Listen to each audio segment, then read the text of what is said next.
All right, thanks everybody. Let's go ahead and get started. I'll go ahead and read the announcement regarding public notice of meeting.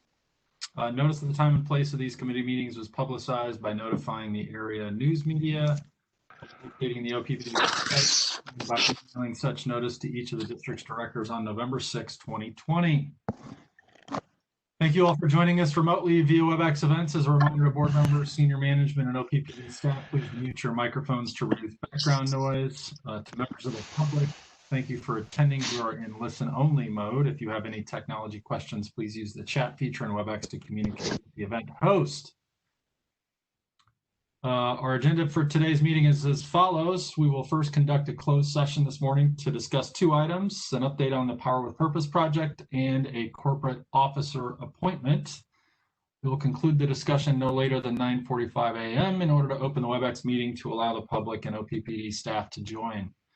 We will begin public session promptly at 10 a.m. to receive reports from each of the committees.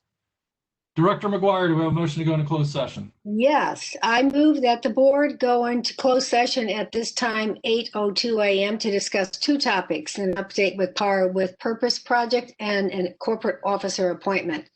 With respect to the update on the Power with Purpose Generation Resource Project, a closed session is necessary because the discussion will involve competitively sensitive utility infrastructure information, including potential pricing and types and locations of resources that would create a competitive disadvantage for the district if known by its business competitors, and also would create a competitive disadvantage for the district if known by potential contractors and property owners that may be involved in the infrastructure projects.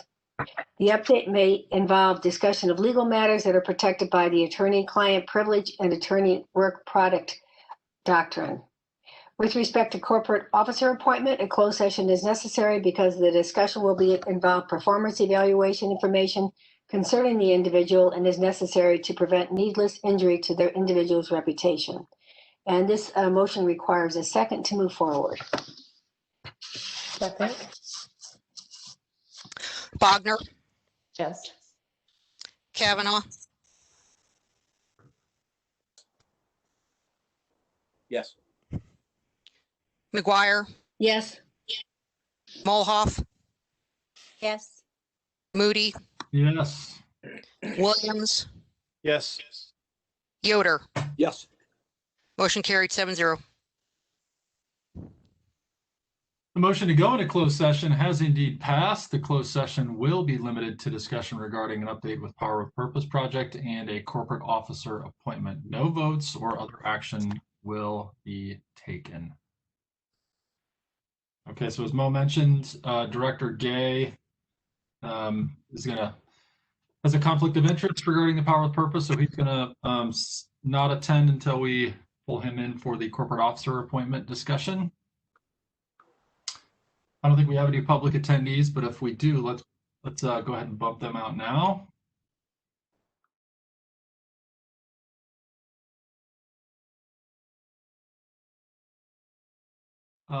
I need a motion and a second in order to reconvene an open session, please. Can I have a motion? So move. Thanks, Director Bogner. Second? Second. Second. Mo, could you call the roll, please? Bogner. Yes. Kavanaugh. Yes. Gay. Yes. McGuire. Yes. Molhoff. Yes. Moody. Yes. Williams. Yes. Yoder. Yes. Motion carried 8-0. Thank you. The motion to come out of closed session at 10:02 a.m. is carried. The closed session was limited to discussion regarding an update on the Power with Purpose project and a corporate officer appointment. No votes or other board action were taken during the closed session. Okay, we are on to public session. Welcome, everybody. Here we are again. Earlier before the closed session, I made the announcement regarding public notice of this meeting. As a reminder to board members, senior management, OPPD staff, please mute your microphones to reduce background noise to members of the public. Thank you for attending. You are in listen-only mode. If you have any technology questions, please use the chat feature in WebEx to communicate with the event host. Joining me today via WebEx are my fellow board members, Director Amanda Bogner, Director Mike Kavanaugh, Director Tim Gay, Director Ann McGuire, Director Janice Malhoff, Director Eric Williams, and Director Rick Yoder. We also have President and CEO Tim Burke, our General Counsel Steve Bruckner with the Fraser Stryker Law Firm, members of our senior management team and OPPD staff. And additionally, we have, do we have any members of the public in attendance just yet? We have 2 members of the public. Very good. Thanks to the both of you for attending. I'll just state this now as a reminder. Our board action meeting, which is normally held on Thursday, will be held on Friday this week. And I'll remind folks throughout the meeting today about that, but we are on Friday the 13th and not on Thursday. We conducted a closed session this morning. We conducted a closed session this morning to discuss the update on Power with Purpose and the corporate officer adjustment. As noted on the agenda, we will receive a public update near the end of the meeting regarding Power with Purpose. So we'll get an update there. Later in the meeting, as we get going, we'll hear the following committee reports. Director Amanda Bogner will handle finance. System management and nuclear oversight will be Director Malhoff. Public information, Director Yoder, and governance from Director McGuire. Mr. Burke, could we have the safety briefing, please? Yes, thank you very much. I think if you have listened to any television or read anything, it is more important now than ever for us to practice the 10 actions to slow the spread of COVID-19. In a Tim talk that I did on Monday morning, we talked about what's going on internally at OPPD, pretty significant changes that we've seen. We've had 41 positive cases within OPPD in the last 16 days, certainly reflecting what's going on in the community, certainly what's reflected with the concerns and issues of our medical professionals and our county health professionals. So stay 6 feet away, use face coverings in public when you can't stay 6 feet away from others. Again, practice good hygiene, wash your hands with soap, sing happy birthday twice, bring your Clorox wipes with you, limit your public appearances as much as possible. And again, wear masks. And I think on the next chart, it just talks about the value and the benefit of that when you can or can't be within 6 feet from others. Make sure that you prevent not only receiving but giving any kinds of virus or germs to others. And these are more important than we've seen in the past. Very, very important. So clean and disinfect frequently.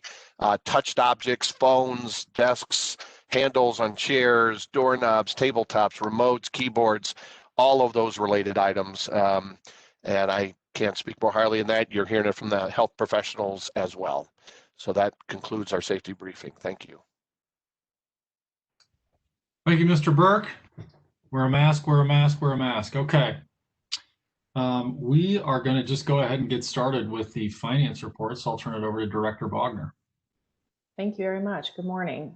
Just confirming that you guys can hear me. Okay, we're good to go. All right, the Finance Committee met on October 30th. We had 5 agenda items, but only discussed 4. First, we were provided an update from Heather Seekin on the block rate project that we've been shepherding this year. The team is preparing a survey for the LPPC, the Large Public Power Council, so we can solicit best practice information from our peers in other markets. However, consumer trends have shifted significantly this year with the onset of COVID, and the Seekin's team is cautioning us that any market research completed prior to March 2020 may be invalid. So as we move forward with this project, we'll need to be mindful of this as we work through making evidence-based policymaking. All right, review of the Q3 2020 retirement fund report was tabled to this meeting and is our next agenda item. We did review the Q3 2020 financial report and dashboard. This was the 3rd quarter that we used the new financial reporting format that was spearheaded by Director Gay last year. This format allows the finance business unit to provide a narrative that connects the district's strategic directives to financial performance and to use our key performance indicators for our review. The district's financial performance remains favorable, and we're making good on the commitment to no general rate increase through 2021. Finally, we reviewed the preliminary draft of the 2021 corporate operating plan, which we will walk through today with the full board.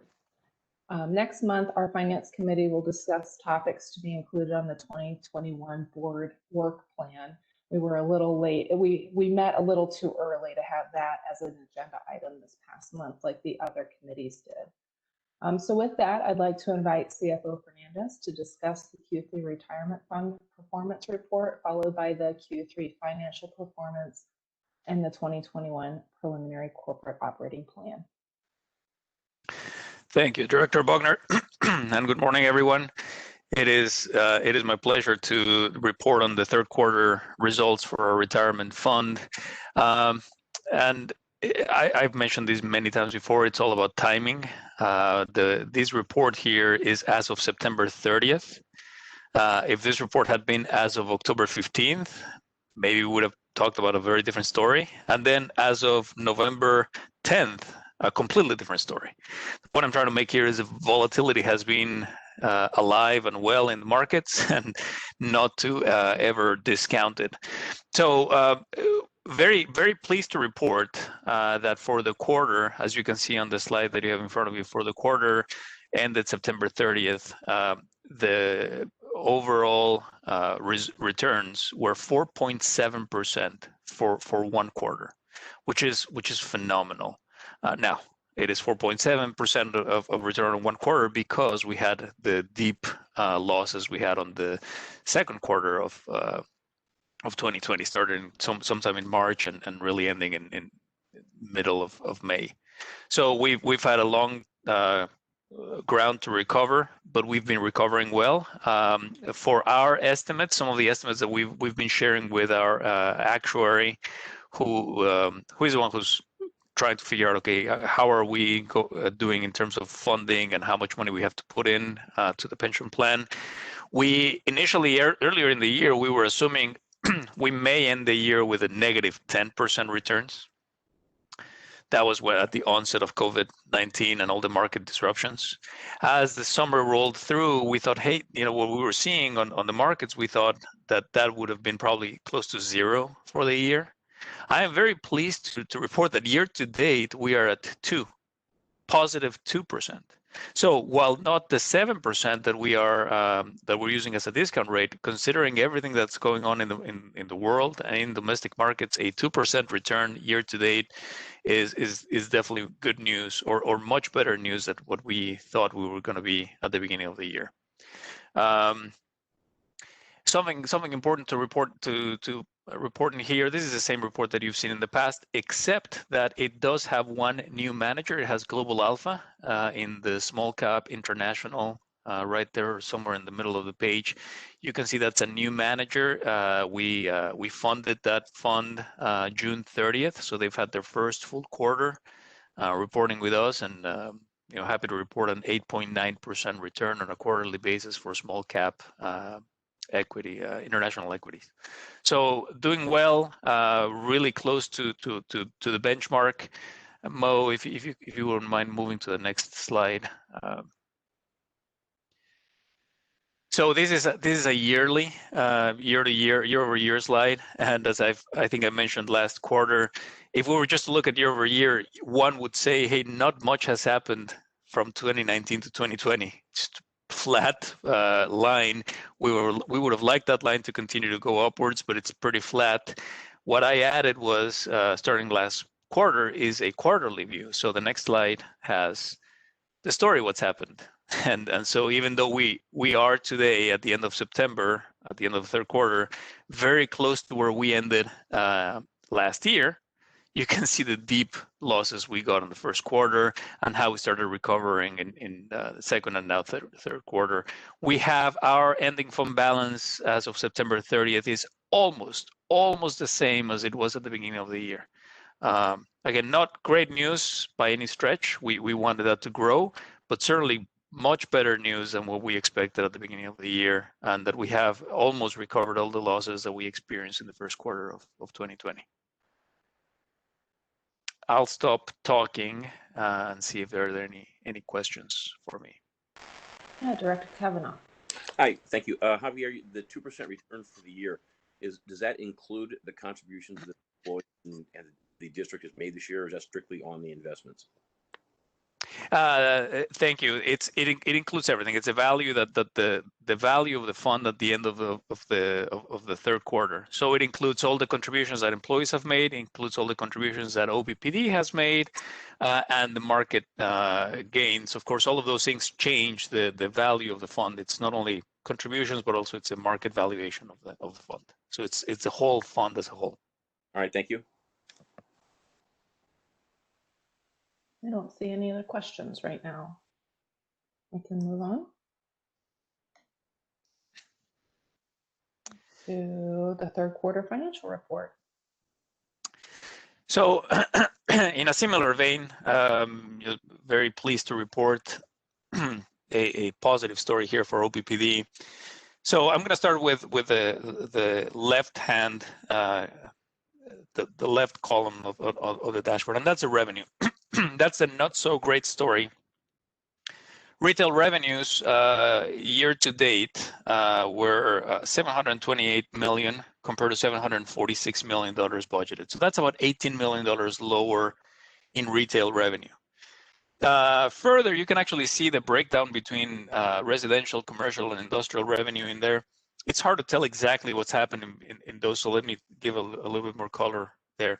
For residential customers, residential revenue, we have seen actually an increase in revenue compared to budget. Part of it can be explained by weather patterns. We had a pretty cold spring, followed by a pretty long and warm summer. We were still enjoying 70 or 80 degree days here in October. In fact, earlier this week we had 70-degree weather here in November, or 80-degree weather here in November. So that all of those things have been contributing to higher use of energy from residential customers. COVID has definitely made a big difference. We saw an increase in demand from residential customers, electricity demand from residential customers, because people were spending a lot more time at home, whether it be working or studying at home. There were a lot more bodies in a house that require a lot more temperature control for the duration of the year. So that helped increase retail revenues, residential revenues. On the flip side, commercial revenues and industrial revenues suffered, and it's no surprise. It's something that we've been saying for a few months now. Commercial accounts, as the economy was put on hold, and certain businesses were asked to either limit or close down their doors, their usage went down, and of course with that, revenue went down as well. Mostly commercial accounts are the ones that have been affected the most, but some industrial revenue was also affected. All in all, retail revenue, once you combine those three categories, retail revenue for the year to date is down about $18 million, as you can see on the upper left-hand quadrant. Off-system revenue is also low. We've been able to sell, this is the megawatts that we sell into the market. We've been selling them, but we've been selling those at prices that have been significantly lower than what we budgeted them to be.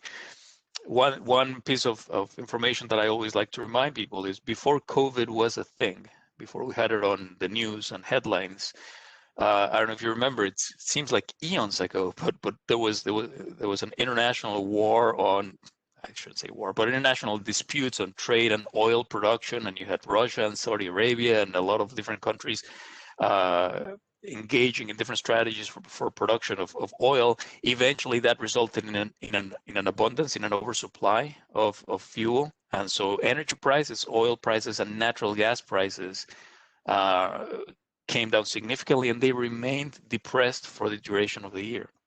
So that's something that was playing in the background. As COVID was developing, we also were facing really low energy prices.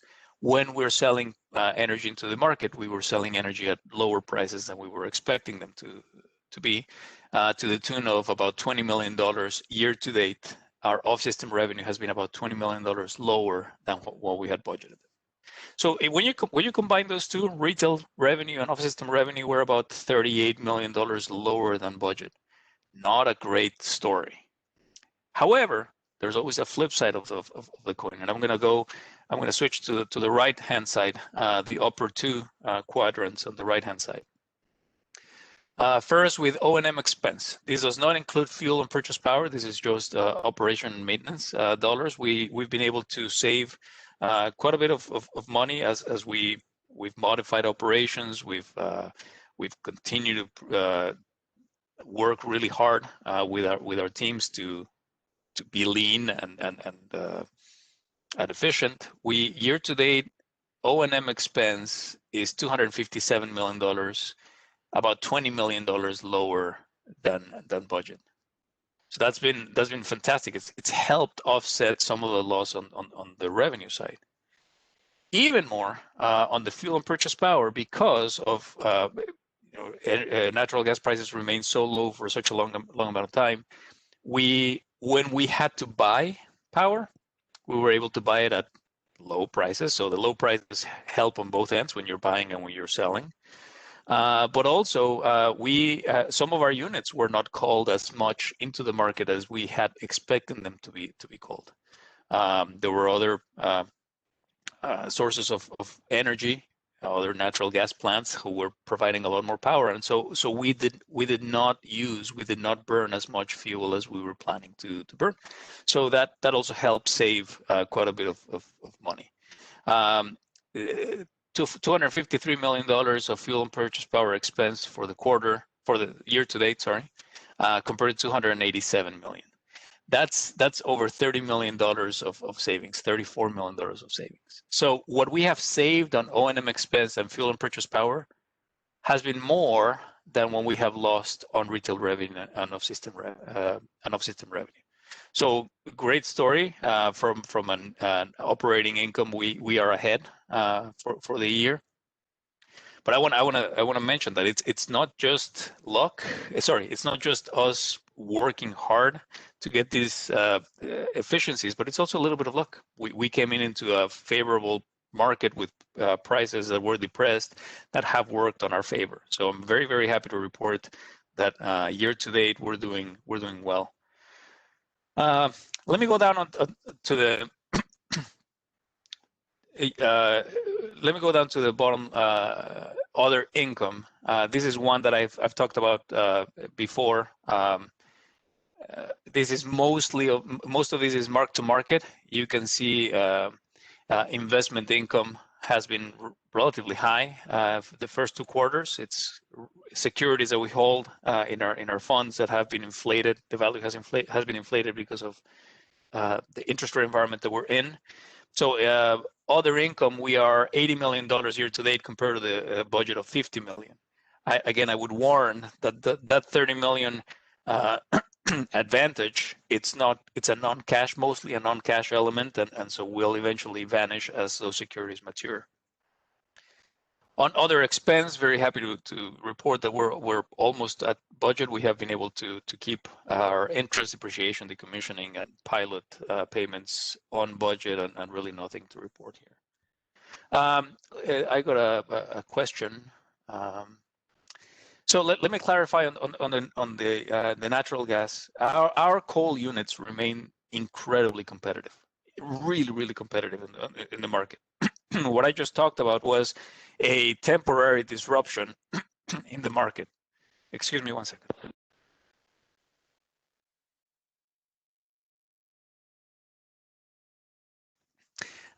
What I was explaining was there's a temporary disruption in the market caused by supply and demand in other parts of the world. We do not expect that to continue. In fact, natural gas prices have since rebounded to historic levels, and our coal units continue to be very competitive now.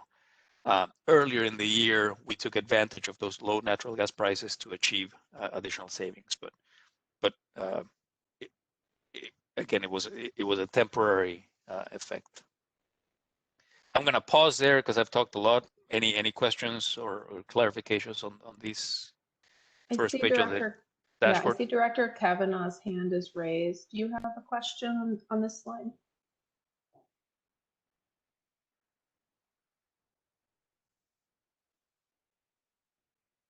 Mike, if you're speaking, Sorry, I can't hear you.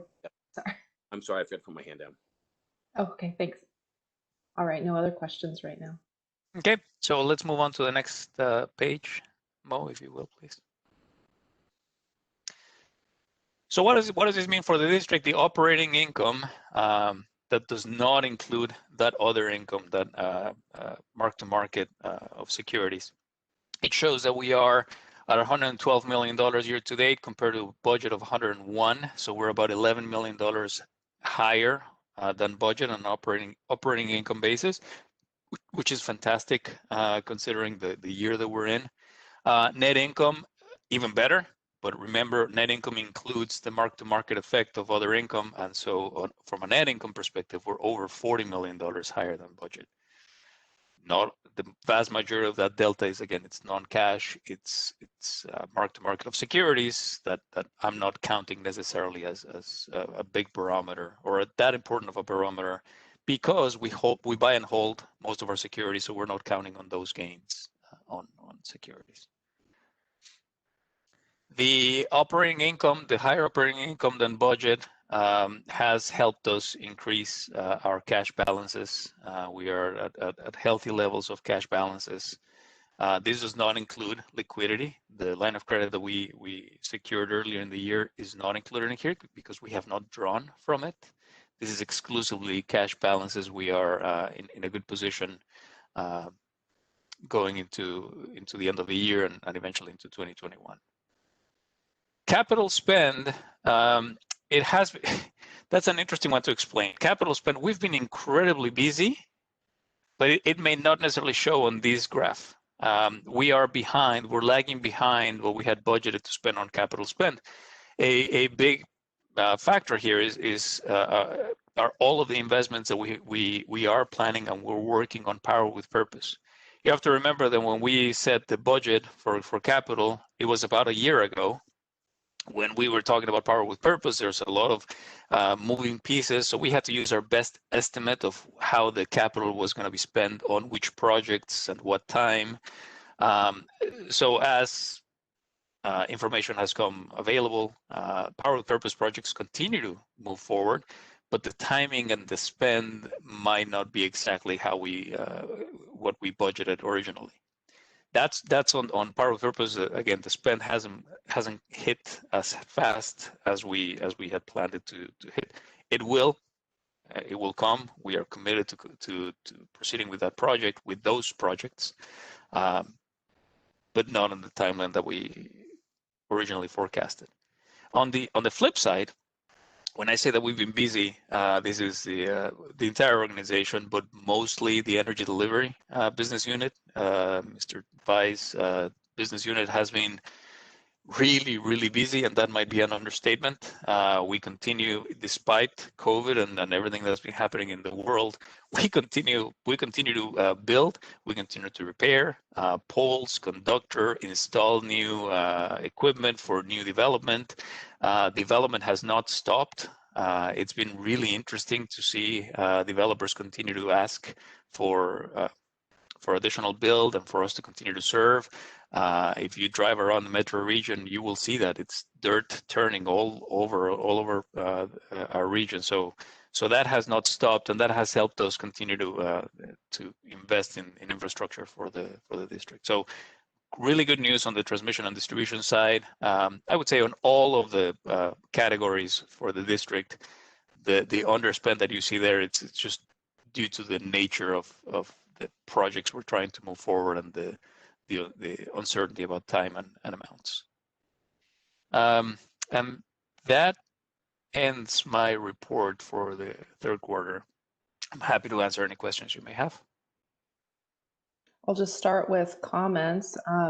So certainly the finance business unit is tracking all beams at OPPD, but it really is a group effort to be able to have this financial performance. So every senior manager and our CEO are commended here, I think, for doing a very good job of managing our finances in a very prudent way to help us, weather this pandemic storm. And certainly every year we have some some version of uncontrollable events. You know, last year it was flood, this year pandemic. Oh, who knows what 2021 will bring, but you guys are diligent and you're judicious with your spending. And I just want to say a big thank you on behalf of the people I represent on this board. Are there any other questions or comments? I see Director Williams. Yeah, I also appreciate the fact that we are in a great position, excuse me, and I look forward to hearing some updates about the customer first solutions and how we're doing on making sure that not only the balance sheet of the utility is strong, but that we are doing everything we can to support our customer owners, because they are experiencing difficult times right now economically and because of public health. So look forward to talking about that in a little bit. On this sheet that we're looking at right now in the lower left, in the SD impact, I see SD3 access to credit markets listing with the debt service coverage ratio at 2.33. Can you give us a little update about what that might mean for us as we get toward the end of the year here? Yes, so that's a rolling average. It's not the ultimate metric that we use, but it gives us an idea of where we are for our debt service coverage ratio. Just as a reminder to the public, our debt service coverage ratio basically looks at all of our revenues, all of our income, less our operating expenses, has to be, the remaining has to be at least 2 times what we have to pay in total debt service. And our legal commitment to investors is 1.4 times. So we have internally set the bar higher at 2 times. And as of the third quarter, the rolling average, it looks at we're going to be higher than 2 times.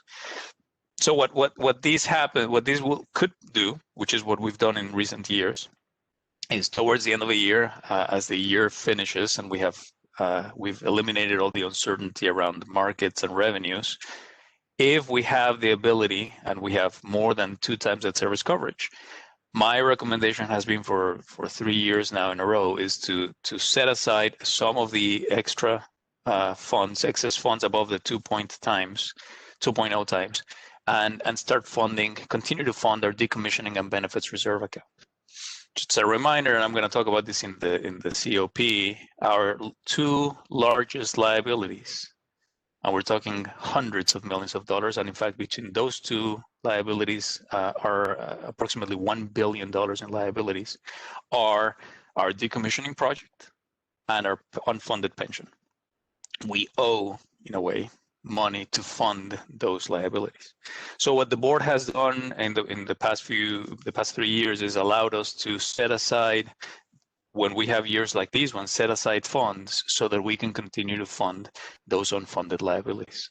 We call them funded liability on the pension side, and then on the decommissioning, I shouldn't call it unfunded, but it is a project that needs to continue to be funded. We're in good shape there, but it's still a large project and we need to fund it. So what would happen is we would likely, if this trend continues towards the end of the year, we would recommend making yet another deposit into the decommissioning and benefits reserve account. Today we have $94 million in there. That amount likely would go up, and we would hold those funds in place until a time when the board considers that there is the risk of not having enough funds for decommissioning has gone down significantly, that we are in a good place for decommissioning. Then the board can decide to use those funds and make a contribution to the pension, to the unfunded liability. Just to give you an idea, and these are not final numbers, but the latest estimate from our actuaries estimate the unfunded liability of our pension plan to be in excess of $480 million. So $120 million or so that we could potentially have in the decommissioning and benefits reserve account is significant. It would be a significant improvement. It would be a significant funding. It wouldn't cover the whole thing, but it would be significant towards continuing to fulfill that commitment we have to our employees and retirees.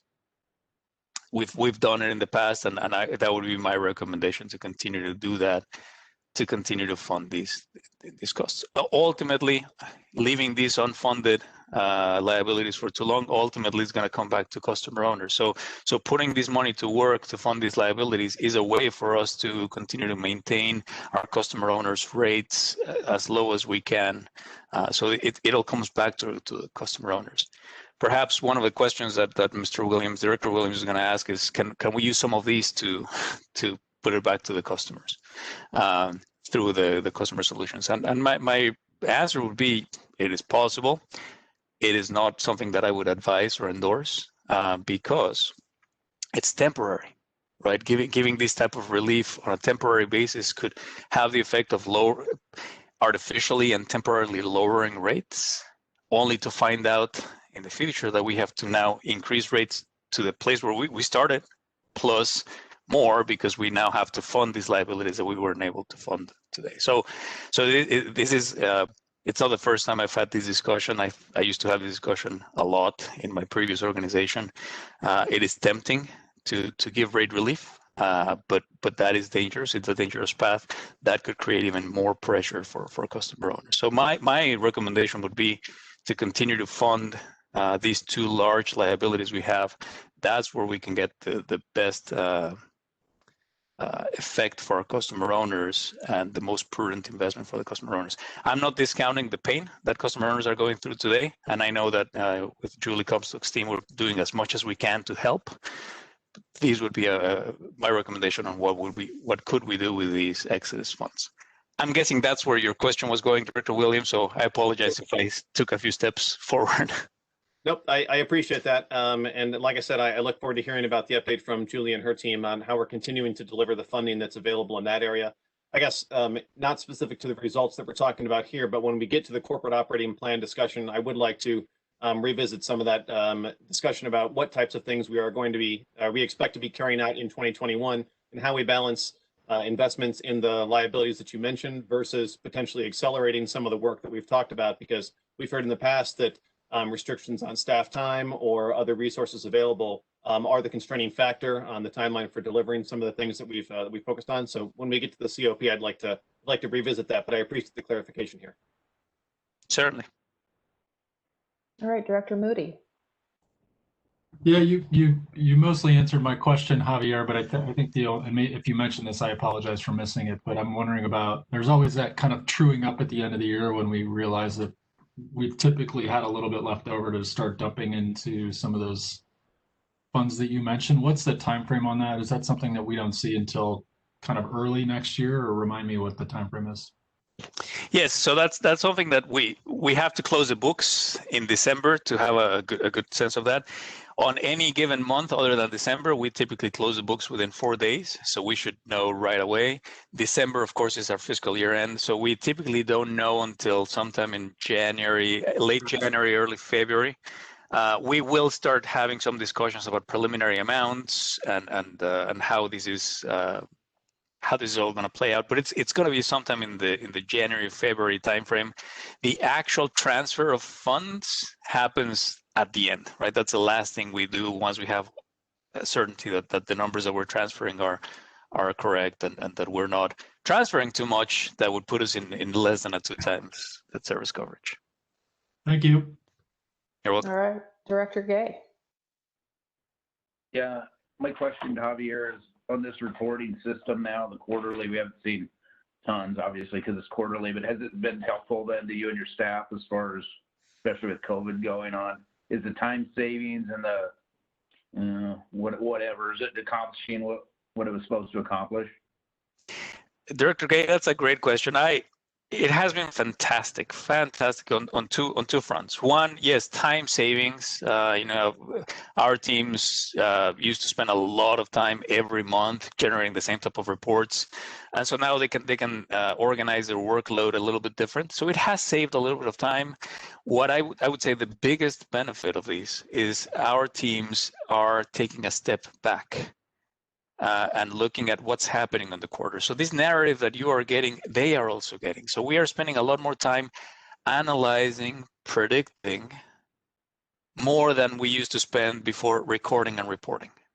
Right? It's a transformation of what the business unit has been trying to do for the financial services business unit is analyze, predict, talk with management about actionable items. That has been, to me, the biggest gain. On a quarterly basis, we have a meeting with all of the supervisors, managers, directors in my business unit, and we all talk about these results. We all talk about the trends. We all talk about what's happening. It's a much more robust discussion than we used to have before, where before it was, let's talk about the number and then move on to the next month because we have to report the next number. Now we have time to breathe and talk about what the number actually means. So that to me is the biggest gain. And thank you both Director Gay and Director Bogner for your partnership in making this work. It's been a really good outcome for the team. Yeah, good to hear. Thanks. Thanks for the update. Appreciate it. I'll just remind directors that are not part of the Finance Committee, you can find the more narrative type of report in the Finance Pre-Committee packet. It's unaudited numbers, so we can't publish it for the public. Is that right, Javier? That is correct. Okay. That is correct. So, but I would encourage you all to have a read through. I mean, it's not a very long report, but it's very illustrative. And Javier has given us the high points already here today. So, all right. With that, I think I don't see any other hands. Last call for questions on the Q3 report. All right, seeing none, let's move on to the preliminary 2021 corporate operating plan. Thank you, Director Bogner. This is my fourth year presenting these, going back to 2017, my first year at OPPD, and it is fantastic just from a personal perspective, seeing the evolution of the quality and the messaging and really the commitment of the organization to deliver efficient operations and this one marks the 5th year of a no general rate increase for our customer owners. Huge commitment. I cannot emphasize this more. Not everybody can make these type of commitments while maintaining financial sound financial metrics, and we are doing that again this year. So 2021 would mark the 5th year of our commitment to a no general rate increase. So with that, let me talk a little bit about the assumptions first. I think that's important.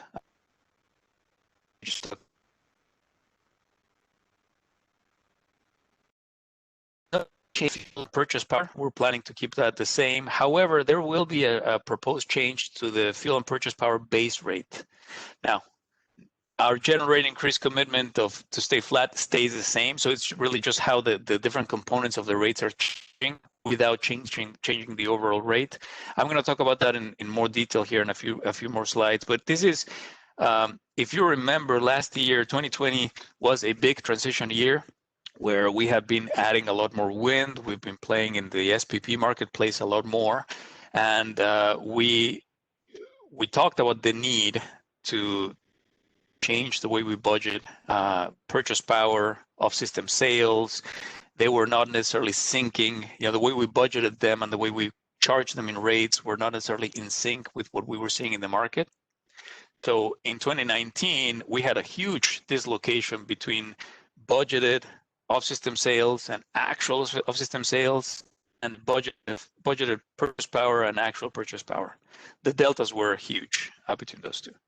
So in 2020, we took the action to I'm going to call it fix, but it's really to calibrate that and to change that that relationship.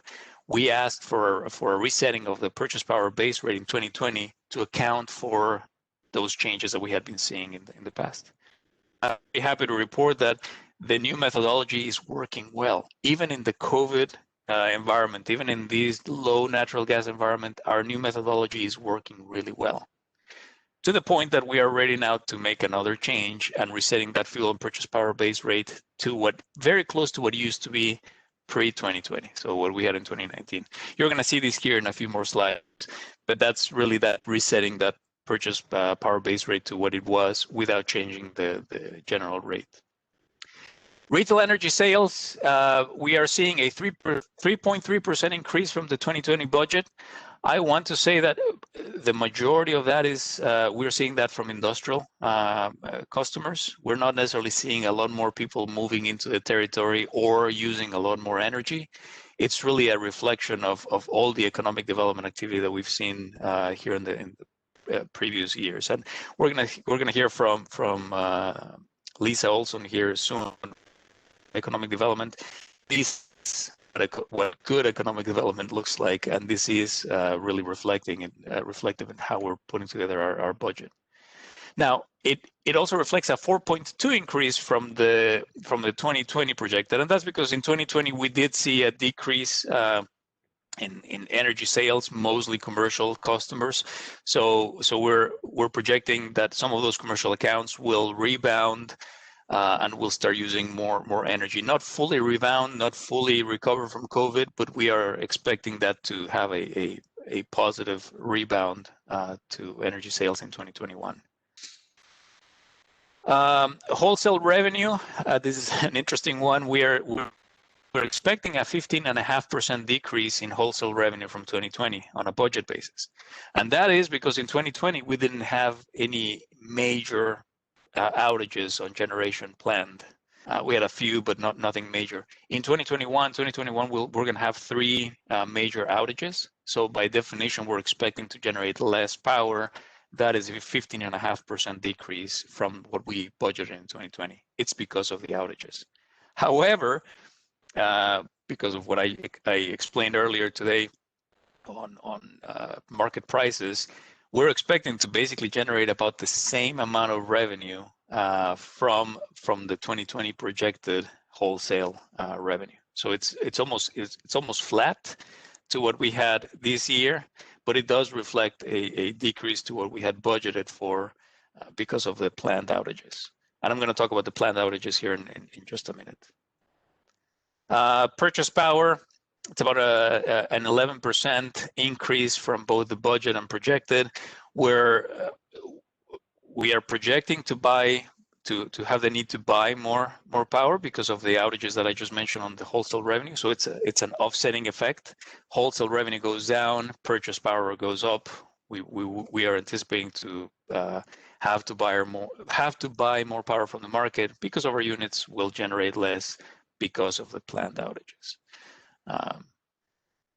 Any questions on this slide? Okay, Mo, could you please move to the next slide? Capital expenditures, operating and maintenance. We spent a lot of time making sure that we're not leaving any function behind. The board of directors has asked us very clearly. There are 15 strategic directives that we have to meet. And so we are trying to make sure that everything is taken care of, from reliability, safety, and equipment availability factors, all the way to employee engagement, customer satisfaction, safety, and everything in between. So you will see here later that we've asked new generation strategies to continue to make to study, give us an opinion on whether or not our levels of expenditures and programs are adequate for us to continue to operate the utility in a prudent way. So we're very, very much keeping status quo and improving on our operations. Our total 2021 budget expenditures, $1.4 billion. That is higher, significantly higher than we've had in the past. The biggest change of that is the capital construction of the natural gas plants that are part of Power with Purpose. That's what's explaining that increase from almost $1.3 billion in 2020 to $1.4 billion in 2021. We're going to be entering a heavy construction time frame in the next 3 years that should result in budgets that are of that size, I would say, for the next 3 years. Financing, because of the large capital portfolio we have, we want to make sure that we don't divert our attention to just the shiny new project, but that we continue to invest in our existing infrastructure. There's a slide later on where I'm going to talk about sustain versus expand projects for infrastructure. The new money revenue bonds, we're anticipating to issue debt, new money revenue bonds, to net proceeds of approximately $160 million to fund the 2021 capital expenditures that come with our Power with Purpose, our natural gas peaking stations. The actual dollar amount is going to be different. It's going to be it won't be $160 million. It'll be whatever the dollar amount is that generates $160 million in proceeds. Municipal bonds are often sold in this environment, very likely in what we call original premium bonds. So we'll likely issue less par amount in bonds, but it will yield about $160 million of bond proceeds. Then going down to Fort Calhoun Nuclear Station, continue to work on that project. Very proud of what Mary Fisher and her team have done on that project. It's 2020 was a huge year, moving all the fuel into the HVC dry cask storage, and now really busy working on the remaining of the building. Budgeted contributions to the decommissioning trust funds next year are $129 million. And we're planning, or the budget for expenditures next year is $123 million. We also continue to fund the restart and recovery amortization of $15 million. This is related to the 2011 flooding when Fort Calhoun had to be brought back online. There were expenses that we incurred back then. The board back then chose to use regulatory accounting to amortize those additional expenditures. The last year when we will recover this is 2023. So this was a 10-year amortization starting in 2013, ending in 2023. So we're also including that amortization for the 2021 budget. Any questions before I move on to the next slide? There are no hands raised right now. Okay. Next slide, Mo, please. On the reserves, I already talked about these. We continue, well, maybe I didn't talk about the rate stabilization. We do have a rate stabilization fund fully funded at $50 million. We're not planning on increasing that one or withdrawing from that, of course. And we are not planning increasing the decommissioning and benefits reserve accounts in 2021. Now, if the year goes by and we find ourselves in a situation where we could, that's a decision that we will make at the end of 2021. But going in, we don't have any plans to augment that account. And then on the major outages, budgeted major outages, we have Nebraska City Station Unit 1, 2, and North Omaha Station 5 with major outages. There will be other outages in our peaking stations and others, but we don't qualify those as major. These are major outages where the units will be out for several days at a time, and you know, it's all hands on deck to perform a lot of the work that Mary has been discussing with the systems committee on those outages. Any questions here? Okay, No, so I don't next. see any. Yeah, Javier. Oh, yes, Mike. Hey, what is the current balance of the rate stabilization fund? It is $50 million. $50 million. Okay, and as far as the decommissioning and benefit reserve accounts, isn't that pretty much earmarked for Calhoun, that we wouldn't be able to use that anyway, could we, for general purposes? That is restricted. The use of those funds would be restricted to be used either on the decommissioning project or to fund benefits. And so when I talk about benefits, that's a pension piece. So as we continue to fund the decommissioning trust funds and as the teams continue to tackle all that work, there's less and less risk of not being able to fund the decommissioning project. The work is being done and funding continues to happen. At some point, the board will have enough assurance that we have we're on a pretty good path to funding our decommissioning project, and that is when the board will have the decision at some point in time, is this the right time for us to now use the funds in this account to fund benefits, or in this case, a pension fund. So it could be used for those two, but your point is right, Director Kavanaugh. It can't be used for anything else without board approval. So we couldn't just use it for any other program. Okay, thank you. Yeah, you're welcome. Okay, next slide, please, Mo.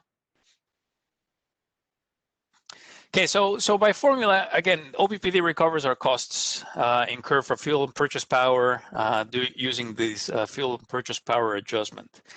The way we do these, it's we look backwards, see how did the OPPD perform the last year? Did we under recover? Did we over recover funds as of last year? And then we use these fuel and purchase power to calibrate and to change the way we are charging for fuel and purchase power in the following year. So there's always a rear view mirror perspective on this one. We have that base rate, and then we have the adjustment that adds to the base rate. We are recommending, as I mentioned earlier, resetting the base rate while leaving the FPPA factor unchanged. It will not cause a rate increase or decrease in retail rates. And this is really to acknowledge that we've calibrated our budget well enough. The transition from 2019 to 2020, where our budgets are much better aligned today to market and actuals than they were back in 2019. So the recommendation, if you go to the next slide, Mo, please, would be to move the FPPA base rate back to very close to where it was in 2019. What you see on the graph on the right, it shows a stacking up of rates. The FPPA factor at 0.186, the FPPA base rate that we're recommending at 2.095, and then the all other rates at 9.209.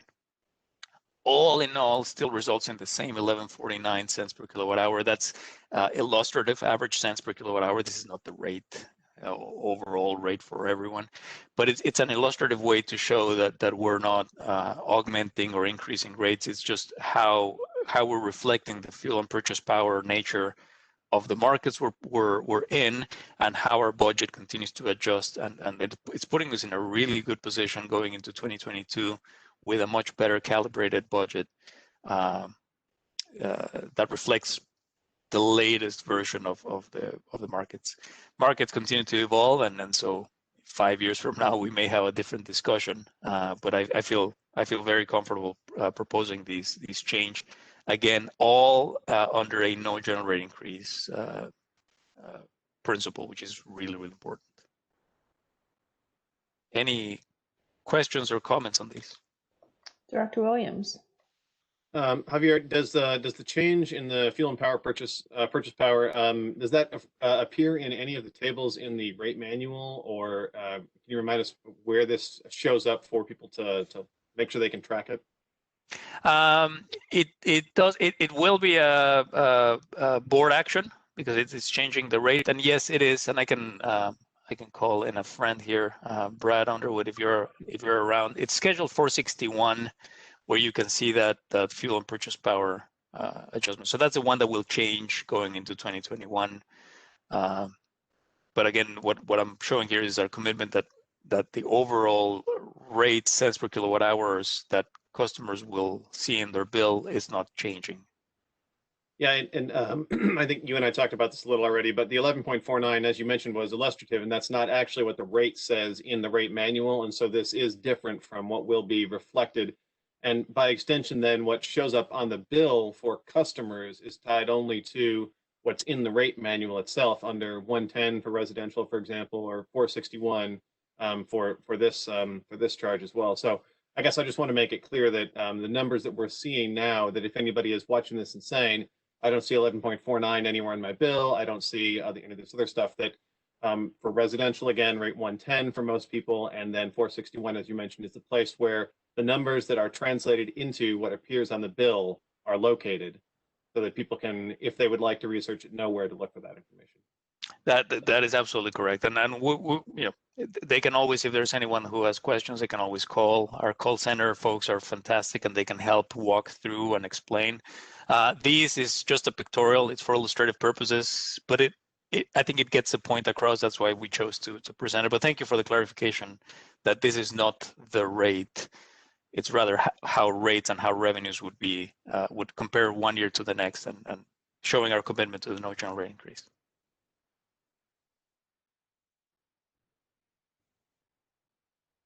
There are no other questions right now. Okay, so let's move on to the next slide. Retail revenue, the story here, again, going into the no general increase commitment. One would wonder, well, how is it that last year in 2020 we're projecting $980 million in retail revenue, and 2021 has over $1 billion in retail revenue? That's $24 million more in revenue. How are you generating that if you're not raising rates? And the reason is, well, it's we are experiencing growth. If you remember that comment I made on load growth or energy sales of 3.3%, that is how. You can see commercial depicted in blue in the middle, staying pretty steady, maybe a slight decline in commercial revenue, a slight decline in residential revenue, pretty flat. But it's really that industrial category at the top in the gray squares. That's where we're seeing that increase of retail revenue. It's economic development. It's new industrial customers using more. That it's causing that increase in retail revenue, even though we're still on our no general rate increase period.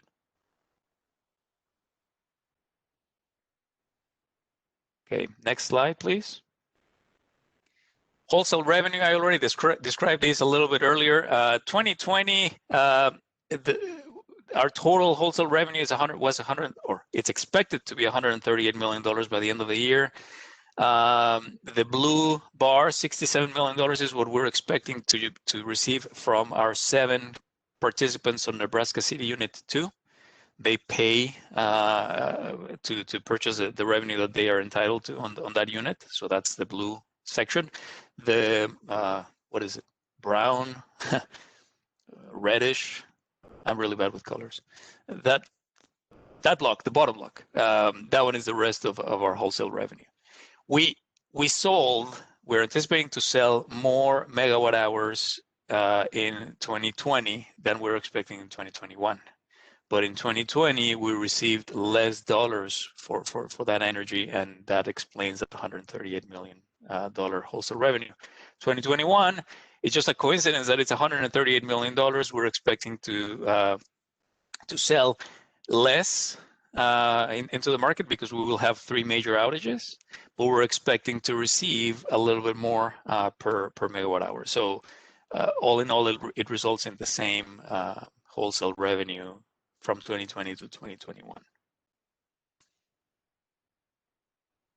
The next slide, it's other electric revenue. Director Miller has a question. Sorry. Yeah. That's for him. Yeah, thanks. And I'm sorry, I'm tardy on asking a question on the previous slide too, but we'll start with this one. So what I see here in the wholesale revenue is that the non-NC2 participants, so the broader market, was up in 2019, was up a lot more in 2018, is down in 20, and then you expect it to go back up. So can you give me kind of a trend analysis of why it was up and was trending downwards and you expect it to go back up? Yes, so thank you for that. So 2018, let's use 2018 as a good barometer. Really, we have the same number of units, the same fleet profile in 2020 that we had in 2018. We have a little bit more wind. We added shoals, but from a generation perspective, it's almost the same fleet that we had in 2018 that in 2020. All things being equal, so no COVID. That felt good when I said no COVID. No COVID and energy prices being normal, I would have expected 2020 to look very much like 2018. So those bars would have been higher. In 2019, we had a decrease because 2019 we had 2 major outages, actually more than 2. But we had that Nebraska City 1, Nebraska City 2 major outages. I think North Omaha also had outages. So 2019 was an outage year. That explained the drop from 2018 to 2019. Again, all else being equal, I would have expected 2020 to rebound back to 2018 numbers. And then 2021 to come back down because of the outages. So that's how the trend is explained. 2020, again, being an anomaly here, it makes it hard to compare. But again, all else being equal, I would have expected 2020 to look more like 2018 than it does here. I hope quick that follow-up. helps. That was very helpful. And recalling someone once said, predictions are hard, especially about the future. But given that explanation, you might forecast with all the appropriate caveats that 2022, since there won't be, hopefully by then, and certainly won't be the outages, we would see our wholesale revenues moving back upwards, kind of maybe to the 80s, 90s, whatever.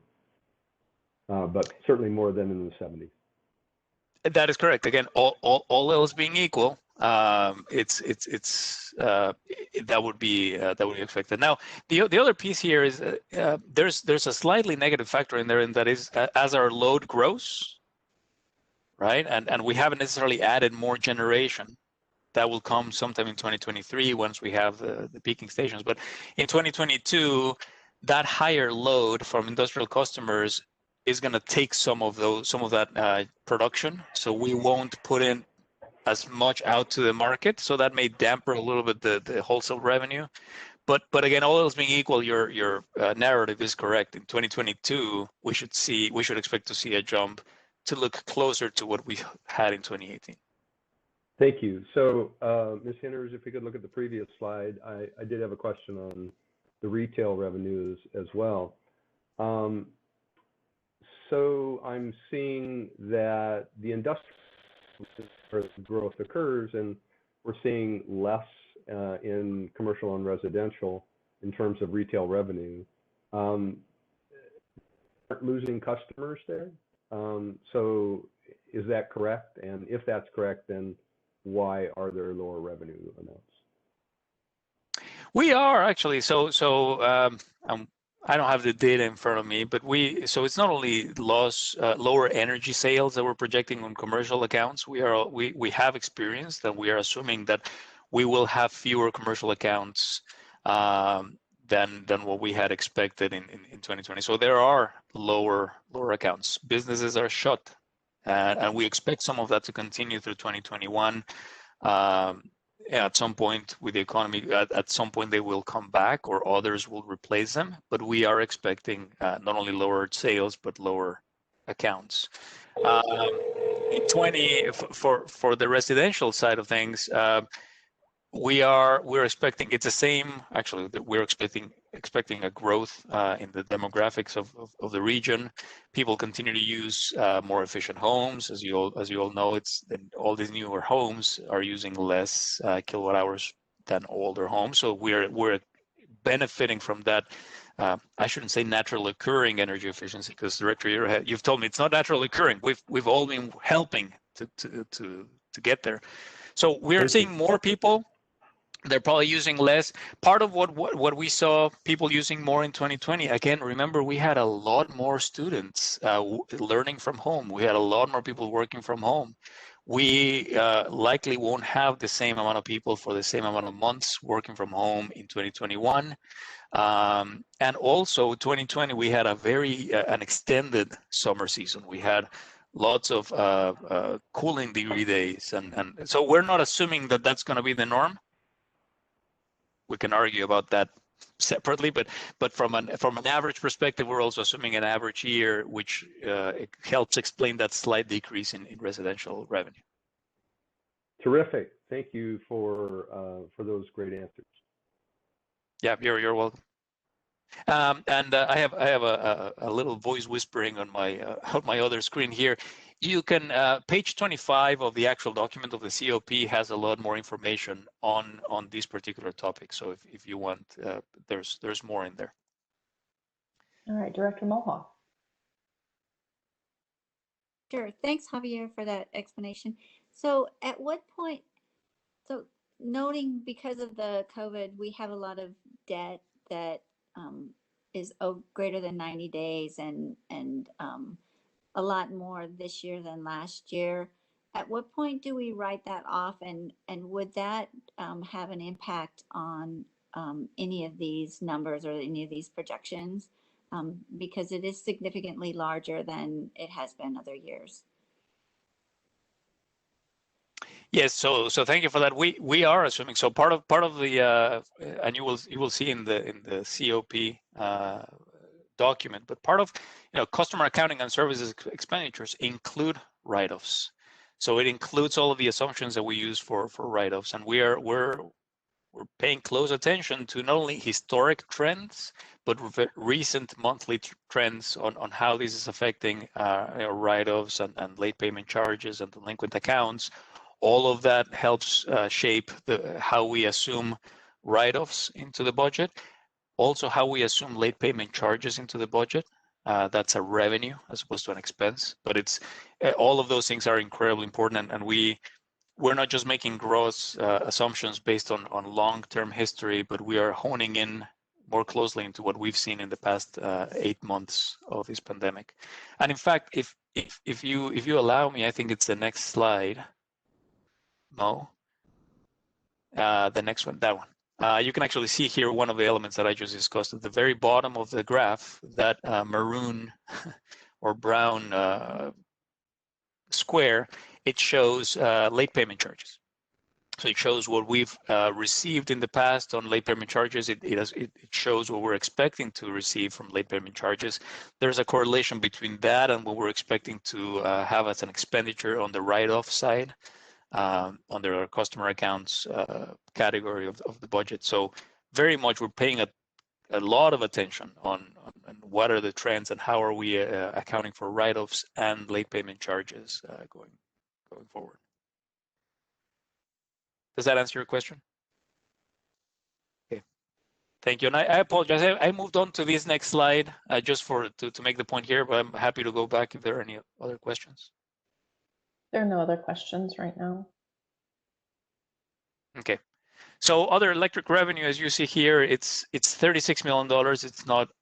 It's not the bulk, of course, of our revenue out of 1.4 billion, but it's important just to show what else, in addition to retail sales, where else do we generate revenue from? It's really interesting. You can see the top square, that light green square on transmission SPP. Back in 2017, the revenue we used to receive from the Southwest Power Pool for our transmission infrastructure was about $4 million. As we've added more infrastructure and as the region has become more complex and they are relying more on our infrastructure, we have seen that revenue increase. Now, conversely, and I'm going to talk about that later on, we've also seen our SPP expenditures increase because we are relying on other people, other utilities, transmission infrastructure. So it cuts both ways, but it's reflective of the more complex and integrated market that we are today than we were 5 years ago. Moving on to the next slide. O&M. Okay, so operations and maintenance expense. This does not include fuel or purchase power. And it does not include, of course, so the graphs that you see here obviously don't include the Fort Calhoun decommissioning because that's not an O&M expense anymore. What you can see here, it's the split between, actually no, I misspoke. This graph does include fuel, purchase power, administrative and general, transmission and distribution, production expenditures,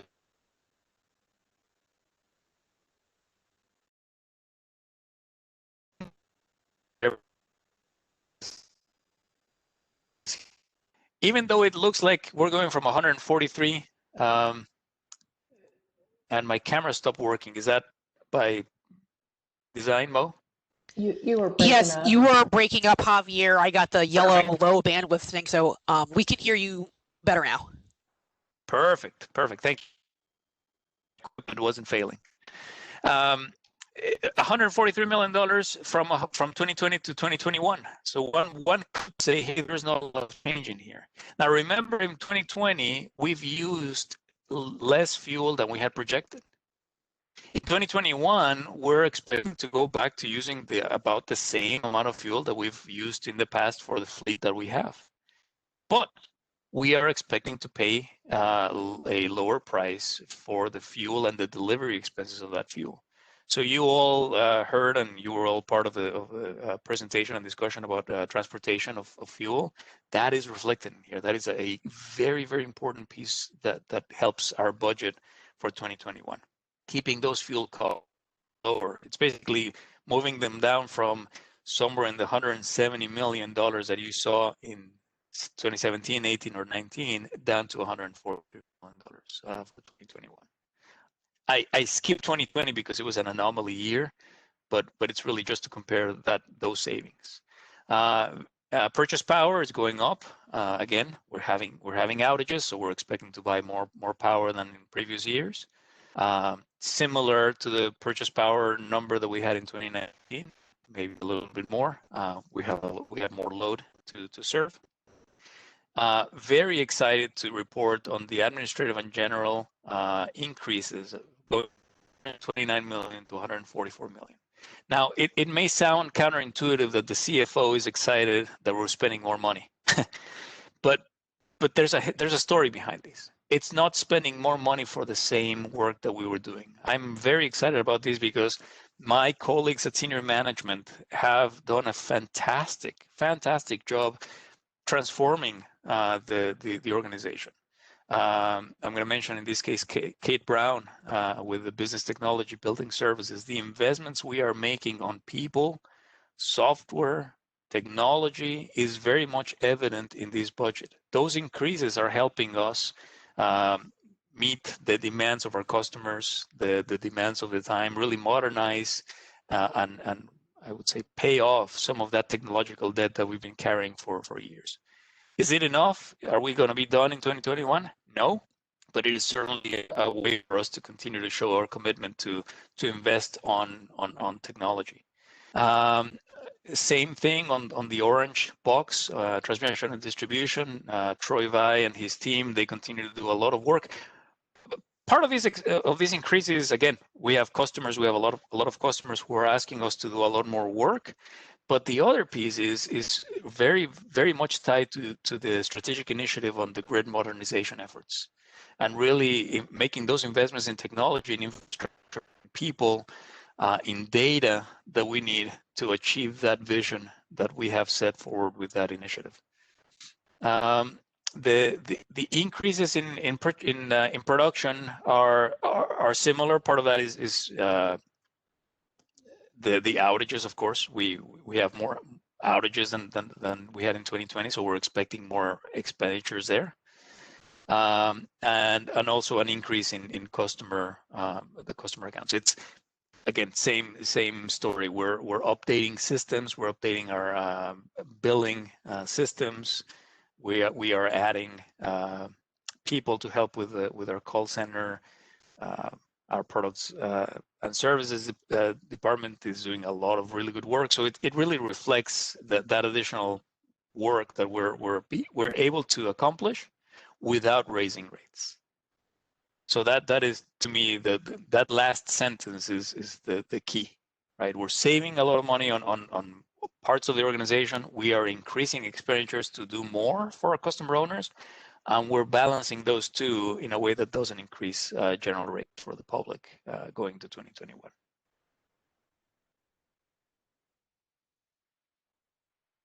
Any questions here? No questions right now. Going on to the next slide, you can see the obvious increase on that right column. What's happening with capital expenditures? That is Power with Purpose.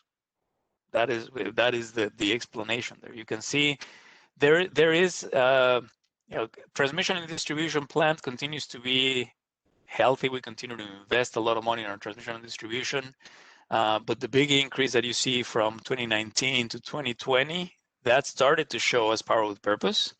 But really, going on from $82 million in 2020 to $193 million in 2021 reflects the big installment of payments and investments that we are planning to make as part of our peaking stations in 2021. It's not all. These projects are expected to take 2 to 3, maybe 4 years to completely finish and spend. Our commitment is to have these done by 2023, but there might be some other expenditures happen afterwards. it's really 2021, 22, and 23 that will have the bulk of the expenditures for the production plant. Let me just check my notes, make sure that I'm not ignoring anything here.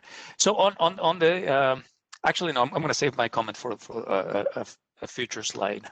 So, unless there are any questions here, I can move on to the next slide. No, you can move on. Okay, so you can see on the next slide, power with purpose, again, $172 million total capital and indirect cost assigned to that. We're calling it one project for power with purpose, but it's going to be several, depending on which project moves faster or others. We have RFPs out for the different equipments, different locations, but this is a really good estimate for what we know today. I want to point out we have of course, circuit and substation upgrades, fiber network expansion. You've heard about these projects in the past. I want to focus a little bit on that transmission distribution cable replacement piece. This is a really good story, one that I am very proud to report. We have this. It's an underground cable. Sometimes we refer to this as unjacketed cable. We've had cables that were installed many years ago, decades ago, that have been the cause of some of our failures in the region, some of the outages. We've identified that many times, and so we've had a commitment to gradually make investments to replace that type of cable in the region.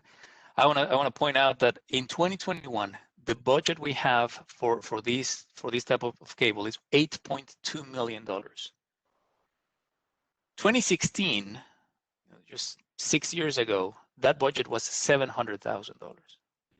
Now the cable hasn't gotten any worse or any better. It's been there all this time.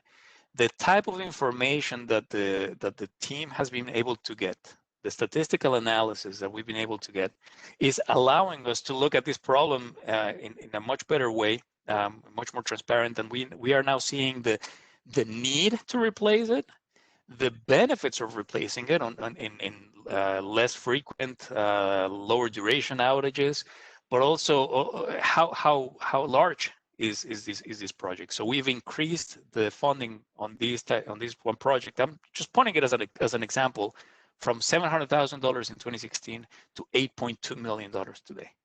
And that is, in my opinion, that is the power of good data and good information and collaboration between all the departments. I have to give a huge shout out to Troy Vai, Dan Lenehan, and their teams for that partnership and helping us identify, prioritize, and make these a reality. It's not just exclusive to transmission and distribution. Mary Fisher in energy production, Kate Brown in business technology, building services. I'm seeing that all across the board. I wanted to focus on this one project because it makes me very proud to see. I've seen the evolution, the type of discussions that happen in the prioritization table, and to see our commitment to put in this amount of money to improve reliability is something that is something to be proud of, in my opinion.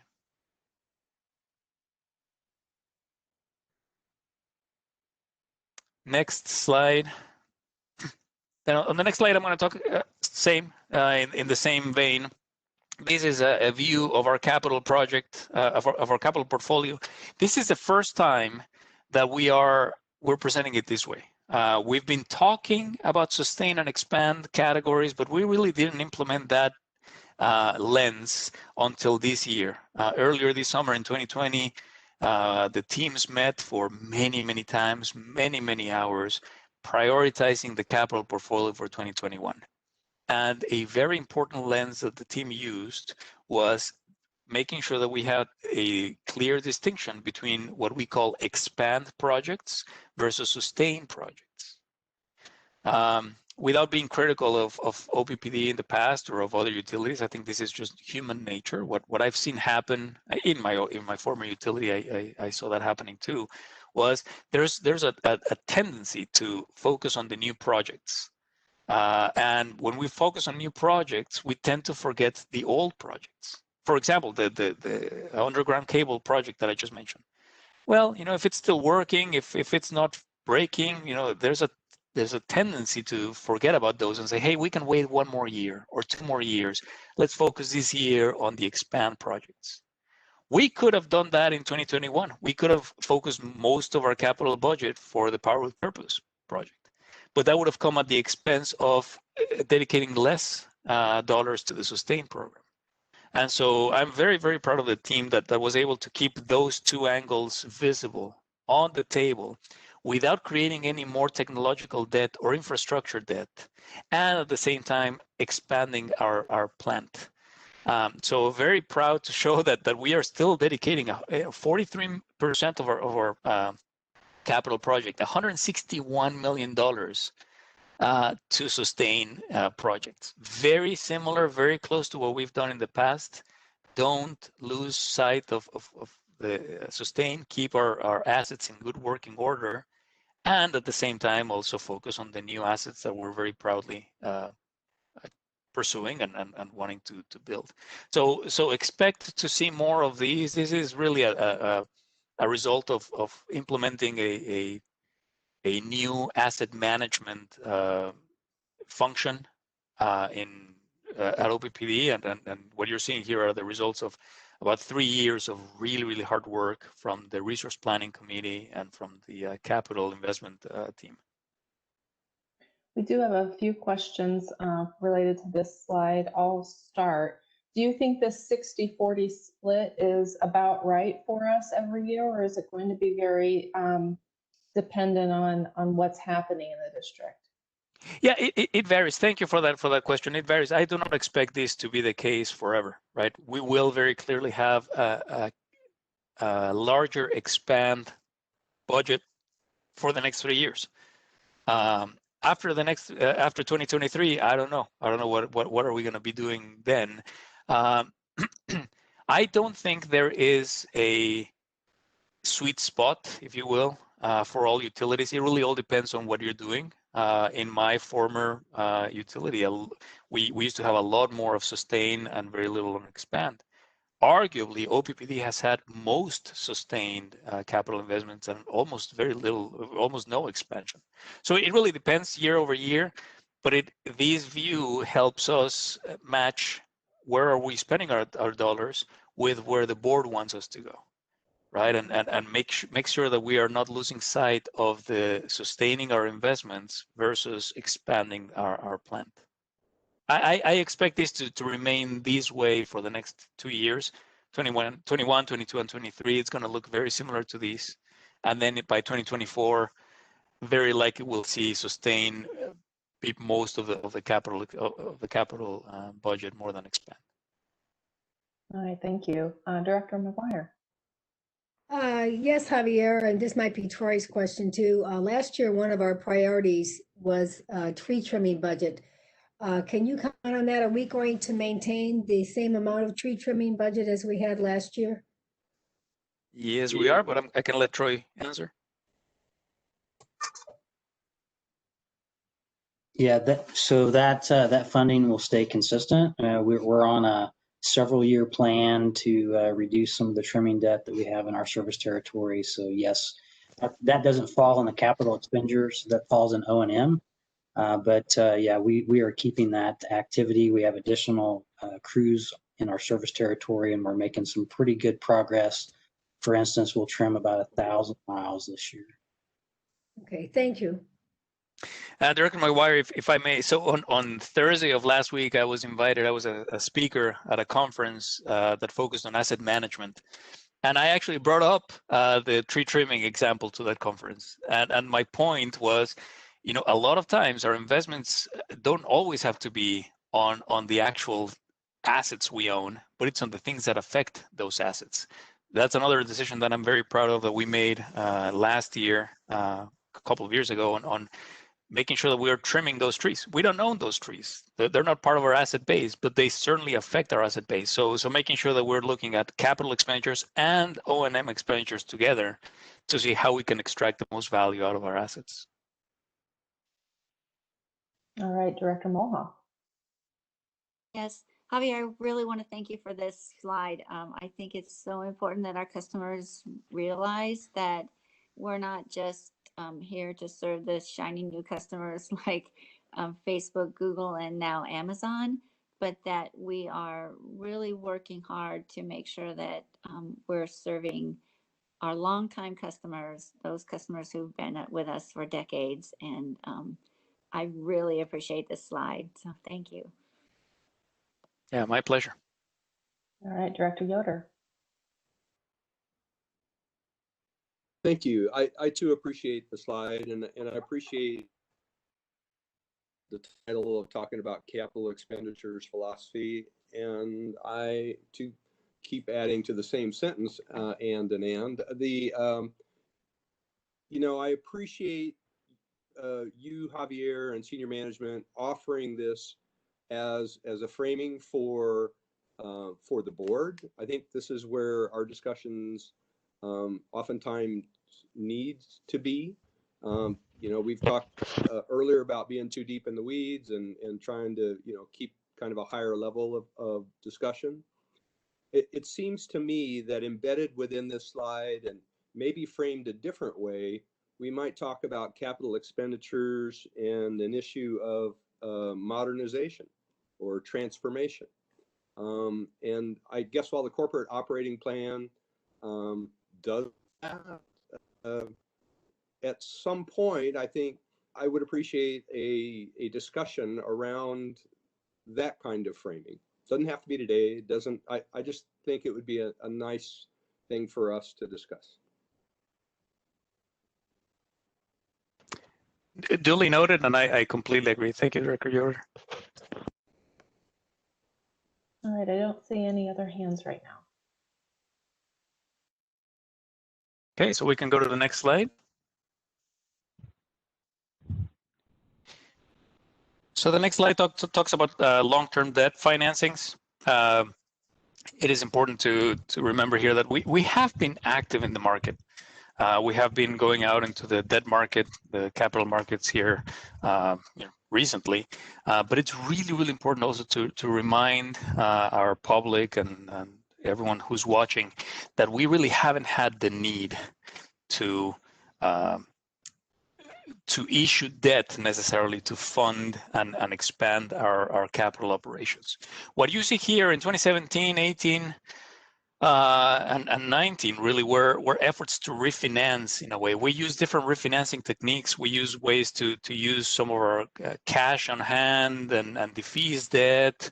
All of that was really to result in a debt portfolio that looked the same or smaller balances, with an interest rate that always resulted in lower interest rates. So we have been active going out to the market, but it has not been to fund necessarily new capital or to augment our debt portfolio. And I want to be a little bit careful with that, because in 2019 we did issue debt to finance new capital, but we used exactly the same amount of cash on hand to defease all debt. So it resulted in a net reduction of debt service. Now, 2021 is different. 2021, we are expecting to go out to the market, as I mentioned earlier. We have a $360 million capital project. It's too large for us to finance it with current year revenues. So this is the moment we've been planning for. We've been getting ready for this moment. We've been paying down our debt. We haven't been issuing any new debt, or we haven't been increasing the debt portfolio.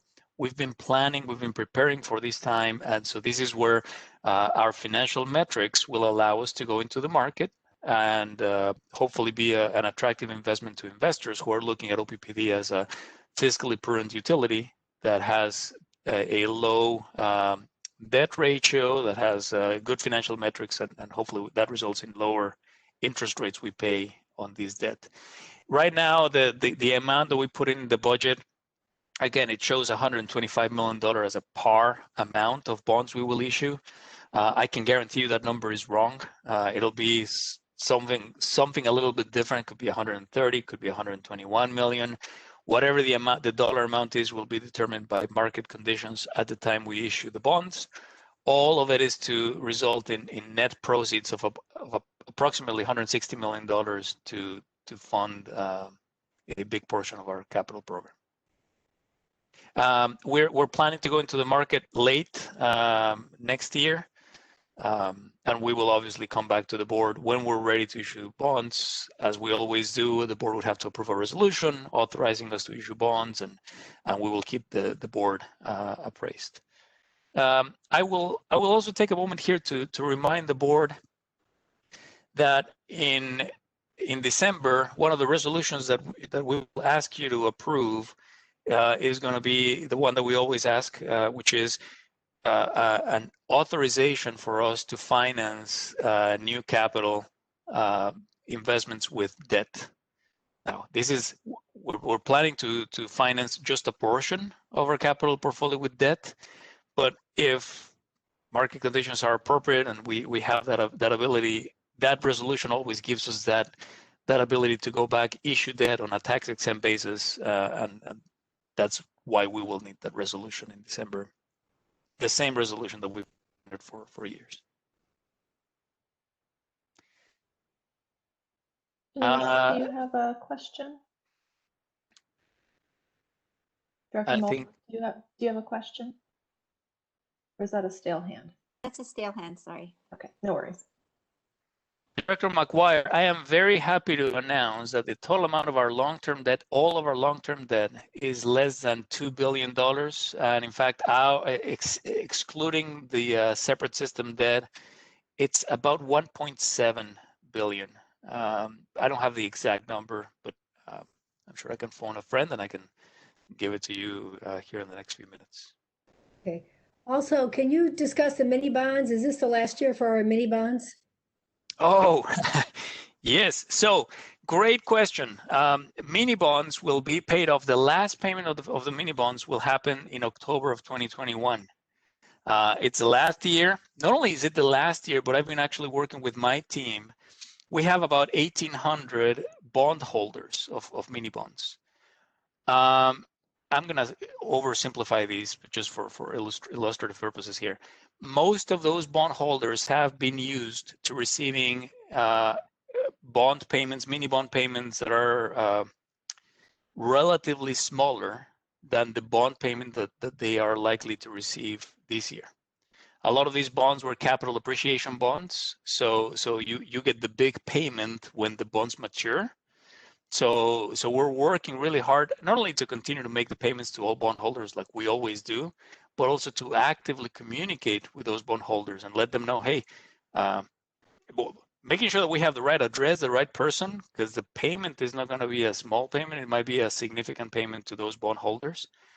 So we will be actively working to notify bondholders ahead of time. But to your point, yes, this will mark the final year of mini bonds, and that will have an effect on the COP. I'm going to talk about that here in just a minute. Okay, there are no other questions right now. Okay, so next slide, please. Net income. This is just a result of all of the numbers, all of the planning and budgeting that I've been describing. At the end of next year, we're budgeting a net income of positive $42 million. It could be larger than that, and if it is larger than that, and if it results in a debt service coverage that is higher than 2 times, then we'll have another discussion next year of what we do.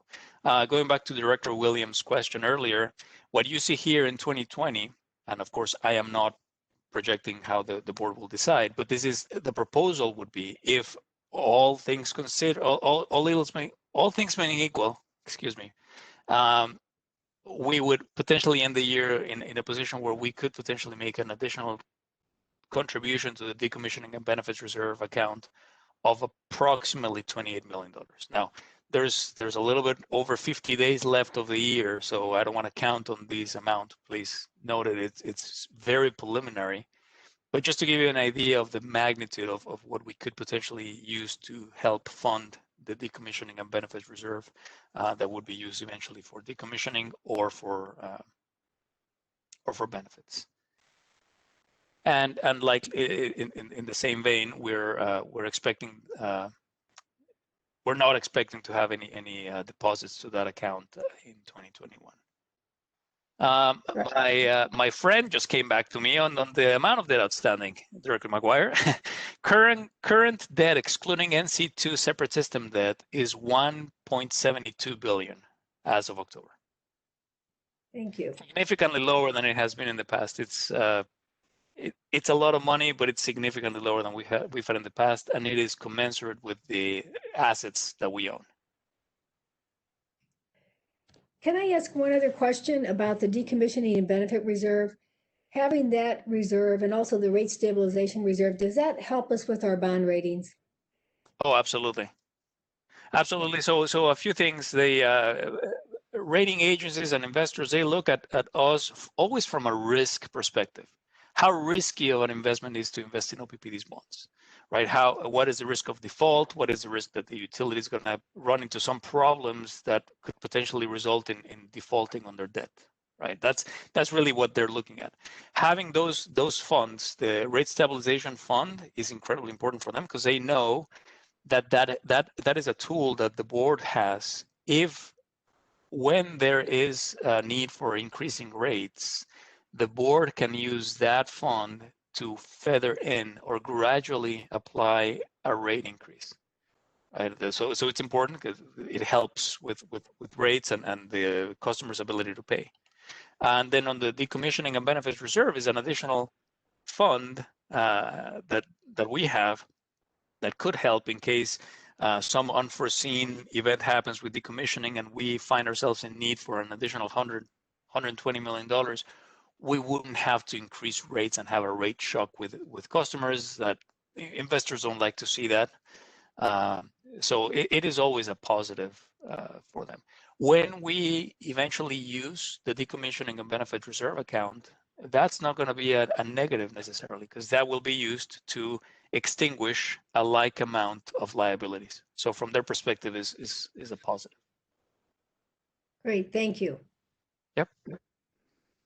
I don't see very clearly what we're planning to contribute to the pension beyond just the decommissioning and benefits reserve account. Is there a separate line item that we are expecting to make a contribution, our actuarial required contribution, and where can I find that in the document? You can find it in the document. If you give me a couple of minutes, I can tell you which page, but we do put in that information in there. We're planning to contribute to the penny our required ARC, our actuarial required contribution. But if you give me here a minute or two, I can tell you which part of the document you can find that in. In the meantime, if you don't mind, we can keep moving. Absolutely. I'll get back to that. Okay. Okay, so the next slide, please. Days cash on hand. Again, very important for us to maintain our days cash on hand in that gray area per our AA rated peer group by Standard & Poor's.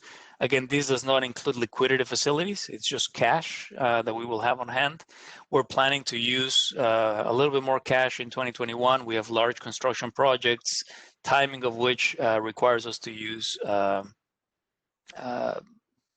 some of the cash, but it's always still within that 150 to 275 days cash.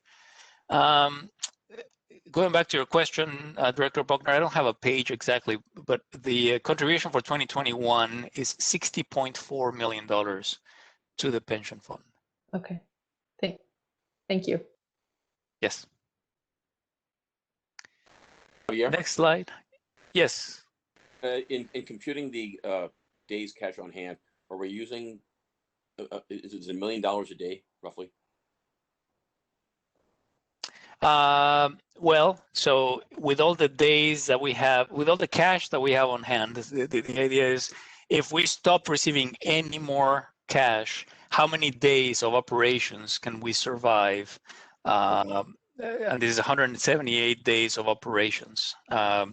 So it's not $1 million a day because every day it costs us more than that to operate the district, but it's 178 days of operations we could survive without any cash coming through the door, and that's a measure of risk that investors and rating agencies have. So is it It's difficult? about, it's approximately $2.2 million per day. Okay. All right. Thank you. You're welcome. Okay, next slide, please. Very little to talk about this one. Director McGuire, you asked about the rate stabilization account. It's alive, it's healthy, it's well. We're not planning on increasing the amount. We constantly check in with rating agencies, our financial advisors, and you know, assess whether or not we need to increase that balance. At this point in time, we don't see the need or the benefit of doing so. So we're planning on keeping that fully funded at 50 million. The next slide, please, shows, I've talked about this topic a lot this morning, but it's that decommissioning and benefits reserve account currently sitting at 94 million. It shows 2019, but that's what we have today. And then at the end of 2020 or shortly after the beginning of the year of 2021, all else being equal, these could go up to $122 million. Again, just as a reminder, the liability, the potential liability that we are facing on the benefit side, it's about $480 million of unfunded liability. So these represents about a quarter of that liability. Very important, but clearly not enough to completely eliminate it. But that's why it's so important for us to continue to focus on these, and when we have a chance, make that contribution and significantly make an improvement on the funding of our pension plan. Next slide, please. This is a question I get a lot, and I'm happy to be able to show it here. I'm pretty sure that our customer owners and people watching these may have similar questions in the past. We have this large project, our decommissioning of a nuclear station doesn't happen every year, so it's large, it's complicated, and the funding of it is also complicated. And so this picture is a depiction of where have our trust funds been historically. You know, the ending balance, how much we put in every year, how much we take out every year, and how the work that we continue to do continues to reduce that liability. There's less and less work remaining to be done because we have continued to not only spend money, but actually do work and get things done. So again, I couldn't be happier, and you know, every time I have an opportunity to commend Mary Fisher and her team, Tim Euling, Ted Main, and everyone, all the women and men at Fort Calhoun Nuclear Station, they've been doing a fantastic job with these. We have, from a budget perspective, of course, there are lots of other filings we have to do with the NRC, and I am not going to get into that today. But we have to assume something for next year's budget, and we're assuming the remaining liability for that project to be about $645 million next year. At the end of the year, we're planning to have about $567 million funded. So you can see the gap has been narrowing. We know it's not fully closed, but it's very, very close to be narrowed. This is why I keep talking about this topic and a benefits reserve account simultaneously. At some point, we will have the opportunity to make a decision whether these nuclear decommissioning trust funds are sufficiently funded with a risk level that we're willing to accept, and then when can we use the remaining of the fund to potentially pay down the benefits liability. Director Williams has a question. Yep, sorry, I had my video off there for bandwidth. In looking at the last slide, the decommissioning and benefit reserve accounts, and this slide, the trust contributions, can you help us make sure that we're seeing things correctly here? Does this slide show the balance in the decommissioning and benefit reserve account itself? No. This slide, slide 41 that you have in front of you, that does not include the benefits and reserve, the decommissioning benefits reserve. Thank you for the clarification. This is exclusively trust funds, nuclear decommissioning trust funds. In addition to these, that's where we have the other decommissioning and benefits reserve account. That is on top of these. They're separate, they're complementary. But it's not included in here. Thank you for that clarification. And so what we see in 2020 is 146 million in the trust contributions. And then that puts the ending balance at the end of 2020 at 557. We're projecting another 133 next year and the ending balance there. So I guess I just want to make sure I'm understanding where that gap is. And after, as you said, at some point after the ending balance is greater than the remaining liability, the gray box, largely the contributions from the annual budget to the decommissioning fund, would no longer be necessary. Yes, with a big caveat. So the ending balance, we have to remember these, we have two big variables that are playing here. One of them is inflation and the other one are interest rates. So there will be a time, and Mary, please chime in.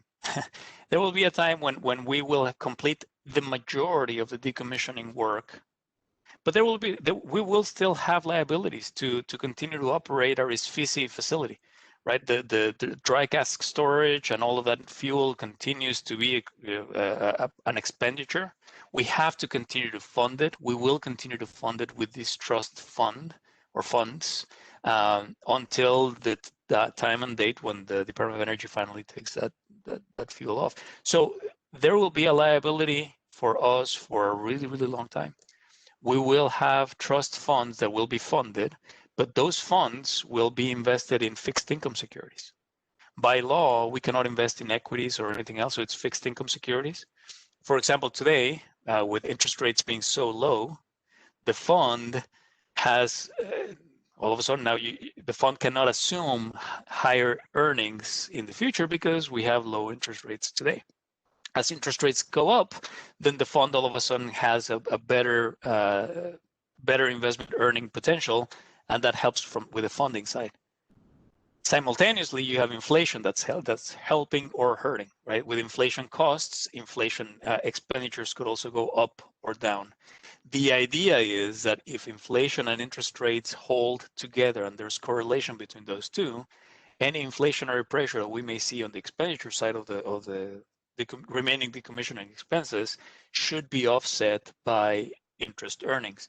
That doesn't always happen, right? You have many economic reasons why that not always happens. So your statement was directionally correct, but I did want to point out that once we achieve funding, we can't just claim victory and say we're done, right? There will be many, many years where we will have to continue to monitor these, see how our investments are doing, see how inflation is affecting these, and always making sure and reporting to the NRC that we have adequate funding and adequate risk controls. Mary, did I miss anything?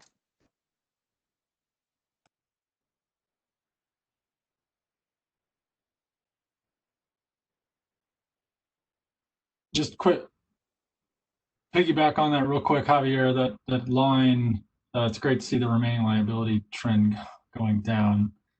Could you remind us when what the trajectory is for when we're going to get that down to a meaningful, pretty material, perhaps not zero, but getting close to it? On that one, I would need Mary probably to chime in. It's really when the majority of the work that we can complete on deconstructing the site and cleaning the site and really just finishing with the remaining expenditures of the ISFISI facility. But I don't have, I don't feel I have the authority to do that. Yeah. So if there's anyone on the call that wants to bail me out, please do so. Mary, you might be double muted. Is your cell phone muted? It was. Thank you, Mo. I was talking, but nobody could hear me.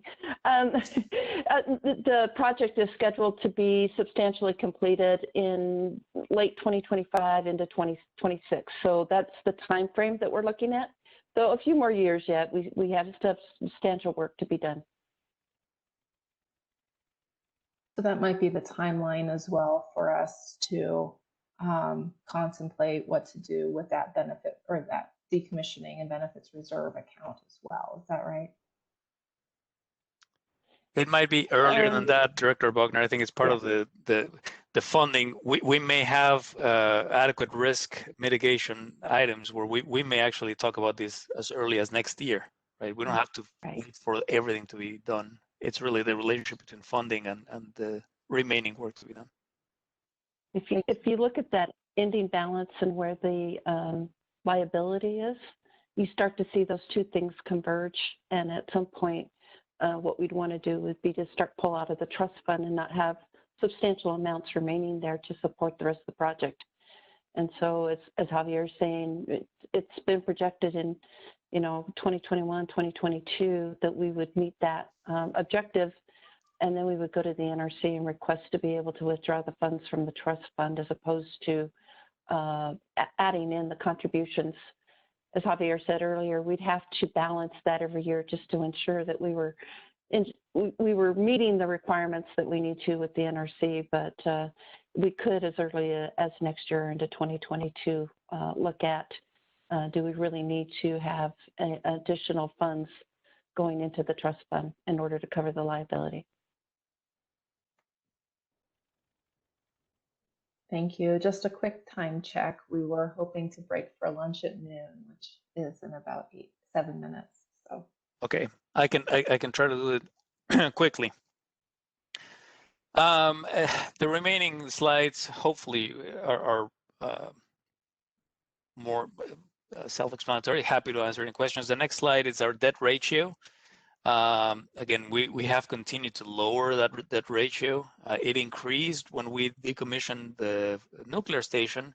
Our net position took a big write-off back in 2017, so that mathematically our debt ratio increased. But as we continue to add more capital, pay down debt, and not expand the amount of debt outstanding, that ratio has dropped down from 64% in 2017 to, we expect that to be 56% in 2021. So not a big effect by issuing new debt. We will have, and this is something that I project that I talked about the public meeting at the PRB, that by 2023, when we finish issuing debt for power with purpose bonds, we're expecting that ratio to be around 57%. So still in that acceptable range between 50 and 60% of that ratio. The next slide, please. Covered ratios. This is Director McGuire. You talked about mini bonds. These funny looking line, I'm going to describe it like that. It's a reflection of mini bonds. So what happens, mini bonds are considered subordinate lien bonds. So we have the vast majority of our debt service has a senior lien on our revenues. They are senior to, we have to pay that debt first before we pay all other debt. We have, and of course that debt usually carries a lower interest rate because it's less risky. Investors like it. In previous years, because of market conditions and many other factors, we have issued subordinate lien bonds. These are bonds that have a subordinate relationship with a senior lien.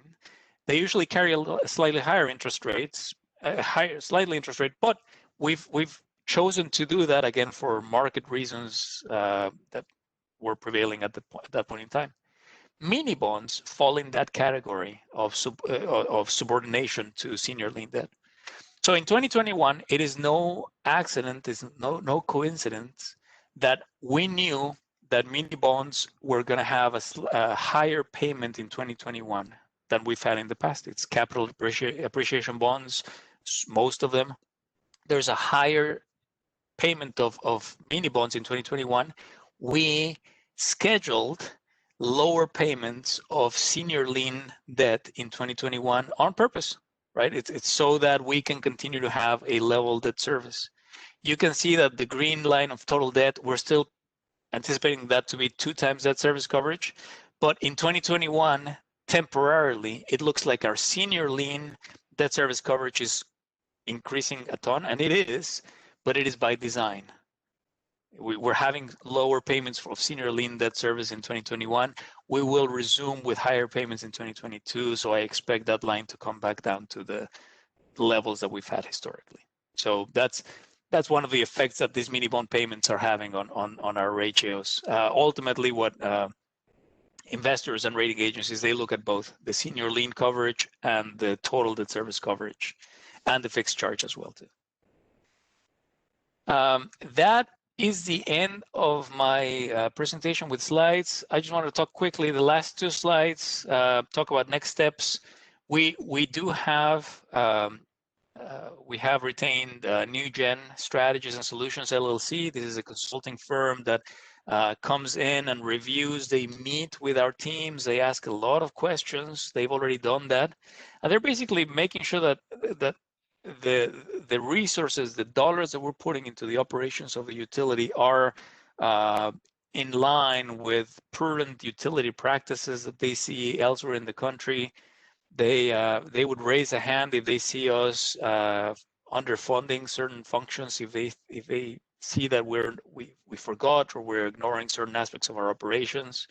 So it's a second check it's almost like a benchmarking, if you will, from this company that gives the board an extra layer of assurance that this COP, the way we've put together the budget, is prudent, and it'll continue to deliver power and services to our customer owners the way we have in the past. You will see that the preliminary COP that is posted, and that one will have it. I think it's just a one-page letter. It's a preliminary letter. That letter will be longer. I think it's 4 or 5 pages long. Once we have the final version, the final COP that will be presented to the board for approval in December, that one will have the longer version of the letter that goes into more detail about the review. All right, so just to confirm, we'll have that final letter from New Gen before we approve the COP.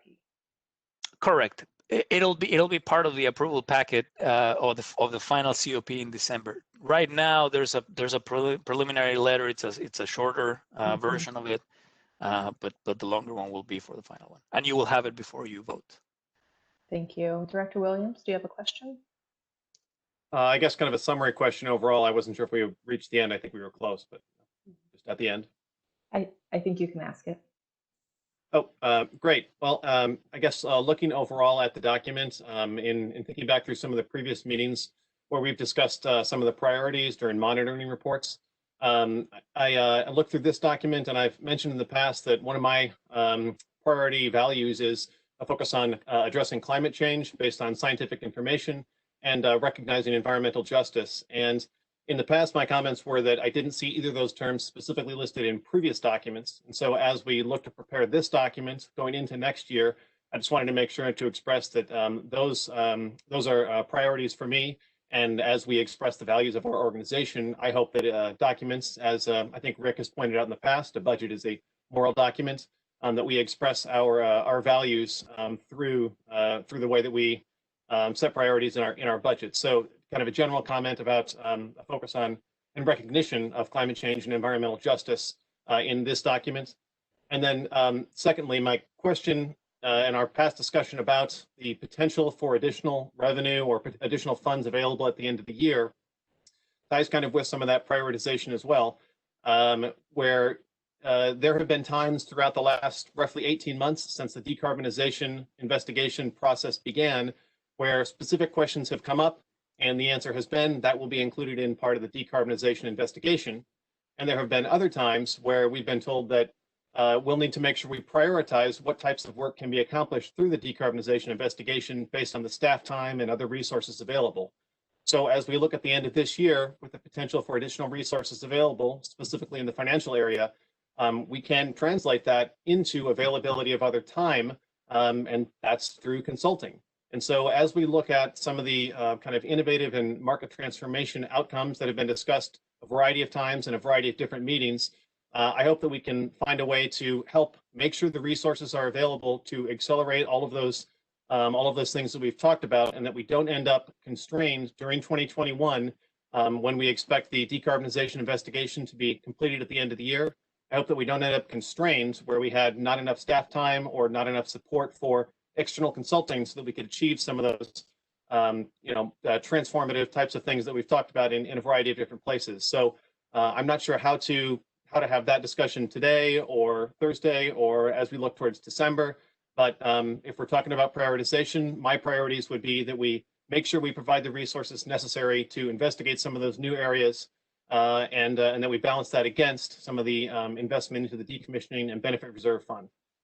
So if anybody has a discussion about how we have, or an idea about how we have that discussion, I'd appreciate hearing it. So, Director Williams, one thing that I failed to mention is we had a very robust discussion on strategic initiative funding. And what I can tell you today, and I don't have the table in front of me, is that we have allocated significant amount of dollars to all strategic initiatives. Decarbonization, pathways to decarbonization being one of them, but not being the only one. The customer strategic initiative, the grid modernization initiative, BT transformation initiative, and even our human capital workforce transformation initiative. So we have dedicated dollars for in 2021 to continue to advance these initiatives. That's the augmentation of the budget that I talked about earlier. I failed to specifically call out the strategic initiatives, so I apologize for that. But we have made significant increases and commitments. What I really like about the way we've done this is that these are increases, these are investments that are sustainable. These are not one time, we had a little bit more money, let's just do a one time, and then next year we may not have enough, and then we stop the initiative. That's one of the things that we've been trying to avoid, making sure that we have a good financial framework where we can continue to sustain these type of investments, whether it's pathways to decarbonization or whatever successor initiative we have on these one. That's how we are building this budget to make sure that not only are we investing to meet all the strategic directives, the 15 that the board has told us, but also the strategic initiatives that Tim Burke has laid out for the organization, and that we are funding them going forward. If I can also mention, as far as your comment, Eric, about the market transformation stuff, we are going to be discussing that in detail in the governance report as far as board work plan.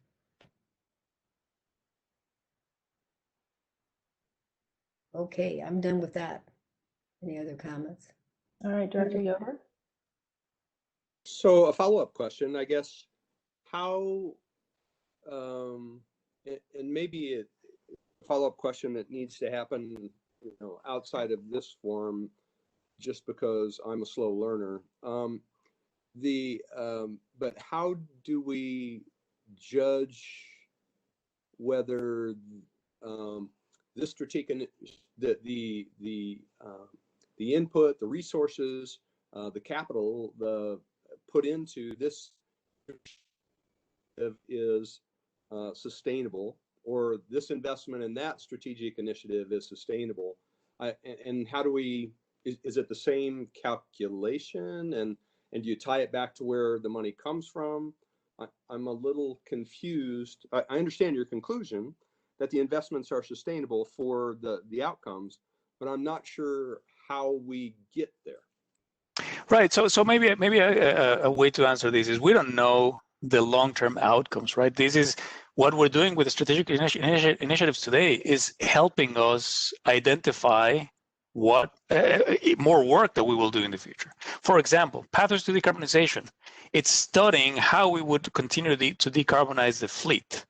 It's not necessarily all the work that's going to be needed. So when I say it's sustainable in the way that it's funds that we're not taking away from any other function. It's funds that we are dedicating to this one function. These pathways to decarbonization strategic initiative will eventually come out with some recommendations. Those are not going to be funded with this amount of money. We will have to make them other decisions in the future. Those might be significant investments, and we will make those investments in the future. So the funding that we have set aside for strategic initiatives today are commensurate with what the strategic initiative is set to do, to study, to understand, to get all this clarity. In some cases, like grid modernization and the business technology, we are making changes. We are already investing in technology. So it is really it's very much in line with what the strategic initiative charter and the goals of each strategic initiative is trying to do, and the work that is planned for 2021.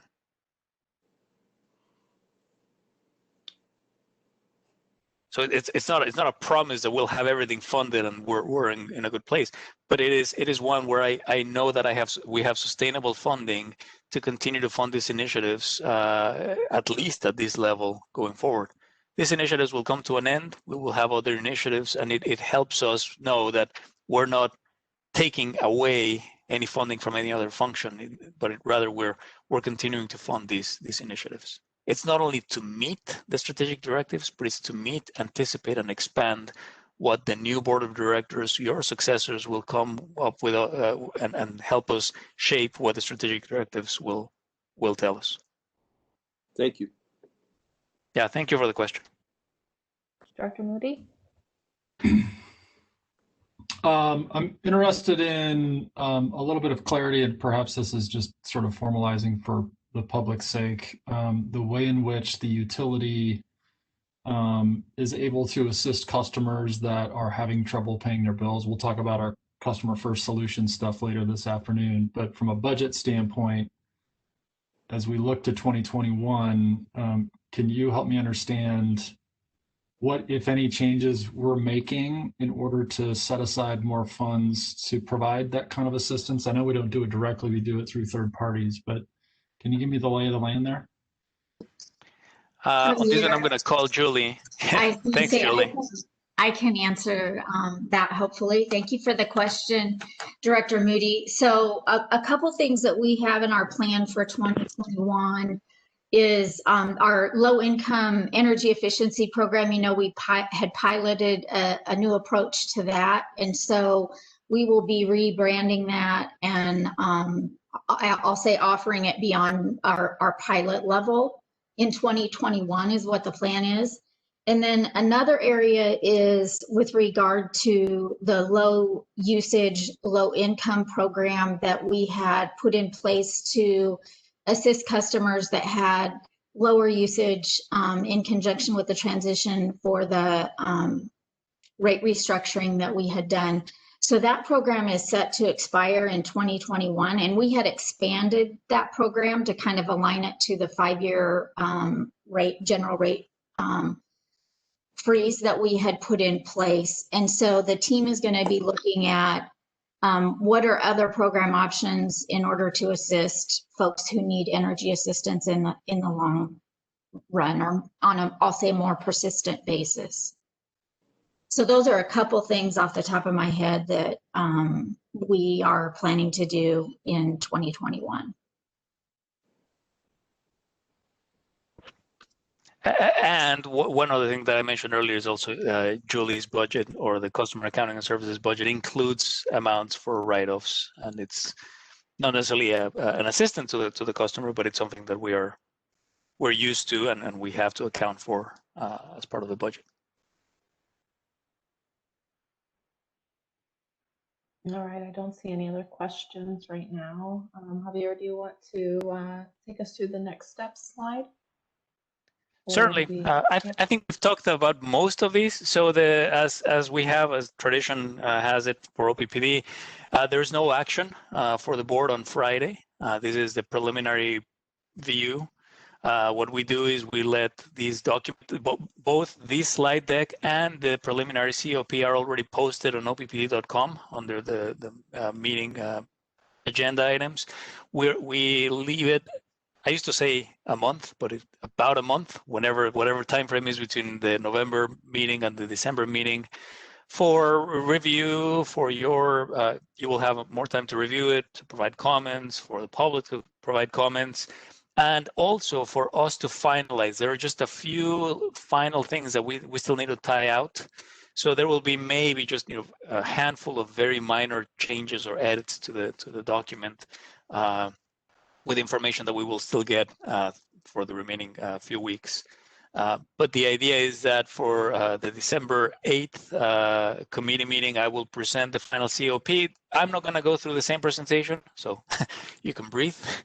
I'm just going to talk about the changes or a very summarized version of this presentation, and then it'll be up for board approval on December 9th, along with the FPPA change and along with the capital expenditures resolution that I mentioned earlier today. All right, thank you. Just for clarity, how should the public provide feedback on this? Is it just through the board contact page, reaching out to board members, or is there a specific way that we want to receive those comments? Any and all, I would say, and Lisa's team does a fantastic job with OPPD Listens. That's a really efficient way for us to process those, or through chatting with you directly and you providing those comments to us. We're agnostic. You know, feedback is feedback, so we're happy to take it. Okay, very good. Let's see, Director Williams, do you have another question? Just a process question here. As we've talked about this today, and it's not an action item, will there be any discussion on Friday, or the next discussion is next month? What's the next step there? So typically, I would present something similar at the board meeting in November. And I apologize because I don't have clarity on that one. I can certainly do that again on Friday. Given that we have these WebEx and it's all recorded and it would be the same venue, the same media that will happen on Friday, I'm happy to just point people to watch the recording. Either way, I'm going to phone a friend on this one and maybe ask Scott from a governance perspective, what do you think? Thanks, Javier. The reality is, as the board reviews the agenda at the end of this meeting, it'll make the determination as to what it would like to do. So that would be the course of discussion. And so at the end of it, I would invite the board to consider where it would like that discussion to happen. And it could happen either way. To your point, Javier, we're flexible. So for clarification of my question there, I guess I'm not looking for a re-presentation of the same material on Friday, but I do hope that some of the directors would also have time to express if they have priorities that they would like to talk about at the time when we are taking input on the budget. I expressed some of mine. I hope others have ideas about how we make sure we highlight in the budget where things have been allocated and how that meets some of the things that we've talked about in past months, because this is the one time throughout the year that we set those financial priorities for next year. I may be gone at the end of today. I have some other commitments, but I guess I will look forward to seeing how that comes up on Friday. Thanks. All right, thank you, Director Williams. All right, I think with that, I see no other hands. Just taking one last scan here. I believe that concludes the November finance report. It does, in fact. Does anyone need a break? I do. All right, we're going to take it. Good job, everybody. Thanks for walking us through that, Javier. That was really helpful. And thanks to the entire team. I know that that's a ton of work, so kudos. We're going to take a 30-minute break to grab some lunch. So we'll come back at 12:45. So Mo, go ahead and pop that in there. Everybody enjoy a break, stretch the legs, and we will reconvene in 30 minutes.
Good afternoon, Mo. Can you still hear me? This is Mary. Hi, Mary. Yes, I can hear you. Thank you.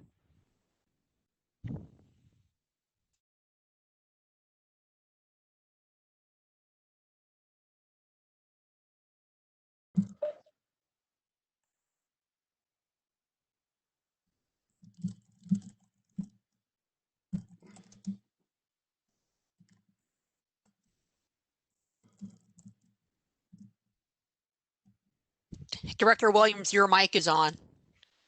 I don't know if you know that or not.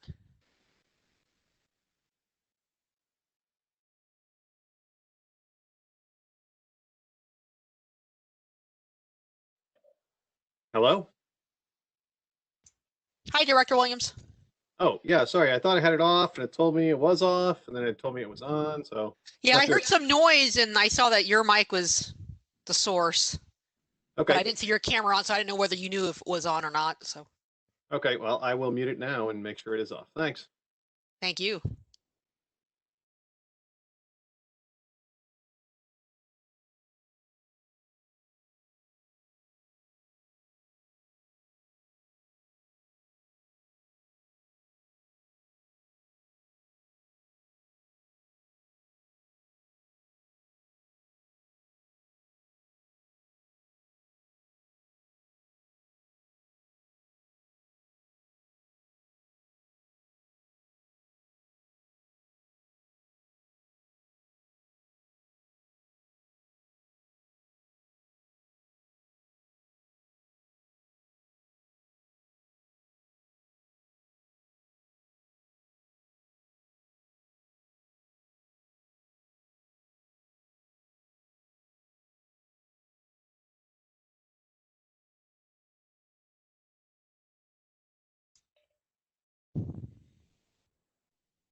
Hey, Director Williams. Yes. I'm not sure I understand your question. Yeah. So I'm going to leave here at about 1:30. I need to be at City Council. Okay. I'm going to drive from City Council out to my office to be there by 4 o'clock. So I'll drive from about 2:15 until 2:45, usually about half hour. So I would like to join by phone. Is there anything that I need to do in order to join by phone? I haven't done that in a while. I don't think so. Can you promote me to a panelist by phone only, or what needs to happen there? Yes, we should be able to promote you to a panelist if you join by audio only. Okay, great. And then once I reach my office, I will probably rejoin by computer. So I should be able to use the panelist link. So okay, just a heads up that there's going to be 3 different versions of me. I appreciate the heads up. If you wouldn't mind sending me a text when you get settled, and please do drive safely. 3 different versions. Can I let me just comprehend that just for a little I bit. always thought there were 2 Williams brothers, but now there are 3. Yeah, there'll be even more than the usual. It'll be a special on some TV show later this year. Director Yoder, I see your question. I think that if you are able to use video, by all means use it, but if it does cause performance issues for you, then you should cut it or we can cut it. I hope that helps. Yeah, it was a way of getting a larger discussion around VP Comstock's question. So the best practice is start with video. Is that right? I think so, if you're able to. I think that would be nice for directors in particular. I like to see your faces. So the public can see your faces. Yeah, that too. Okay. Sorry, I'm catching up on the chat. I do need a stand time sometimes too, so I will stop my video every once in a while. You are not alone. Okay. Okay, so I think we're good to go. And we've got critical mass. We lost Director Day, if I remember correctly. He had to step away, but otherwise everyone else is here. Which means we're on to System Management and Nuclear Oversight. Director Molhoff, you're up. All right, can you hear me? Yes, I gotcha. Great. So first off, I would like to acknowledge all the veterans in the organization and thank them for their service. Veterans Day is tomorrow, and if you have veterans in your families, please acknowledge their service. So thank you. The Systems Committee met on October 29th. We reviewed an update of the Bright Battery Project, and that was funded by a grant from the NET and matched by OPPD. The team is engaged with vendors in the RFI process, and the public will see education and engagement around battery storage in the near future on all of our platforms. I want to thank Mary, Chris Vlasic, I think I got that right, and the staff for taking time for this presentation. We learned a lot about battery storage and that it's more than just hooking up a battery to a solar panel. And so we appreciate that update. Also, Mary has 2 action items and then the Nuclear Oversight Committee report. And I was able to attend the exit briefing and would just like to recognize Ann McGuire and her longtime participation in those Nuclear Oversight Committee meetings and for her commitment to making sure that we do things right at Fort Calhoun. So that's all I have, and then I'll turn it over to Mary. Thank you, Director Molhoff, and thank you for your service. First item that I have is the Nebraska City Station Unit 1 condenser retube labor contract. If you recall, I'll test your memories, back in July, we awarded the material contract to Plymouth Tube. Since that time, we've been putting out RFPs and really going after the labor part of these contracts. We had 2 vendors that replied to this contract, TEI Construction and American Efficiency Services. Just to remind you that the water boxes are the water that flows through the condenser tubes. That equipment has been in there since 1979, so it is original equipment. And as we evaluated these bids, we looked at the overall effectiveness of our labor contracts that came in, and we are asking the board to authorize to award the contract to TEI Construction for the labor portion of this contract.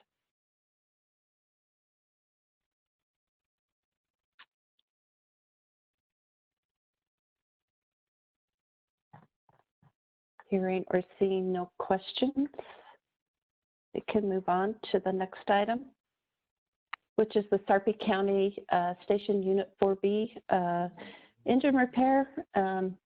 As we've gone through our outages this fall, we typically go through our peaking stations in particular and do borescope evaluations on the status of this equipment. As we went through 4B, which is the Bravo engine of the Sarpy County 4 unit, it did reveal some damage in the internal and stationary components of the power turbine itself. You might recall that we did some work on engine 4B a year and a half ago. That was related to the engine portion of now on the power turbine portion. We had a piece of equipment that broke as we were going through operations and went through the turbine, and the result created some damage. And so we've taken that engine out of service and have really evaluated what we think is the problem. However, we cannot determine that until we actually get in there, tear the unit apart, and really get in and understand what might be necessary. Pratt Whitney is the original OEM, and they do have a proprietary work and proprietary information that is only held by them. They also have the tooling, the parts, and the technical expertise to perform the necessary repairs on the power turbine. And so we're asking the board to approve going with a sole source to Pratt Whitney to do the repair of the Sarpy County Station Unit 4 power turbine. Be happy to take any questions on either one of those items.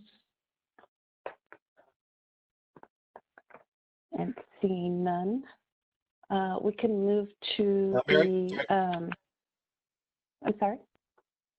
Hey, Mary. Eric, do you have an expected cost through the negotiations, or can you help us understand the kind of the scope of what we're talking about here? For the Sarpy County unit? Yeah. I do. That's not something we usually say publicly because we would still be in negotiations with Pratt Whitney on what it would take. And so if you'd like, I can take that offline with you, Director Williams. Yep, I figured. I just want to make it make sure everybody's clear about that's the reason why we don't have a number here is because of the proprietary negotiation stuff. All right. And then there is not an additional review and approval afterwards. You will bring an update to us, but there was not any additional board action following the negotiation, correct? That would be correct. The other thing that we just don't know until we actually tear this engine apart and send it off to Pratt Whitney what the extent of the damage is. And so that would have some impact on what the final cost would be as well.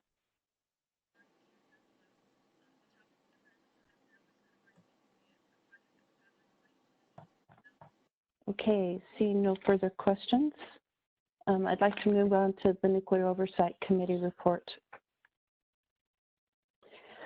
Nuclear Oversight, we continue to work on the decommissioning of Fort Calhoun Station. As we reported in October, the safety at that unit with all of the influx of subcontractors that we've had coming in to help us with this work has really took a turn in the October timeframe. We took a 3-week stand down in all work up there, refocused everyone on safety at that facility. And as the Decommissioning Oversight Committee came in, as Director McGuire and Malhoff attended that meeting, they heard some of the actions and opportunities that the DOC members provided to us for additional improvement in our industrial safety program.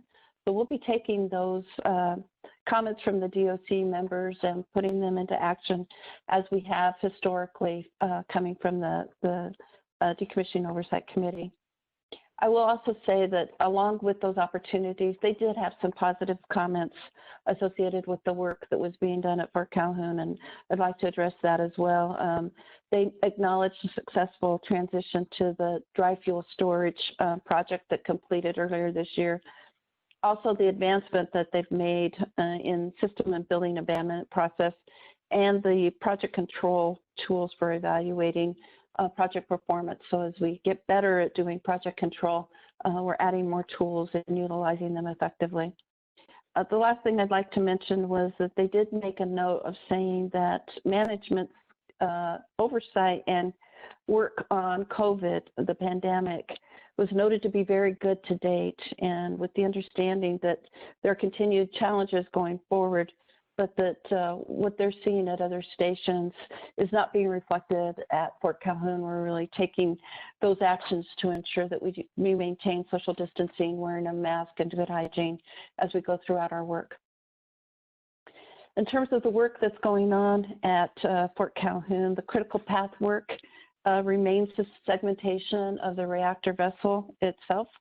Many of those critical activities are performed off-site. They're being the design and fabrication is being done off-site for specialty tools that will need to conduct that work. And we have weekly managements with the subcontractor to validate their performance and to discuss any challenges that might be coming forward. In addition to that, as I mentioned, there are several buildings that we're moving towards cold and dark and ready to deconstruct. That would be the warehouse, the maintenance building, the chemistry, and the radiation protection buildings. All of those have been taken off of all energy sources, getting them prepared to be deconstructed in early 2021. And then last but certainly not least, as you see, the installation of that rail spur in the processing area continues. Yep. We are moving about 70,000 cubic yards of soil, part of this change that we're making up at the site. And we do project that to be complete in 2021. The final item that I'd like to mention is what we do with our Nuclear Oversight Committee. This is a committee that is set up there to really watch and ensure that Fort Calhoun is meeting all of our nuclear regulatory commitments and requirements. They do internal audits. They did complete one in the October-November timeframe.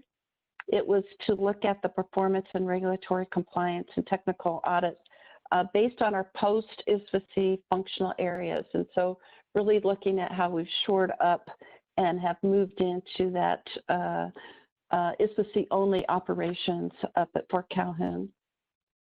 The audit determined that we were in sufficient compliance, but they did find 23 deficiencies and 6 enhancements.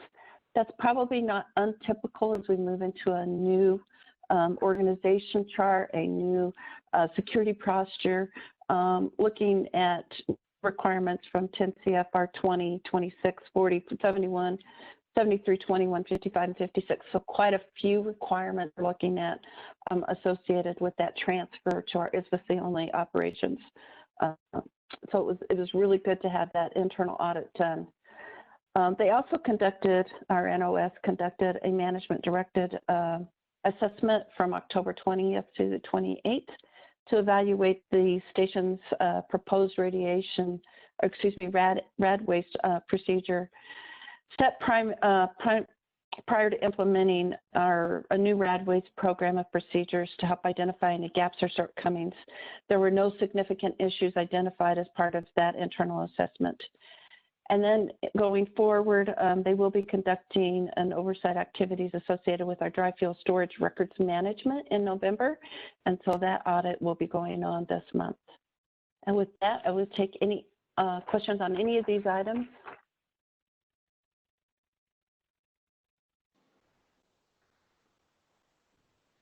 Go ahead, Ann. Dr. McGuire. Yeah, I have a question. I have a comment. I'm not certain if a lot of the board members are aware of when the Nuclear Oversight Committee meeting, the committee or the Decommissioning Oversight Committee was ever formed. This was formed after the flood. And it is very, very vital to the health of Fort Calhoun.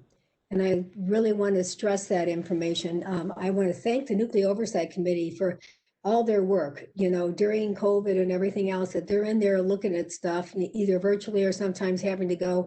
And especially now with all the rad waste information that they have to do and all the breakdown of the, highly critical components. It's very, very important.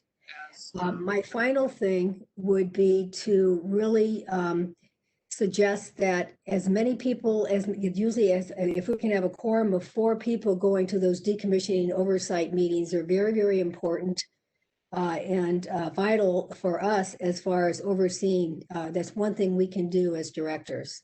But thank you, Mary, for a fairly positive report. We had the decommissioning oversight last time. We did have, as far as with the contractors, we had to sort of make sure that they have the same values that we do as far as safety. And again, the decommissioning oversight and nuclear oversight is very important in this role. So thank you. Thank you, Director McGuire, and thank you for your continued support of Fort Calhoun. So, you're welcome. Mary, I just have one clarification, if you could help me with this. I saw some chatter online. I know that one of the governmental oversight organizations has changed some of the standards for disposal of very low level nuclear waste. And I just wanted to have you clarify that all the nuclear waste from Fort Calhoun is being shipped on this. And that's why we're building this rail spur and processing area. And am I correct in that? And can you just allay some concerns that might have erupted from a change in federal regulations? Certainly. All of the radioactive waste material at Fort Calhoun will be handled and processed in accordance with Nuclear Regulatory Commission requirements. And it is being shipped to Clive, Utah primarily. Some of it that is a little higher in radioactivity could go to a Texas facility, but primarily it'll all go to Clive, Utah. It'll all be handled in accordance with the requirements associated from our nuclear regulatory commitments and our license requirements. And hopefully that answers your question, Director Mulhall. It does, and just to clarify, none of our waste from Fort Calhoun will go into the city or the county landfill, correct? Only that which we are absolutely certain contains no radioactivity and contains no what I would say industrial waste items such as PCBs or other controlled waste would not go to landfill. So in general, yes, I would say that we are very diligent in ensuring that nothing goes off that site that has any radioactivity. All of it will be going to Clive, Utah, or another facility if that should be necessary. Thank you, Mary. And again, I want to recognize that this has been, decommissioning and deconstruction is challenging in itself, but with everything that the team up there has had to go through this year and last year, kudos to all of you and for being so resilient, and as things go wrong, taking a step back, reevaluating, and then moving forward with a positive attitude. I think we've seen that over and over again. So thanks again, Mary, to you and your team, and to everyone who works at Fort Calhoun, and to the entire organization for supporting that effort. So that's all I have. Craig, I think that ends my report. Thank you, Director Mulhoff, and I would echo those kudos comments. Very well said, 100%. Okay, we, friends, are on to public information. Director Yoder. Thank you very much. The next slide, there we go, shows that we met on November 3rd. Describe a little bit of each item here. The legislative regulatory up, which is the first time that the public information, oh, by the way, if I get garbled, let me know right away, or because I have had problems with this. So just go ahead and cut my video. So it's the first time that the PI committee had met after our discussion at last month's committee meeting. The agreement, the verbal agreement among all members present was to choose a path alternate to the legislative resolution. As a work product from that, a draft work plan from the legislative team is in the PI committee notes on diligent.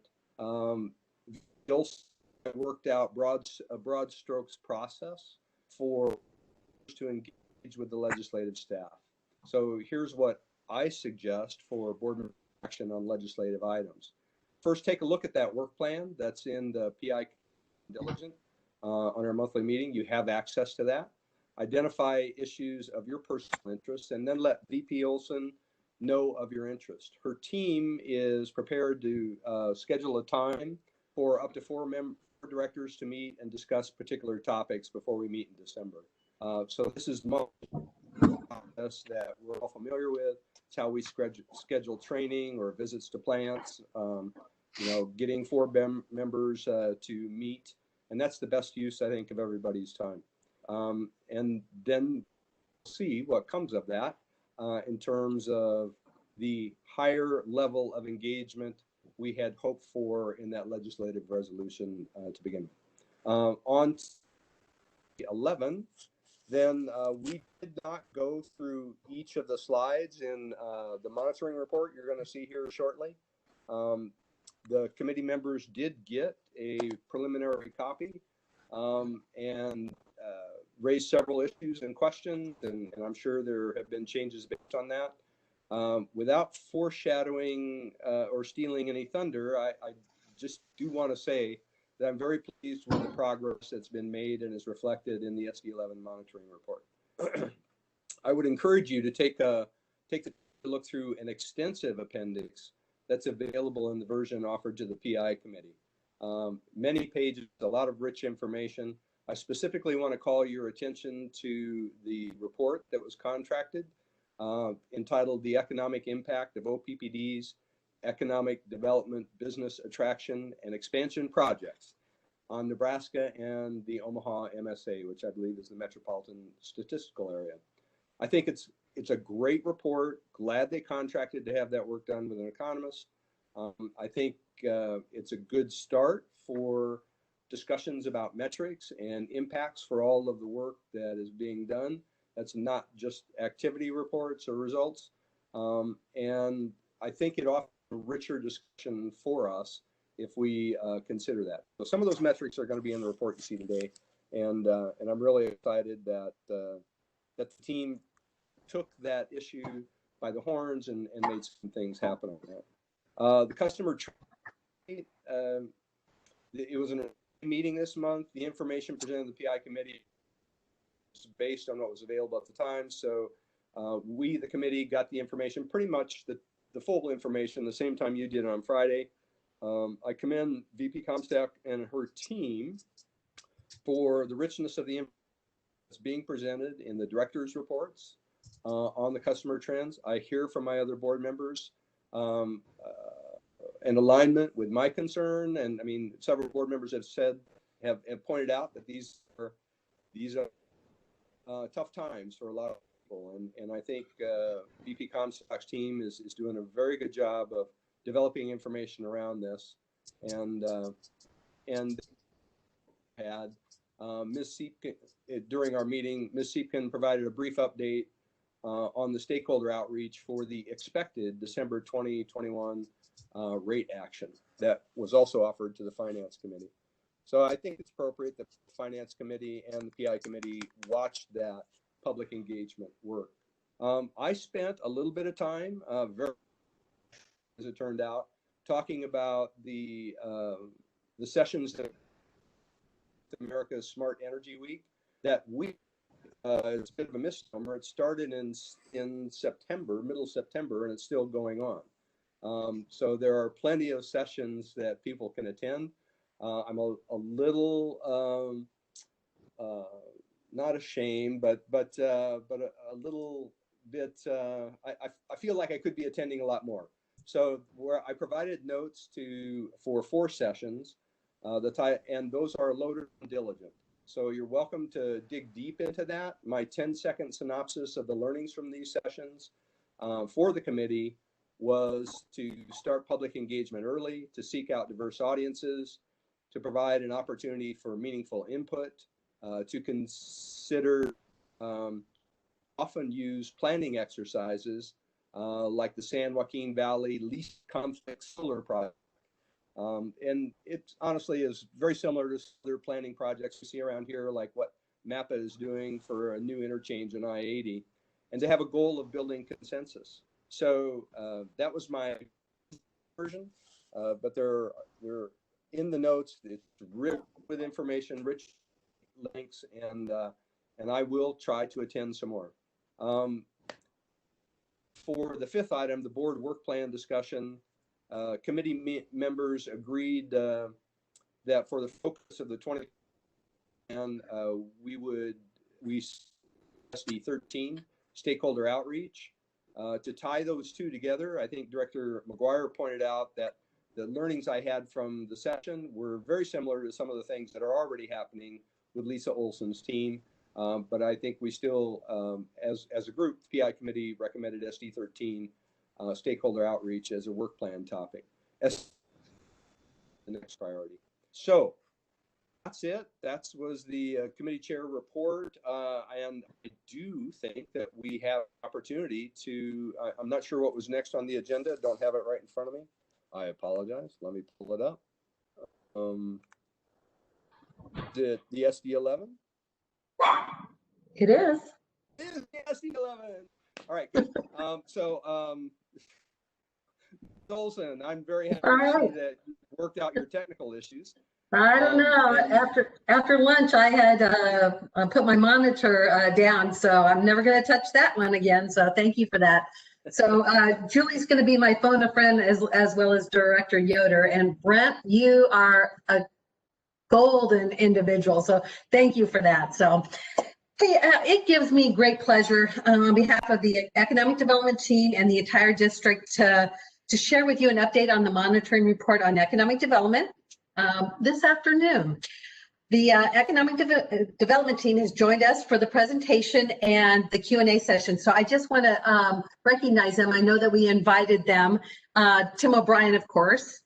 Brooke Aiken, who you will find out has been awarded the Service Provider of the Year from the Nebraska Economic Developers Association. So kudos to Brooke for representing OPPD. Woohoo! Devin Meisinger, who has been just stepped up on so many fronts in terms of economic development, as well as Jason Esser. And then our newest member is James Caraway, and we'll talk a little bit more about that. So welcome to the team, because I wanted them to hear firsthand all of the great work. It's so hard to step back and just really soak it all in. So, and actually having Javier do the COP was just beautiful, because it talks through, you know, our future, and now we get to recap the year and then what's on the plate coming up. So, so next slide. Mo, thank you. The next slide, as you see, is our SD11 and our deliverables, and we'll go through the further breakdown of the directive and provide some highlights. So next slide, please. Since our last report, we have had a successful and another banner year, thanks to the team and the district. This truly has been an across-the-board effort, and continue to make process improvements that Director Yoder talked about, and all in this changing world. We've all changed, check and adjust, but with this COVID, reaching out to prospects and so forth, we've all really had to make changes, and I'm so impressed by what the team is doing. We know our economic development team makes impacts in our communities and region. To continue to carry the SD11 mission, we have made changes to our team.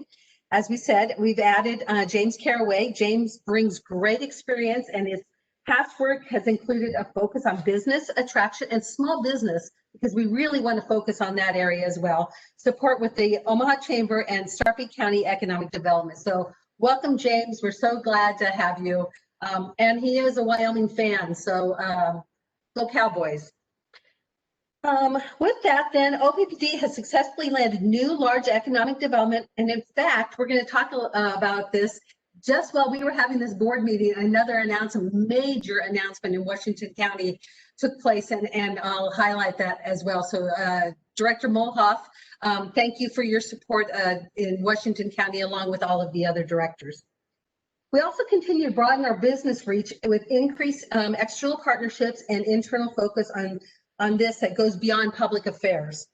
So next, benchmarking. We spent a lot of time this last year benchmarking, because we really wanted to talk through of how we are best in class. We have focused on putting our benchmarking into action and continually evaluating ourselves against other utilities and economic development organizations to further check and adjust and refine our pitch and our focus. And we're still learning, and others are learning from us. So that, I guess that's the biggest point of flattery there. Planning. We have built upon our planning efforts with our new site development, an enhanced economic development platform, which you learned about last year, but that has been really the first and best source of information, and others are replicating that as well. And refined our platform and messaging, and in close partnership with local and state partners. So OPPD truly is leading the way. So next slide, please.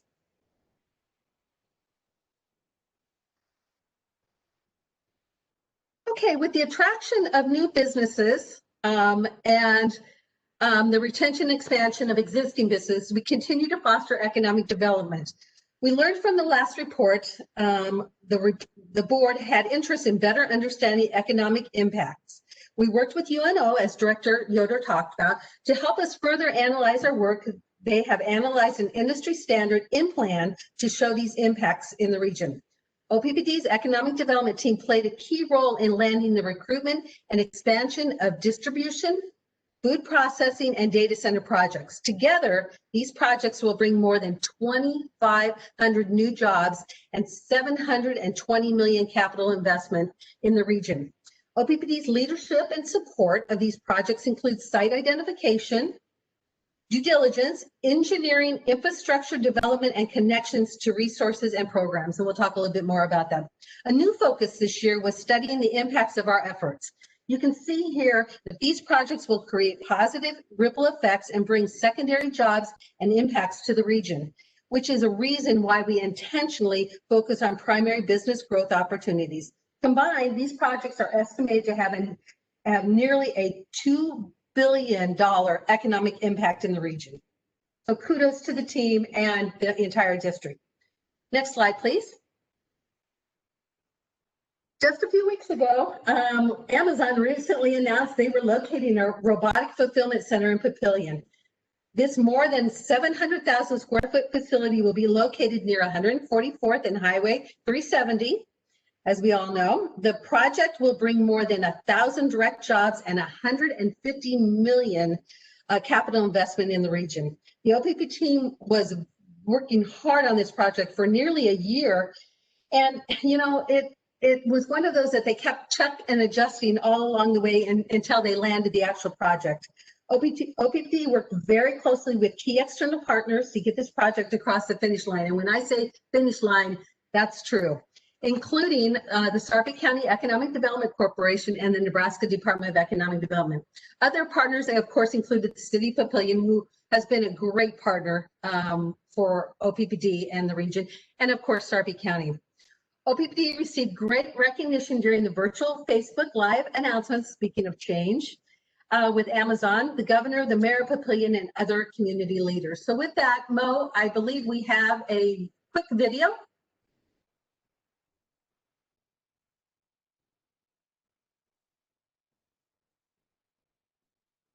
And this is, there's no narrative at this point, but we just wanted to let you see how massive really this project is in the region.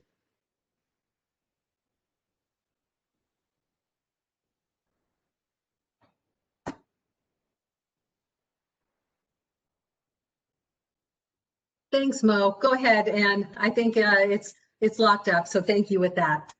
The next one, as I said, right during our board meeting, it was announced, and you'll see it in the papers, in Washington County, Dollar General announced that they're building a 800,000 square foot distribution center in Blair, and they talked about how they were replicating this for other areas. So once again, OPPD and the area was first to put this project together. Over 300 direct jobs and 45 indirect jobs, and an 85 million capital investment. So this is huge.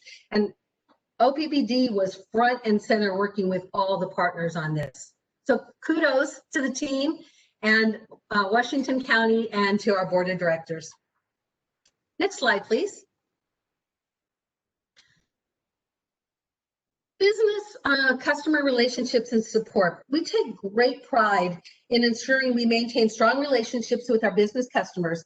Business customers' proactive outreach and support is a collaborative across customer sales and service, economic development, and other business units. This work is a team sport as we listen. It's important we listen, hear from customers, and navigate really solutions for individual customers. The Customer First Solutions team that was formed during this unusual time is a great example of this work, which included focusing on commercial and industrial customers that may have seen impacts in their operations, as well as all customers. The Economic Development team provides resources and impacts to their operations and provides resources and connections on proactive outreach visits to target customers and headquarter contacts. Oftentimes, this goes beyond energy needs and services to ensure our customers, business customers, are satisfied with operating in our territory and focus on growth. So I really want to just highlight some success stories so that you know that while we've announced these over the years, they continue to grow. Frontier Cooperative, really on the left-hand side here. Formerly Midwest Farmers Cooperative, is a project in Syracuse that continues to grow since locating here more than 5 years ago. They are currently building a new fertilizer terminal. We provide power and rail service, which is on our Arbor line that you've heard a lot about, to the customers. And OPPD helped Frontier celebrate its 100th train received in August in 2020. Great things are happening for Frontier and in the Syracuse area. So thank you for that support, and thank you for the support, Director Yoder. Facebook celebrated its 1-year anniversary of data center coming online in Papillion in June of this year. Facebook announced collaboration with Springfield Platteview Community Schools with a $200,000 grant for STEM programming and technology upgrades, and hosted a Facebook Digital Families community event. So when we talk about passing along in the communities and so forth, that's what we're talking about right there.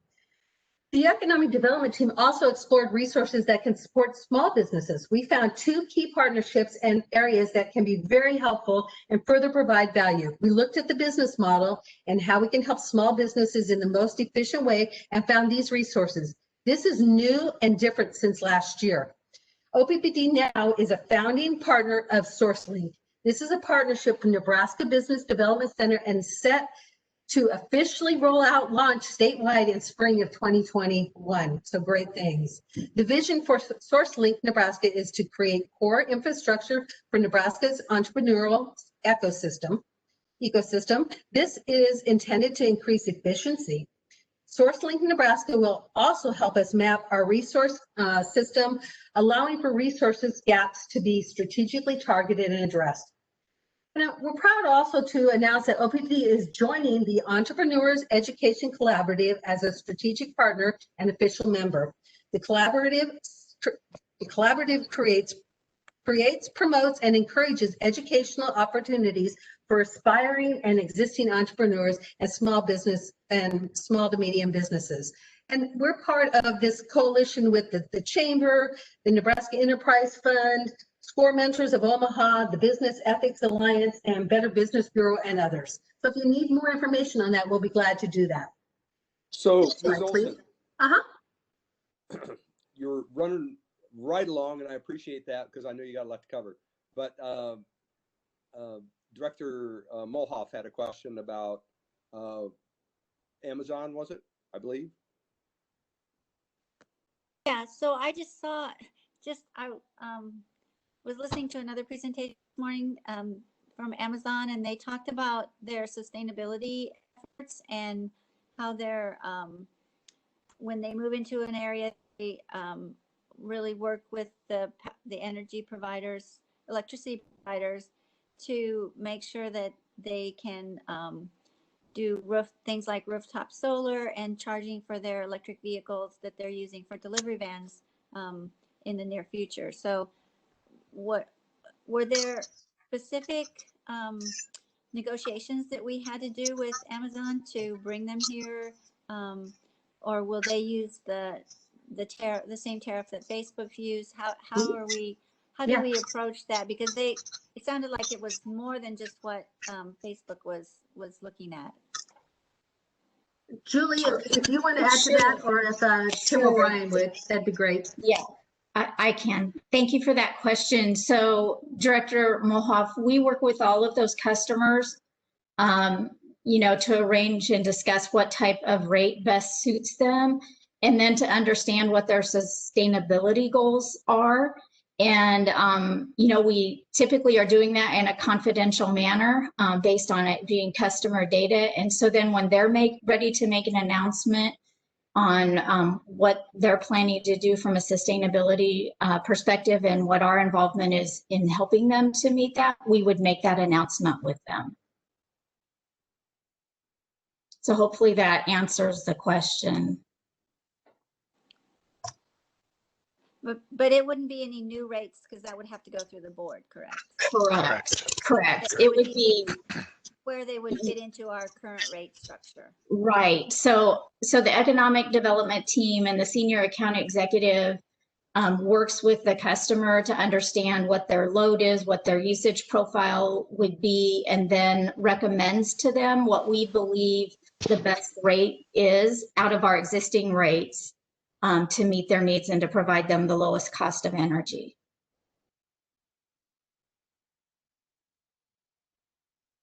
Does that help, Director? Thank you. That answers my question.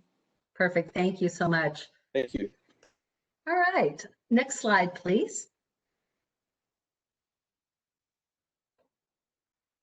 We refined our marketing and attraction strategy with further updated visual, pitch books, case studies, LinkedIn outreach, and have found our niche is in recruiting. The board may recall part of these changes came from our Integrated Energy Marketplace Strategic Initiative. OPPD is a key leader in this effort among economic development partners. Our objectives are focused on nurturing business attraction leads through engagement strategy across digital platforms, promoting sites to new business prospects and existing leads to plan and be a catalyst for new project opportunities and raising awareness of OPPD. We have focused on producing content specifically, as you know, for The Wire, OPPD social media, high impact placed advertisements, real estate marketing, and project case studies. The team is actively using an enhanced digital platform, which I talked about, for prospects and their pitch books. And really it's an engagement platform that there's modules and custom information to prospects and customers so that they are able to open it up and is completely customized for them, which has been has really hit the mark. So others have been watching what we are doing on that. We are focusing on building relationships. You've heard me say that words matter, but relationship and actions are really important in this line of business, which has led to dozens of meetings and new project leads, which we are tracking through analytics. OPPD is the first utility and first economic development organization to use this digital platform, and it is not OPPD Community Connect, it's a different platform. Now other chambers, economic development organization, and utilities are signing up across the Midwest and beyond. So with that, once again, first and best source of information. We have truly taken that to heart. Next slide, please. OPPD is a leader in economic development activities. And I would be remiss if we didn't talk through, you know, we don't go out and seek recognition or awards. They truly have been coming to us. So they're a great testament to the work of our teams across OPPD and to the board of directors. We have received the highest economic development honors for this among utilities nationwide for the 4th year in a row. OPPD was named one of the top utilities in economic development by Site Selection. This is a designation given to top 20 utilities among more than 3,000 utilities. So congratulations to everybody on that. Economic development projects take partnerships and collaboration across a variety of organizations and entities. This year, Greater Omaha ranked 3rd among metros nationwide in terms of number of projects landed in Site Selection's 200,000 and 1 million population category. Nebraska received Area Development's 2020 Silver Shovel Award for the 2nd year in a row. All of these awards are recognition to the teams involved, from state agencies to utilities and economic development organizations across the district and the state. Our work is a team sport, and these awards are an honor for us and the communities in the state. So kudos to Tim O'Brien. As we know, you hear me call him T.O. He truly is a great coach. When we started this year, we could have not predicted the dynamics we occurred due to the pandemic. So if we could go to the next slide, please.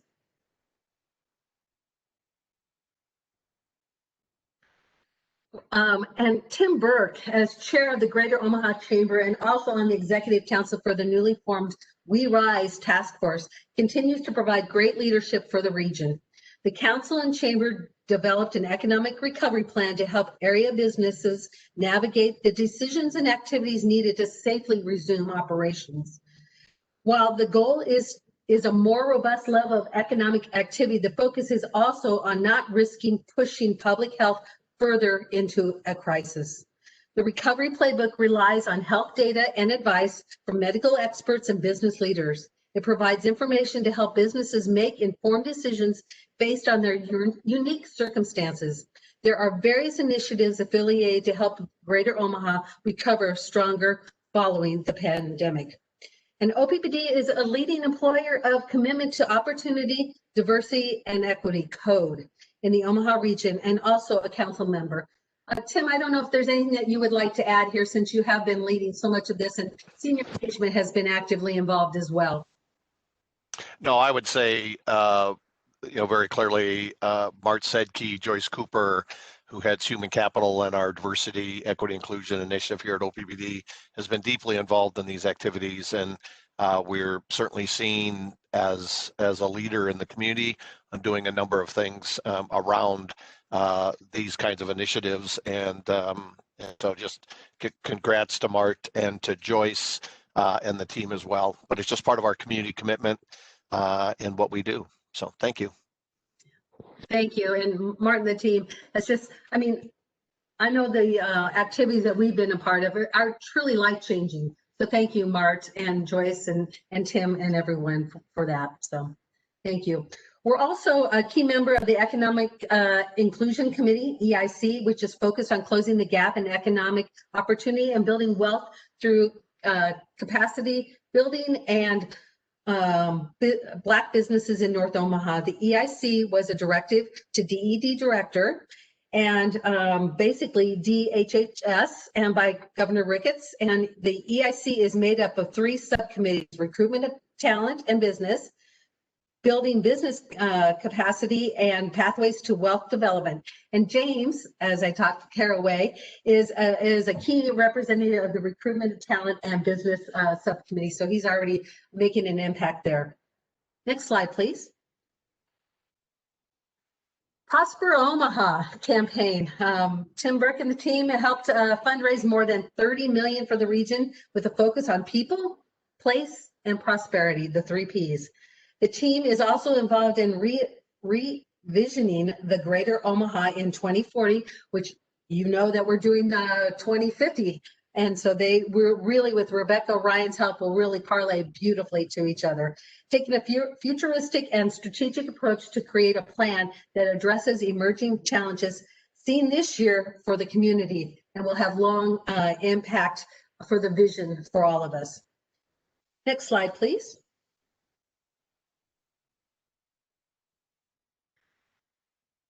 I know, Director Yoder, the list, we tried to put logos this time because we wanted to just show how relationships and actions really matter. And we do take leadership positions. We're just not participating. We are leading many of these organizations and well represented throughout our territory in additional leadership roles.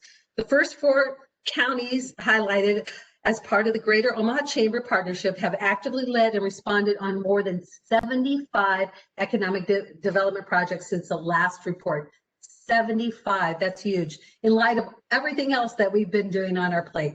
Our roles on more than a dozen local, regional, statewide, and national boards include providing guidance, strategy, and support on projects.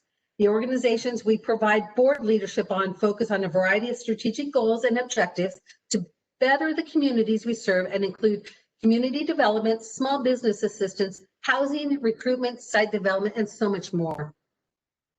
Next slide, please. And benchmarking. Did a comprehensive approach to how we look at offering programs and rates for economic development. We continue to evaluate ourselves against others and industry trends. We continue to research and interview other top utilities and economic development organizations through benchmarking and customer interviews. We continue to share evolving needs for prospects and existing business customers. Areas evaluated included communications, case studies, data visualization and presentation, key industries, site marketing, tools, and COVID-19 resources that we added to that. In terms of metrics, we learned utilities that do report varies widely and includes a combination of job creation, capital investment, revenue, kilowatt hours sold, load growth, population, unemployment rates, per capita income, number of projects leads, referrals, and indirect commercial and household effect due to projected employment of projects landed. We incorporated these findings into our overall metrics and impacts. and more to come on that as we put our dashboard together. So you'll be seeing that during our next monitoring report. We are also being mindful of how the Omaha region stacks up against its peers, aspirational cities, and competitor cities. OPPD supports a variety of chamber initiatives and efforts to address key areas. And the Omaha Chamber Region's 2020 Barometer compares the economic performance and characteristics of Greater Omaha with 9 other metros to reveal strengths and opportunities to growth. So much more to come on that. Next slide, please. We use the type of framework illustrated to further develop our focus on our customers and their evolving needs. We listen to customers and prospects to understand their needs. We look to the industry and utilities as we identify trends and navigate opportunities. We develop and deliver solutions to our customers.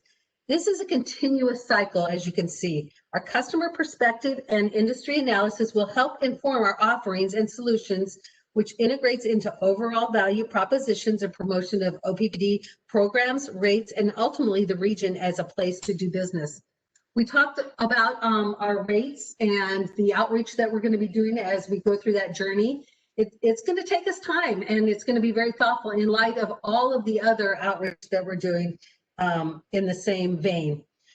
We also look to additional savings, revenue opportunities in maximizing our existing assets with business customers in mind.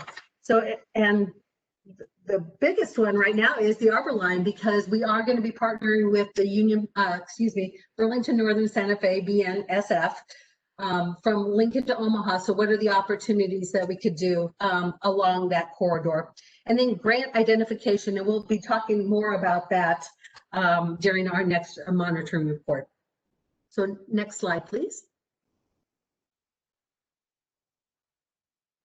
So OPPD not only assists, but leads site development, due diligence, and marketing efforts for large businesses and industrial customers.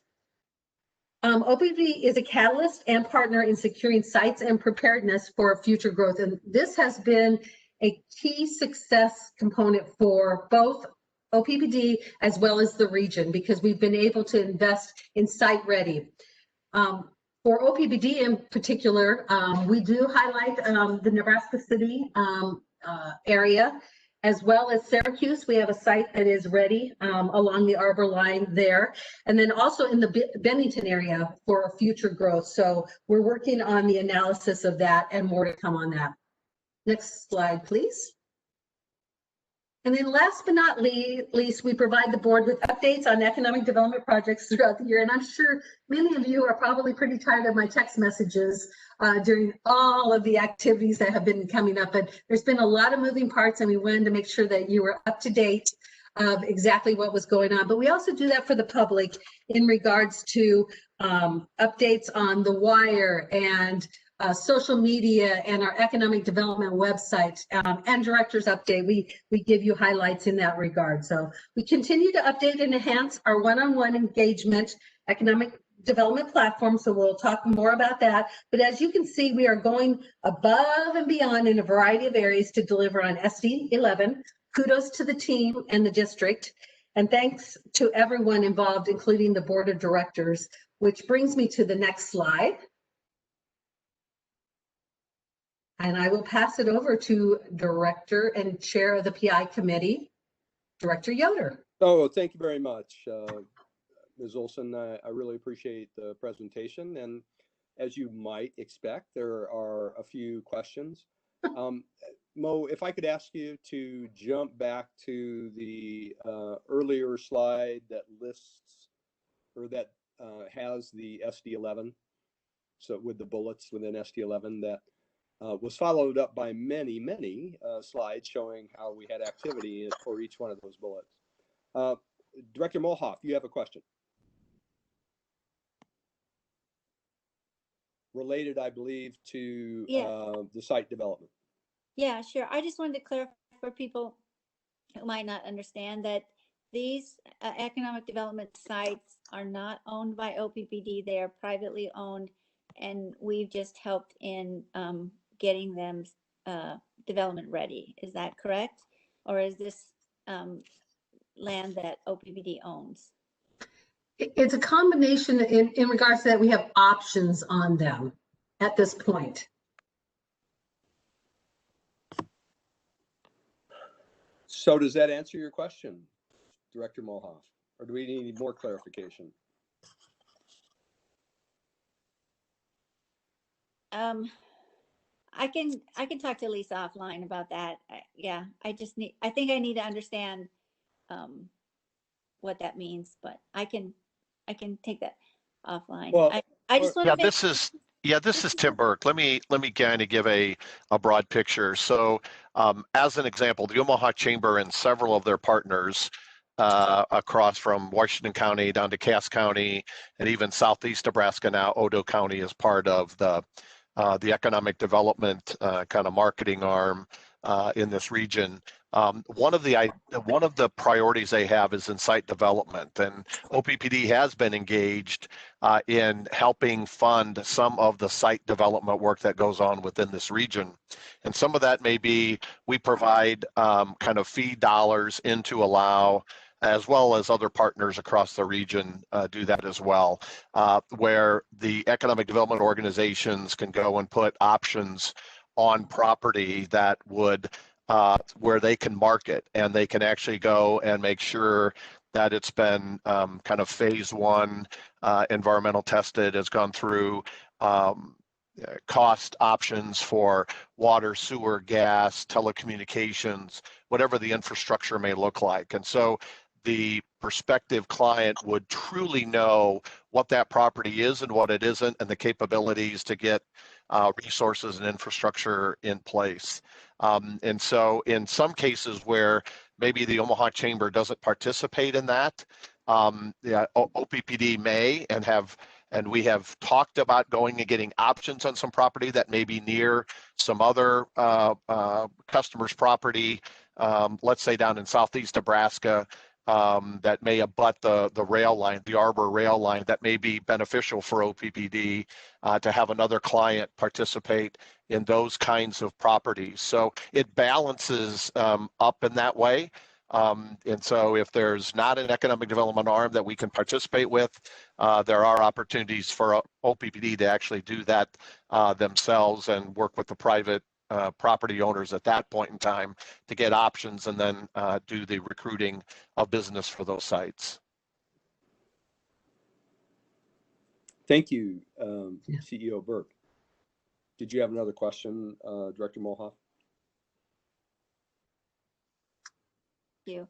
And I think most of the reason I asked the question is that this isn't land that would be OPPD owned and taken off tax rolls. This would be leased, and it would stay on the tax rolls at whatever value the county already. Absolutely.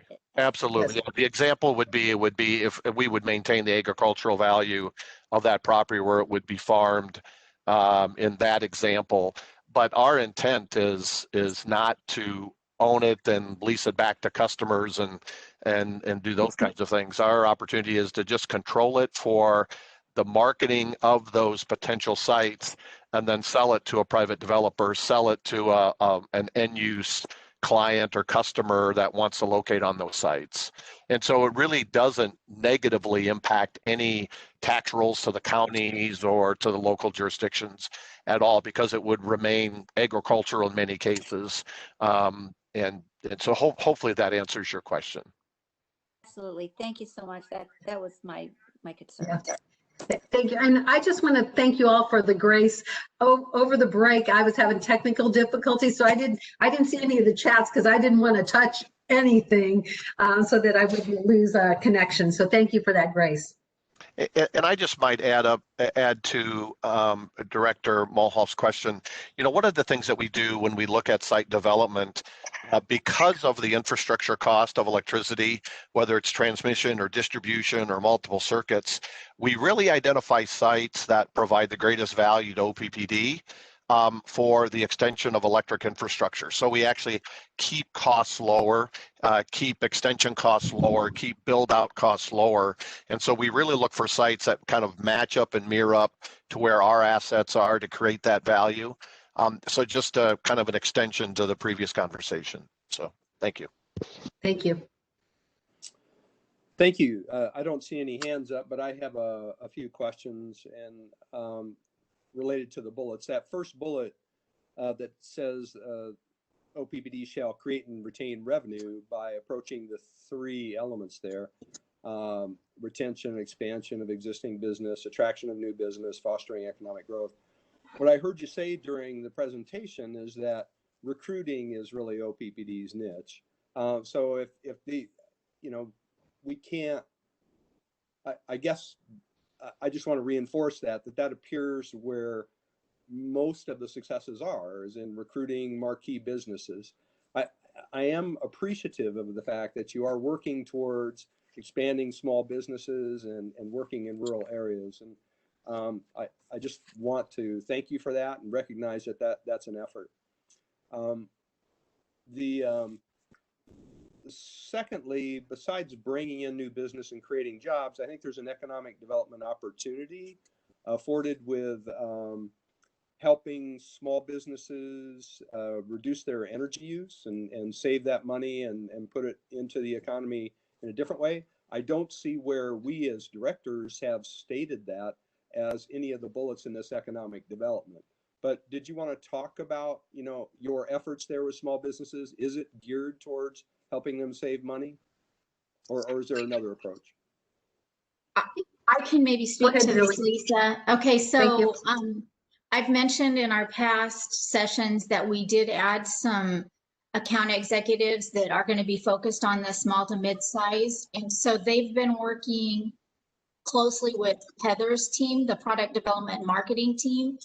And so I'm really excited about the work that they've been doing to better understand the markets that are out there that within that small business and further segmenting them so we can target our programs, our energy efficiency programs to them and help them realize energy cost savings, as you mentioned, because that does help the businesses and help with the retention efforts. So that has occurred in the past, certainly on our very large key accounts. But now we're moving into this focus area of the small to mid-size. So we'll have more information on that next year. The team is really just getting these programs off the ground. That's very exciting. I see Director, thank you for that clarification. I see Director Moody has a hand up. Yes. Great work as always. Thanks for the report. I really appreciate it. And it gets better and better every year. Congratulations on all the accolades. My only comment was going to be to underscore something that I mean, similar to what you just mentioned, Director Yoder, you know, like strategic directives, and then there's interpretation, right? And so like part of what I want to be able to do is just maybe offer some clarity around how I hope you're interpreting the strategic directive. For me, one of the things that it's definitely changed in the last 7 months or so due to the economic challenges that we had and that we're currently experiencing. But prior to that, our biggest challenge as a community from an economic development standpoint was people and attracting people. We were able to generate jobs and bring new businesses, and all of that's really good. But if the people aren't here, that's a key to the equation. So I want to, my point in bringing that up is I want to emphasize and continue to reinforce the work that we're doing with code, with the Economic Inclusion Committee, with the We Rise Task Force, some of Tim's work on the chamber board. Like that stuff to me is just as important, because if we don't have people to fill these jobs that we're bringing here, then it's all for naught. The brain drain is something that's very real. And I would also say that, you know, coming out of COVID, I think there are a lot of people that are really meaningfully reevaluating where they live. And it's an opportunity for the city as well to continue to attract and retain people. So thank you for doing that work. I really appreciate it. If I could double down on that, Director Moody, I think classically the economic development research literature shows that it's not just rates that drives businesses to come here, but it's the availability and skill set of the workforce. So I double down on the need still to have good people here, which we do, just not enough of them. So I also wanted to point out, and you didn't take credit for what happened up in Washington County. I think your leadership voice in promoting the economic development value of renewable energy resources was really exemplified quite well up in Washington County, and it's a continued effort, and I'm very happy to see you do that, and would encourage that you expand that kind of activity, not just within our service area, but anywhere where we might want to have that kind of development. So I think that's a message that's needed throughout the state of Nebraska, and I'm really proud of the fact that you guys are doing that. I have a question about bullet number 3. Can you provide an example of how rate changes have boosted economic development that you describe that is described in bullet number 1? So of course, 261M, and then we'll be working on other rates and so forth as we do the stakeholder outreach and that effort. So more to come on that. We'll flesh that out more going forward. Of all the bullets, that's probably one of the hardest ones. So I've heard rumors, and I think there isn't. So one thing to think about there is that 464 and that demand charge change. I think that allows for a greater development of green jobs and those businesses that are developing renewable energy behind the meter. I think that's really an opportunity for you to take some credit there too with that change. So all in all, I think this is really great. So that one economic development report that was that you funded, was it all good news, or did it reveal some opportunities for improvement? We do have some opportunities for improvement, and I know we're running short on time, but we'll follow up with all of you on those action plans as well. And we're also working on an economic impact study with UNL as well, so more to come on that. Okay, so very good. Taking a quick look at that, I saw that, and I'm happy again that you're working in the rural areas, but I think there's an opportunity to continue that amplification of effort that you have there, to deliver some more resources, so some more successes. Okay, so thank you. I don't see any other comments or questions from directors. And good job. On to Ms. Comstock. Janice, you had, sorry to interrupt, Rick. I see Janice's hand up. Oh, I see. Oh, thank you. I didn't see it. I did, and I just wanted to go back again and congratulate Lisa and her team and Tim O'Brien especially for the work they do up in Washington County, because I saw firsthand what that relationship that they with Washington County Economic Development did for moving the support for the solar facility up in Washington County from a 7-0 no to a 7-0 yes. And so just kudos to Lisa and her team for those relationships that they've developed up there, and their the way that they framed the connection between renewable energy and economic development was exemplary. Thank you. Thank you for that.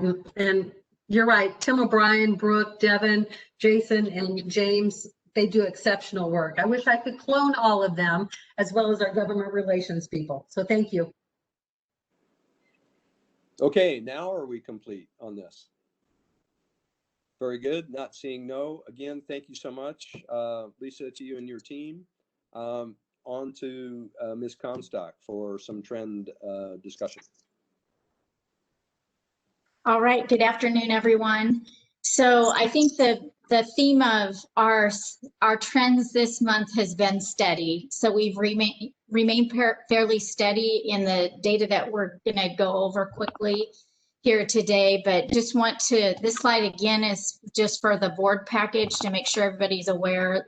It comes to the board package on the website of the programs that we do have in place still as we continue to monitor our customers' needs and identify ways that we can help them as they may be challenged to pay their bills during this time with COVID. And so the team is continuing that monitoring. Obviously, we're entering into the cold weather period, so we're making sure that we have the means to stay connected with our customers during the, as we move into the winter months, so that we can continue to help get them connected to any assistance that is available to help them out in their scenario. We do that by continuing to educate on the availability of the CARES funds, which will be available through the end of the year. And we just got good news this morning on the CARES fund that's not in this presentation, but Douglas County did vote to approve moving the assistance available for an individual up to $1,200 from the $750.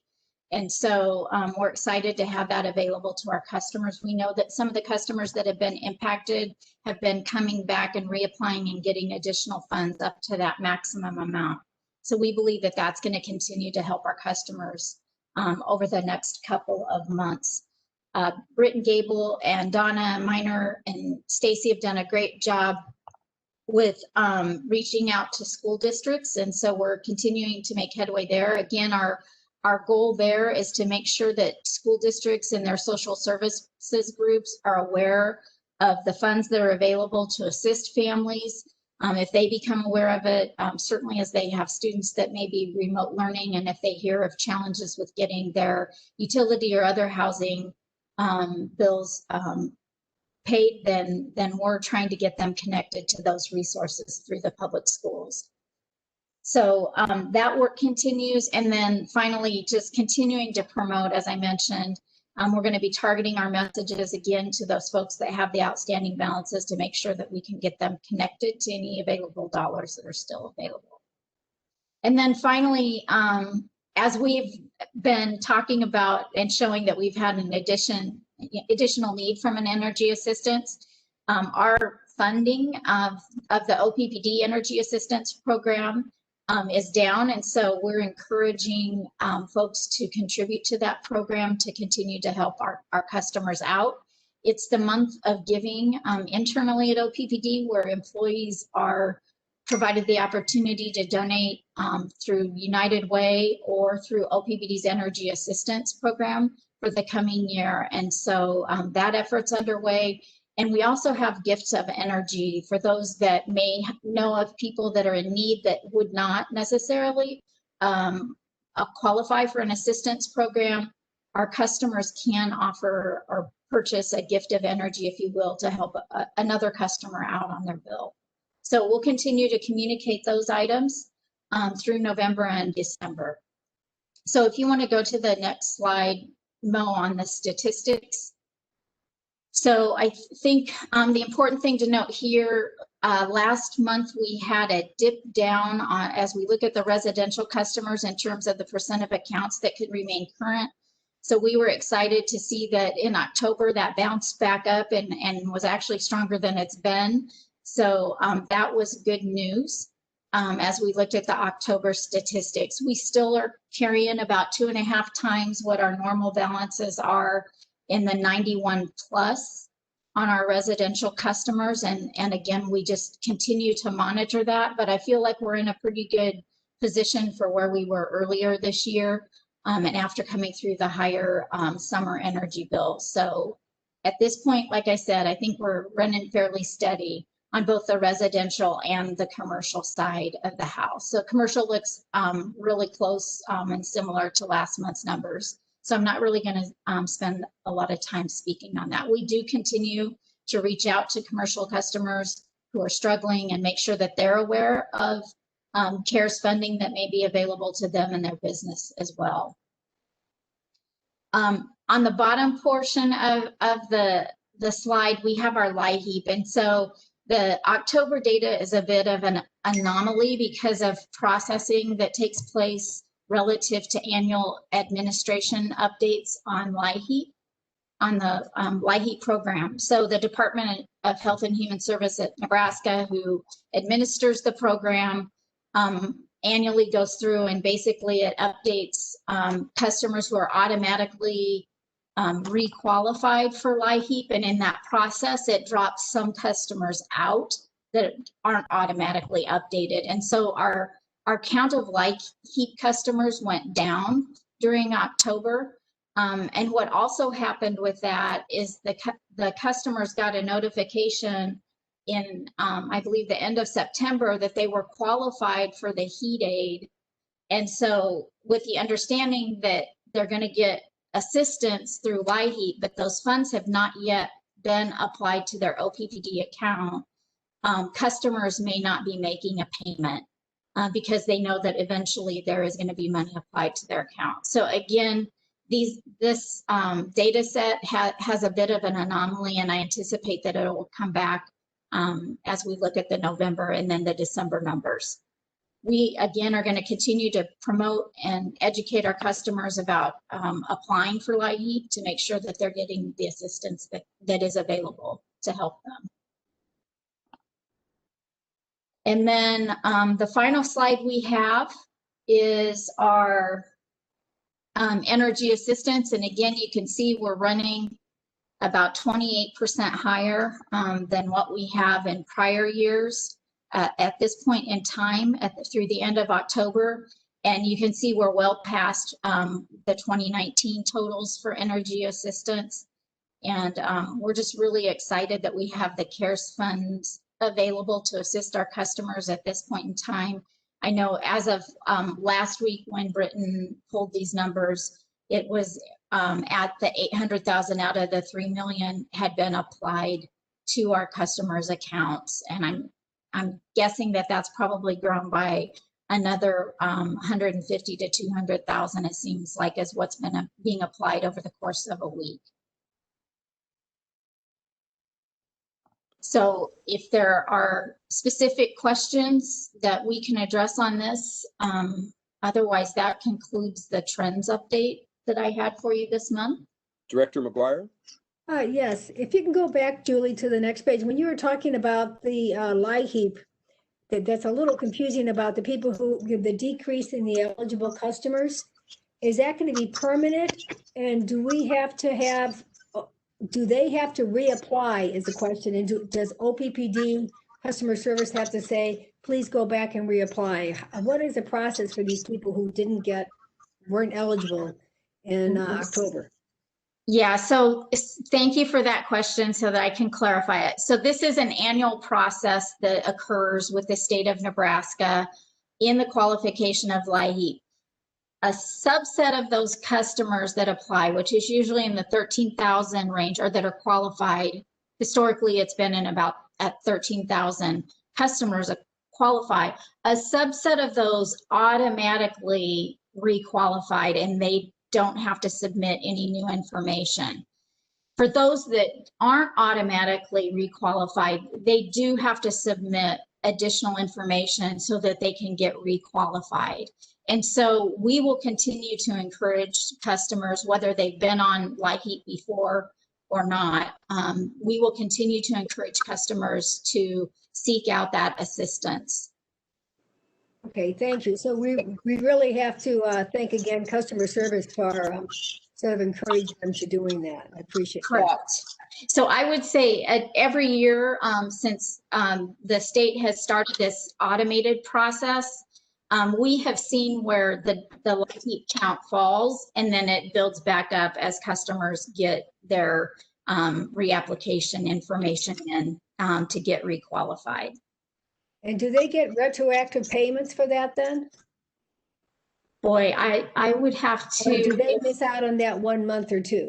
Yeah, if Britain is on, Britain can maybe speak to that. If we can promote Britain to a panelist. Good afternoon. This is Britain, Senior Project. We can hear you, Britain. It looks like he's muted now. Okay. Can everybody hear? There you go. Yes. All right. Britton Gable, Senior Product Specialist with OPPD. To answer your question, Director McGuire, LIHEAP program participants are not punished for having an application at a certain point in time. So if a customer comes in and applies in January, they get the same allotment as they would have received if they applied in October. So there's no punishment from the terms of when they get it. If they're eligible for that amount that program year, they get it regardless of when they applied.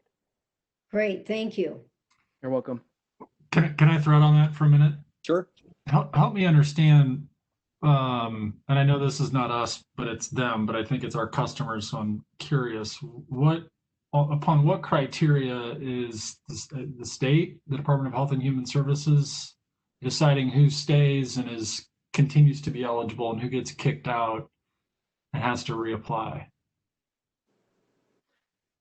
Director Moody, what happens at the state is if somebody is actively participating in the food stamp program, they are automatically eligible as long as there's a current bill on file. So if they are certified for the food stamp program, they automatically will get heating assistance if they're responsible for a utility bill. Or there's another program that they're actively receiving. It can be like the child care subsidy program, TANF benefits, SSAD, which is a disabled program for elderly, or ABD. So there's different programs. If they're on another program at the state, when the state automatically determines eligibility and they're actively on another program, that qualifies them for the next year. If they're only on LIHEAP and they're not on any other programs, they have to recertify because there's not current information on there, on their account at the state. And the income limit for the LIHEAP program, 130% of the FPL. Thank you. You're welcome. Director McGuire, were you finished with ask? Yes, I am. Thank you very much. And Director Moody, did you have another approach? Yes. Can we go to the next slide, please? Where's the county at with respect to CARES Act deployment of funding? Yeah, we've got, I'm reading 710,000. That's just for our customers, right? Of the three, give me a sense for where they are and what's left and the likelihood that we're going to get it all allocated and spent. Director Moody, so the 710,000 that you see on this slide, that was based on the money that had actually been applied to accounts based on when the data was pulled. Mm-hmm. So then the reason why we provide this additional slide over here on the corner is to show the difference on how money, so Dollar Energy Fund sends us the CARES Act funding once a week, every Wednesday, and we automatically go ahead and post those funds to the eligible customer accounts. So that's why you always see a difference. So then we always provide this extra slide to show like, okay, guess what, on November 1st, this is where we're at. I can share that for Douglas County only, we have distributed over $800,000 of CARES Act for our customers. We are over $900,000 total across all counties and funds distributed. We are averaging anywhere between $60,000 to $100,000 a week being distributed for our Douglas County customers. So with 8 weeks remaining in the year, we're going to get really close to that $2 million threshold with those Douglas County funds. So Dollar Energy Fund, MUD, and OPPD, we continue to collaborate with Douglas County regarding the balance of funding. Dollar Energy Fund provides a weekly update to Douglas County regarding the expenditures and where we're at. So we're continuing to adjust. The key thing is that's really going to mean that we've increased the maximum because, as Julie explained a little bit ago, there's families that continue to be impacted by COVID-19 due to unemployment, not being able to continue to, their hours have been permanently reduced from 40 to 20. So they can come back and reapply for assistance as well. So the biggest thing is when the CARES Act was set, we looked at, did we need to adjust that maximum dollar amount? Because now, we are 7 months into the pandemic, we needed to adjust, to try to adjust that maximum benefit amount for our customers, because if they're so impacted by the pandemic, that means those expenses are eligible as well. Right. Okay. And so that's super helpful. So then give me a sense for, so applications in progress, 4,800, completed 2,700.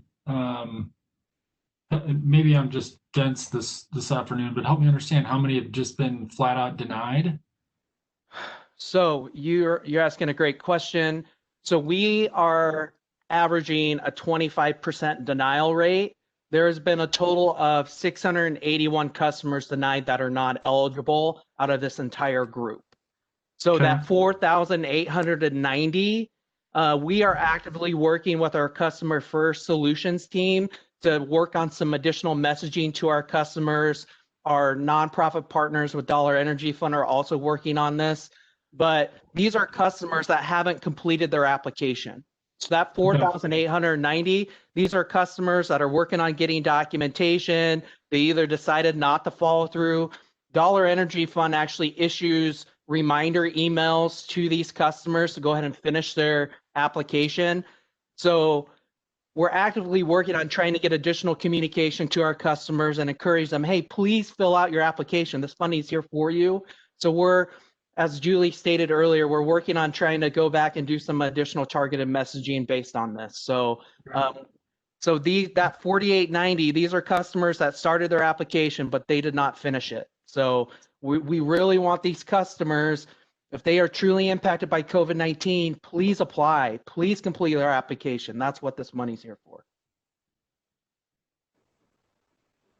Two more questions. One is, so on that note, can you give me just not details, right? But just give me a flavor for how complicated the application process is and what we're asking people to go through. Okay. So if somebody applies through my app, which is the electronic application through Dollar Energy Fund, when they fill out, the form takes approximately a minute to fill out that electronic application form. And then it kicks out an automatic email to the email that they provided to request proof of citizenship, their COVID-19 impact. So that is either by pay stubs, bank account information, and or unemployment letter, whatever COVID-19 documentation that they can provide. Dollar Energy Fund, as a part of that letter, provides examples of acceptable documentation, and then also a copy of their utility bill. There's no income requirement, so they just have to prove their COVID-19 impact. So that's the email they get, and if they respond to the email with those documents attached, it automatically gets issued into the queue for Dollar Energy Fund to determine eligibility with, and that eligibility happens within 24 to 48 hours. So if a customer acts on their application and gets those documents within 24 to 48 hours, they will have an email letting them know how much they're eligible for. And then Dollar Energy Fund sends us that money on a weekly basis.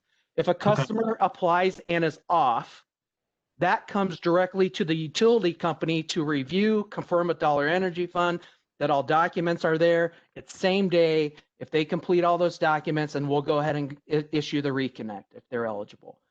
So there's two different processes there.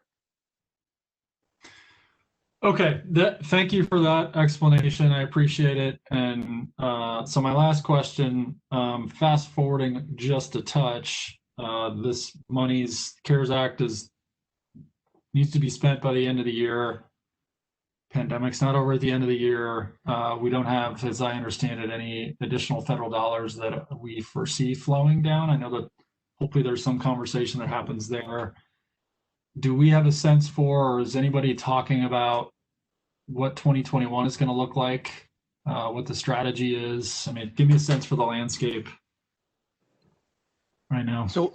All right. So we are actively working on, well, first of all, we're actively working with Dollar Energy Fund to pursue foundation dollars and foundation applications to leverage local money in our community, whether that's Sherwood, et cetera. So we're actively working on a plan with them. The goal is to have that finalized by the end of the year. and have the targeted dates. Like, for example, Sherwood is due, their application comes up and is due at the end of March. So we're working on that plan. At the same time, we're looking at our own donation strategies here at OPPD. Of course, as Julie mentioned, we have the month of giving right now.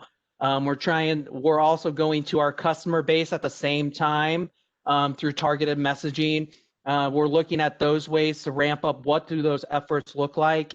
And then at the same time with our customer donations, we're also starting to work on what the strategy looks like for other creative ways to leverage funding in the community, whether it's partnering with other businesses.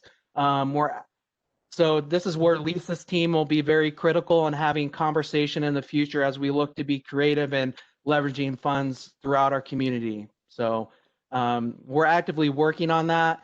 The one thing is, you brought up a good point. So what if there is another stimulus bill and there's funds made available? We'll actively pursue those funds with Dollar Energy Fund again to offer up another program, whatever they end up calling it, if it's CARES or whatever. So we're keeping our eyes open and actively working and developing a plan. Honestly, we would love to see the CARES Act get extended. That doesn't look hopeful. So hopefully there is another stimulus bill if the pandemic continues, to where there would be a subset of money that we could apply for that way as well. Okay. Thank you. I'm complete, Director Yoder. And thank you, Britton and Julie, for your great programs that you have going on here. I made a point of saying so during the PI committee, and I'm going to do it again now. I just want to recognize the extraordinary work the customer service team has been providing during this extraordinary time. Numbers of customers who are experiencing financial duress are up. Teams respond. Some of our customers, these are desperate times. I personally, when I was younger, I was in a position where I was trying to choose between bills to pay. I was in a position where I forego a meal because I didn't have the money. And I can believe, I'm very happy that we have customer service people who can handle those emotional times.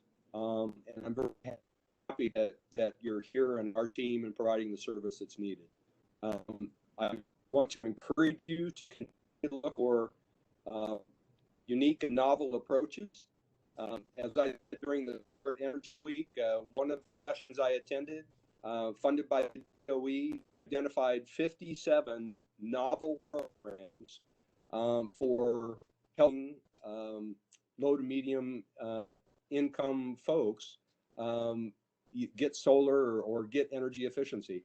So when I've talked with the program Southeast Nebraska, homelessness does not mean people end up living under bridges. It means that they do couch surfing in rural Nebraska. So they're out there. Anything we can do to help and everything we can do to help, I think, is very important. I've gone on the soapbox a little too long.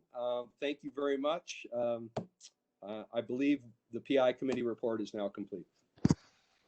Yeah, and I would just like to thank the board for their support as we go through this process. One, your guidance, your perspectives on this, greatly appreciated. It allows our team to really kind of push the boundaries on what we maybe historically would have done, but really appreciate your support. So thank you very much for that. Very good. Okay. Thanks, Director Yoder. Janice, I saw your hand was up. Was there one last?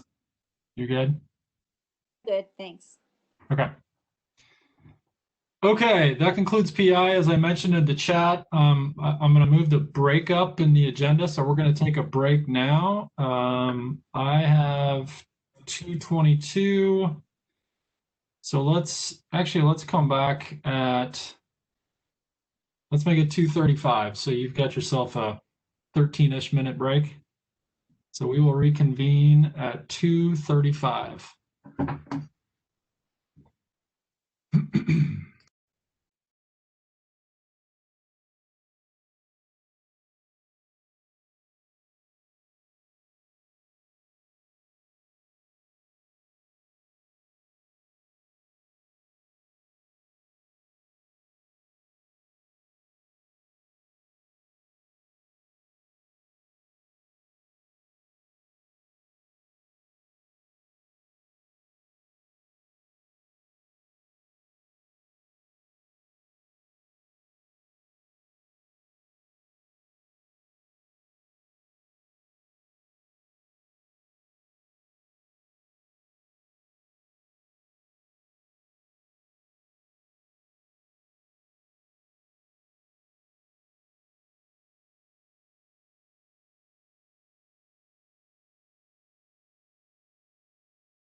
Hey, Mo, are you there?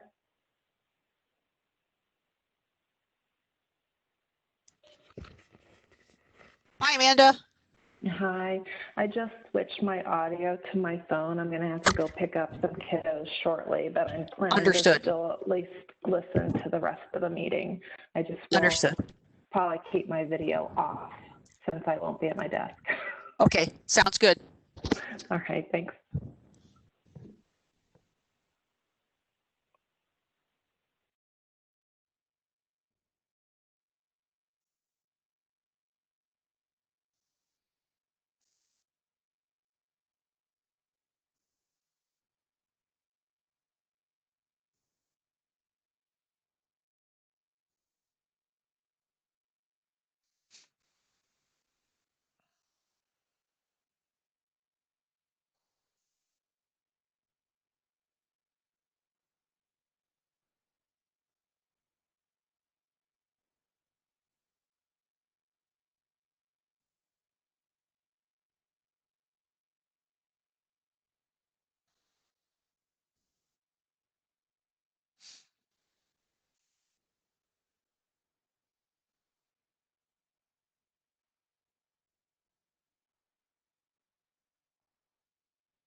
All right, I've got 2:35.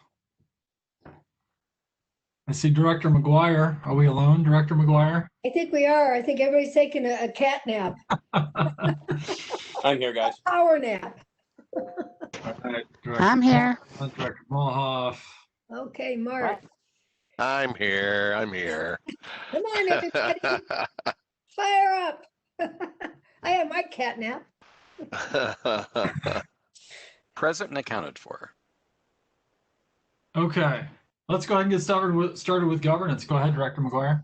Okay, I'll first give our chair report. We met on Thursday, November 5th, and discussed about 4 separate items. The first, we did talk about the VP appointment. We'll do that later at the very end of the conversation. We talked about policy refinement and discussion of DL5 unit control. We are really close to getting this presented by next month. We just have a few little things to make it just almost perfect. Nothing's ever perfect. So hopefully we'll bring that back to the full board on December. We then discussed the board work plan, and Scott took us through of how, how he envisioned it, and we agreed that this was a pretty good plan as far as a board work plan, and reviewed it. And as far as approach for board discussion, and the idea is that this would really go into fruition at the first of the year.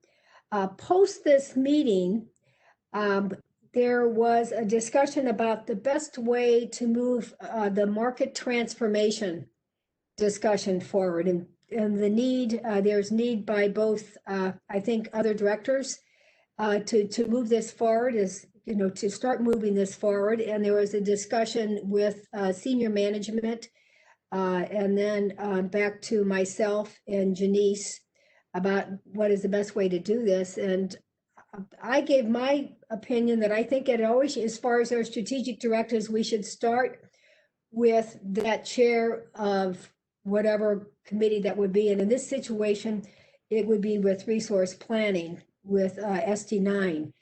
And the concept would be that this would go to the systems committee with Janice, the chair, sort of directing this to bring these conversations in. And I think it's important enough to have this as a separate meeting outside of the regular committee meeting. And then just like any other committee meeting, if 1 or 2 people cannot be present or are not interested, any other board member may chime in and say, can I be on that committee or attend that committee? I sort of would ask for maybe Scott, maybe if you want to add to this, or Mary Fisher, as far as the idea. The big thing is that we need senior management in on this conversation. As far as all of our strategic transformation, all of the rest of our strategic directives, and to make sure that everybody is on the same wavelength. So I open this up for discussion. I'm not sure where we want to begin, whether or not we want to begin perhaps with Mary Fisher or Scott to chime in on this, because this was discussed in senior management, or else Tim, if you want to discuss. Yeah, sure. Let me take a shot at this. I think the conversation was from our perspective on SD9, on the resource planning, that probably does fit back into the systems committee from our perspective, from the senior management perspective. And then on this market transformation piece, one of the things that really occurred just yesterday in our senior management conversation, when Scott and I kind of brought this up to the team, was really the decarbonization strategic initiative and the visioning work that the board and others will be seeing yet the end of this year, the first part of 2021. What we didn't want to do is to take resources away, and energy and time and people away from either Visioning 2050 or strategic initiative of the decarbonization. And what we believe is this market transformation, as it's been described, I think in the governance committee, such as electric vehicle, electrification, energy conservation, distributed energy, really really align so clearly with the decarbonization strategy that our intent is to have that strategic initiative completed in 2021, and that we didn't want to necessarily conflict with it. So that was the conversation we had at senior management, and from that perspective is that we'll be coming back to the board with an update on those strategic initiatives in the future, and that's a great opportunity to talk about your perspectives or insight into those strategic initiatives as well. So that was the conversation that we had at the senior team yesterday afternoon. Would hope that we would be able to align these two things, not make them two separate tracks to conflict at all. So that's our perspective. Okay. Scott, Mary, did I articulate that appropriately?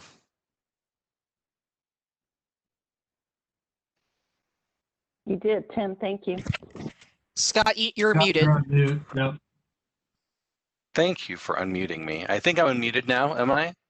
Yes. Yes, excellent. Thank you. Yeah, there's a clear desire for the board to have a conversation around SD9, and also during the retreat, there was conversation around market transformation. If I could just add what you said, Tim, there was some confusion, or there's some potential for confusion because of the decarbonization initiative, because of the conversation around market transformation, because of the work that we're doing with powering the future to 2050, because of potential SD9 refinement.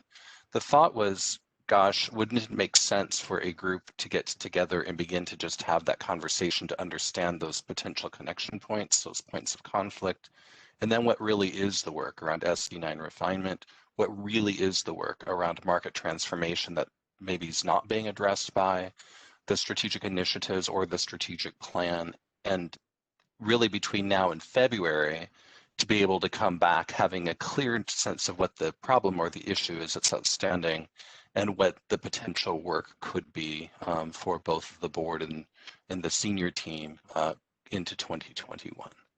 So it really felt like there needed to be an initial conversation around what's the problem that we're really trying to solve for here? What are those efforts that are out there solving for, and how do we make sure that there's really effective alignment between all of those factors?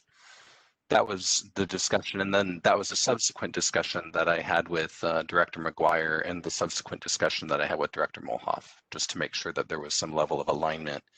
And then instead of forming an individual committee or a separate committee, the fact that what we're really talking about impacts generation, impacts distribution, impacts transmission, it seemed the logical place for it to fall, at least in this next phase, would be within the systems committee, because the systems committee really focuses upon those very fundamental components of the utility. So that's where the conversation landed on that. I don't know, Director Molhoff or McGuire, if there was any additional comment based upon our conversation.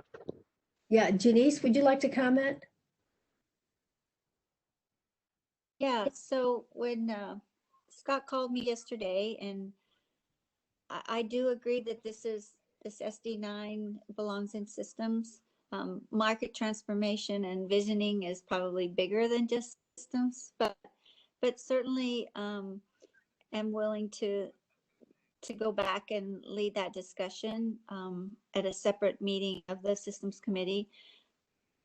And I don't know, the thing is systems committee, and we're having this discussion when Eric Williams and I think Tim Gay, who are on the committee, are not even logged in right now. So Actually, Eric Williams is the call-in user, Janice. I believe he is listening. Okay, all right. So so I have, the committee members minus Tim Gay, and I can talk to him separately, but certainly we want to make sure that as many people, that we have up to 4 people present for that discussion. So I would just ask Scott to make sure that we're clear about who will be at that meeting, and that we don't end up with only 3 participants, and that the people who on the systems committee that are that really want to be engaged with this process can participate, and then any others might fill in as they're able. Great. Thank you, Yeah, I think that's the best way to handle this situation. I don't know if there's any other comments from other directors. Craig, you've got your hand up. I do. So this seems like honestly a better way to handle this than where we ended up at the end of the governance meeting, because at the end of the governance meeting, if I remember correctly, we were going to go through the rigmarole of creating an ad hoc committee, which requires approval by the board. Time. Yeah. Well, And as we talked about it, the intent of that ad hoc committee was to define the problem, assess connections, figure out, like to start to wrap our arms around what it is that we're really even talking about here. Doesn't feel like an ad hoc committee is really necessary, and especially if systems committee can take on that role and do it perhaps in a separate meeting where, honestly, Director Gay's got one meeting left, so he may say, yeah, I don't know that I need to be involved in that in-depth conversation. Right. Somebody else may be able to roll into it. That to me makes all the sense in the world, and I think it's a much more nimble approach for us. So I think it's a good refinement, and it honors what I think kind of where we were when we had this retreat in August, which is to say, we don't know what SD9 looks like anymore. We're trying to figure that out, but there's market transformation stuff going on over here. And oh, by the way, as you said, Tim Burke, decarbonization is going to touch on all this. The Vision 2050 is going to touch on all this. So let's not repeat a bunch of work that we don't need to. Exactly. So I think we're squared away and we're going in the right direction.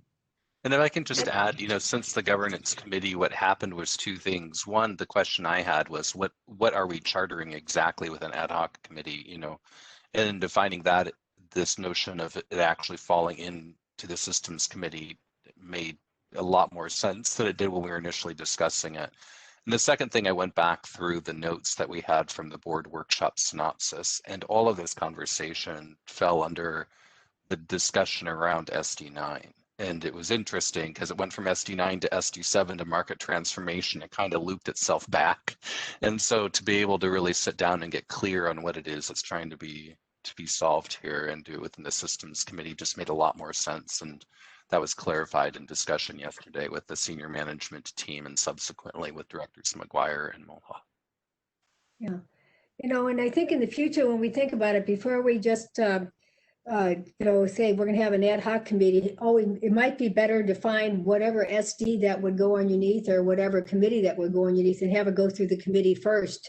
And then if that committee decides that the best thing to do is to have the ad hoc, then do it. That might be the best way to do it as far as most flexible. I see Director Yoder is raising his hand. Sorry, Rick, I didn't have you on my list here. And so is a call-in user. Director Williams. I'll let the call-in user go. That'd be Director Williams. Director Williams. Yes, hello, can you hear me? Yes, we can. Great. Well, I appreciate, as has been echoed a couple times, the separation between Strategic Directive 9, focused on resource planning, and the other market transformation outcomes. Resource planning is well defined both by WAPA and in other jurisdictions by public utility commissions and others who have specific requirements for what resource planning is. And while some of the things that we've talked about roll up into how resource planning is carried out, I guess what I was trying to express during the board workshop and a couple times since then is that I would like to see metrics and a specific focus on how are we doing in other areas of market transformation that are not specifically related to resource planning, but that are part of a transformation into where we're going and what I understand to be studied through the decarbonization investigation, as well as the strategic visioning. So a couple of them we have talked about already. I've asked a couple times in the past, what is the most beneficial amount of distributed generation to our utility? I think that touches several different areas. I think that falls back into the economic development that we talked about earlier by helping to reduce costs to our customers and also to leverage private investment from their, for example, purchase of solar for their own buildings, but that we don't really have any metrics or any specific areas where we measure how we're doing in facilitating and encouraging these types of transformations. And so while we are taking steps in these directions, we do not have a direct incentive for distributed generation like LES does. To date, we haven't really invested any of our own money. We've relied on grant funding for electrified transportation. And I think that, again, in a couple of these areas, having metrics that will allow us to measure how are we doing in that transformation is important. And the reason that I was interested in the ad hoc idea is because I think that during the workshop, we had felt that this didn't fit neatly into one of the existing strategic directives, but that it needs to be something that we can identify where might this fit in the future. As part of the decarbonization investigation or other strategic initiatives, I guess I'm concerned that we won't end up with a method of measuring how we're doing. And my second concern is that comprehensive plan is due by the end of 2021, meaning that another year will have gone by before the plan is finalized. And I'm concerned that in the interim, we are missing an opportunity to facilitate and encourage some of those market transformations. And they are occurring without our proactive steps. They are occurring to some extent now, but we don't really have specific measurement on how they're occurring or what direction they're pointing. So I appreciate the focus here, and I look forward to the discussion in systems. And I hope that we end up with some metrics and determining how are we doing in some of these areas that we know will have very large impacts long term. But at the beginning, we should just understand, are we doing what other utilities are doing, and are we doing what is in our best interest in the short term as we point toward that long-term vision? Thanks. Thank you, Director Williams. Okay. Janice, you have your hand up again? I did, but did Rick have something? Rick, do you have something?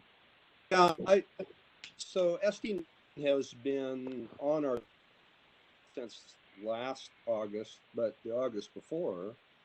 And, you know, this is, and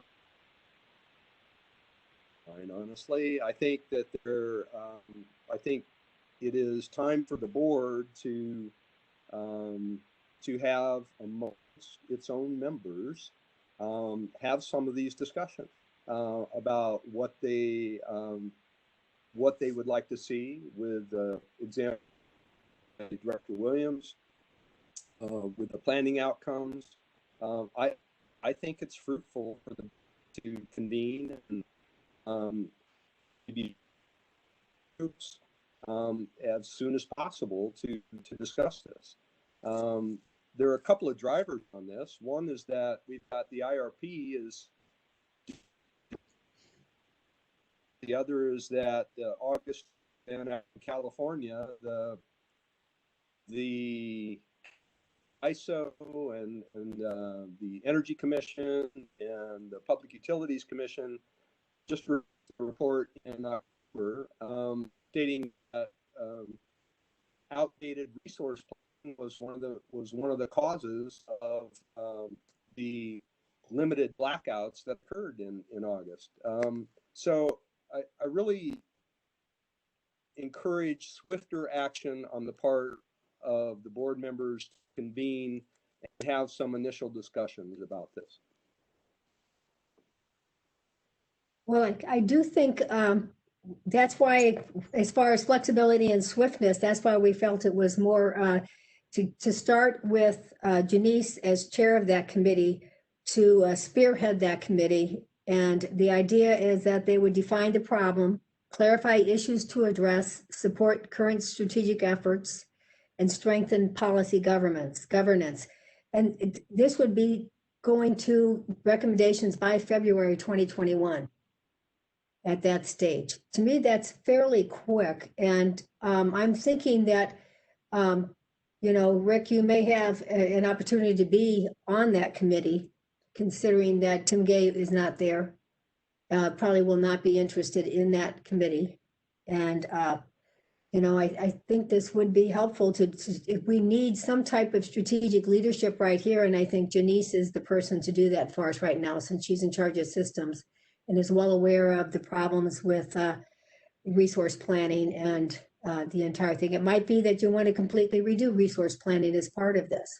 And, you know, and are we going to, instead of resource planning, have a new strategic directive? But I think we need to start someplace. And I think as far as organization, this is probably the best way to start it. Start it with the committee structure. Thank you. Janice wants to say something. Janice. No, I just wanted to address the timing issue. As chair of systems, I'm really willing to have at least one additional meeting between now and the end of the year, and then February we have new committees. So one of the reasons for the timing the way it is, and that we have our recommendations by sometime in January to be brought forward in February, is for those new committees then to be chartered in new chairs. And I've been on systems committee for 2 years, and so I think I've probably had my turn. And It's complete. but I would like to at least try and get something drafted, some kind of a way forward. I can't remember how Scott defined it exactly, but just have something defined at least for the new committees when they start their work in February. So Thank you, that was Denise. kind of what we talked about as far as timing. Right. Craig? Yeah, the timing is fine. Look, I think either we as a board don't understand what the decarbonization initiative really is and will include and how we'll be involved. And the same goes for Vision 2050, or we don't perhaps trust that we'll be involved in some way.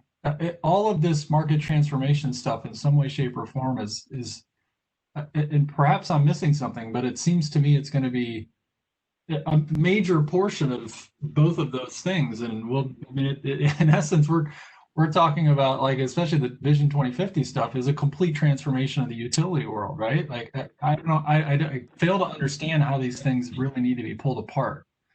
So I guess I would say, like, if we as a board feel the need to pull together, like let's have, at the very least, let's have this committee have a conversation to define what it is that we're talking about here. And from there, we will be able to look at that and say whether or not it complements, overlaps with any of the other work that we've already got going on. Timing is, in my view, fine. I understand that SD9's lingered for a while, so be it, that's fine. But I don't feel like we need to rush to have a couple of conversations around this before the end of the year, just for the sake of having fast conversations, because I don't want to repeat a bunch of work that's already happening elsewhere in the organization. Agree. Tim Burke, do you have your hand up? Yeah, I do.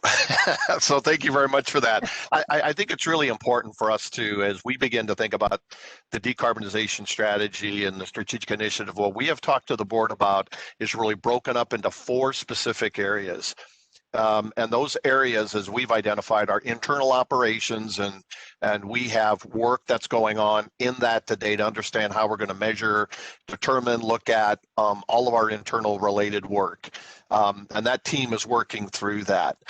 We have our generation portfolio piece. That's a piece that we're bringing in an outside consultant, the perspective to help us through kind of the transition of what that may look like in the decarbonization scenario. And then there's these community pieces. Community pieces from transportation to just broader community decarbonization strategies, and then the customer piece. And I understand the desire for the board to put things in place right away. My perspective is we do these strategic, it's the reason why we drove and began to have this conversation on the strategic initiative, is that these are relatively big items, and you want to make sure that you put them in place and that they're organized, they're developed, and you understand the impacts. And so from my perspective, we are trying to, aim before we shoot, and not necessarily shoot and then understand an impact that doesn't work. And we are really trying to make sure that we put the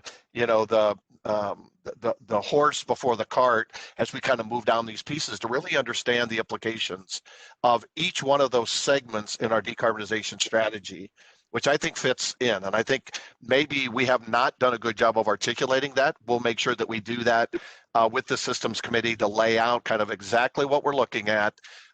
If we go back to the strategic initiative on decarbonization, Jeremy Bowers did break down all the considerations that we were going to be looking at. And part of that is in, again, generation, internal operations, customer, and community.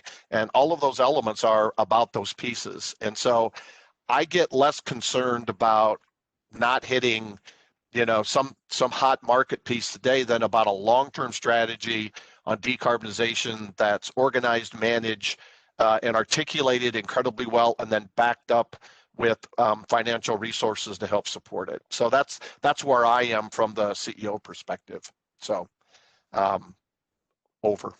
Okay, you are complete. Janice, did you have another comment? I'm Your hand is up.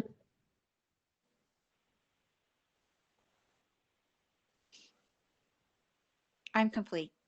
Okay. And Craig, are you complete? Okay, then I think we're going to go to the next subject, which is the 221 board meetings. I don't know whether or not Scott or Craig wants to lead that one off. I said, this is the one where I'm truly a lame duck, so. I can certainly refer to what has been discussed in governance committee if that's helpful. What we're looking at, what gets approved by the board in December is the calendar for 2021 meetings. And due to some potential conflict on on the existing days of Tuesday and Thursday, there's the evaluation and the proposal we're taking a look at of moving board meetings to maybe all committee meetings to occurring on the second Wednesday and board meetings to be occurring on the third Wednesday. This is still a discussion item. There's still people to discuss and confirm with, but the goal of this discussion that's taking place right now is to be able to come back in December with a recommendation for board discussion, review, and approval. Okay, any other comments? Craig, would you like to comment on that? Nope, that hits it. Okay, that's it. Then next, we have a claims settlement in excess of $50,000. Yes. You want to cover that one? That's an interesting one. This is not a usual one. No, it's not. And it really is driven by Nebraska state statute 84713, which requires us to report to the directors the settlement of any claims in excess of $50,000. And claims and insurance reports up to me, so it has my name on it, but really in terms of the actual incident, if there's any discussion, I know that Steve Bruckner and Troy Vi will be happy to weigh in terms of what we should or should not discuss here. So to give just some general facts, State Farm Insurance submitted a tort claim to the district in connection with a fire at the home of Gene and Sally Langeman. And during post-storm response, the burnt pole ground made contact with the primary jumper and service neutral, resulting in an arc flash. The contact energized the customer's gas line, resulting in a fire to the residence. And State Farm's property damage claim exceeded $449,000.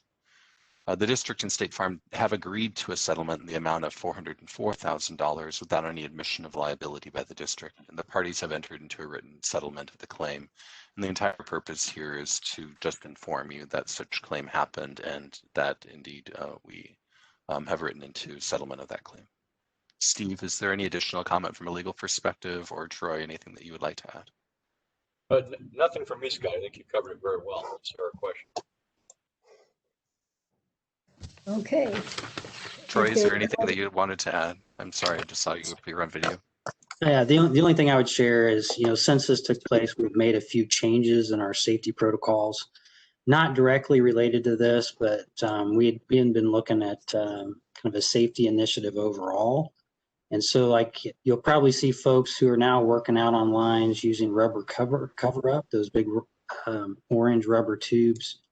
Those help with those type of instances.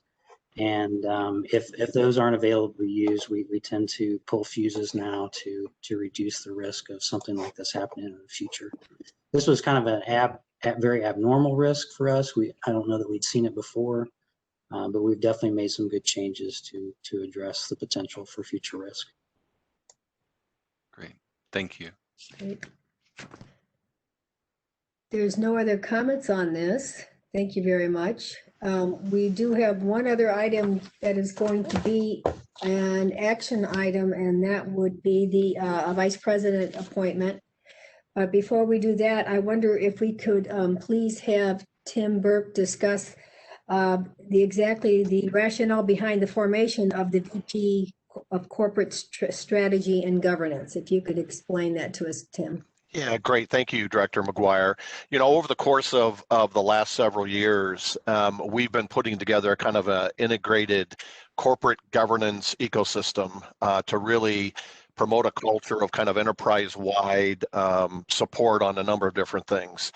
Certainly around performance, accountability, integrity, trust, and communications, and a variety of pieces around that. But the specific pieces are identified on the organizational chart identified, where we have our corporate governance piece, our strategic planning piece that not only includes just strategic initiatives and other kind of corporate planning pieces, but also the work that has been identified here today, Powering the Future 2050.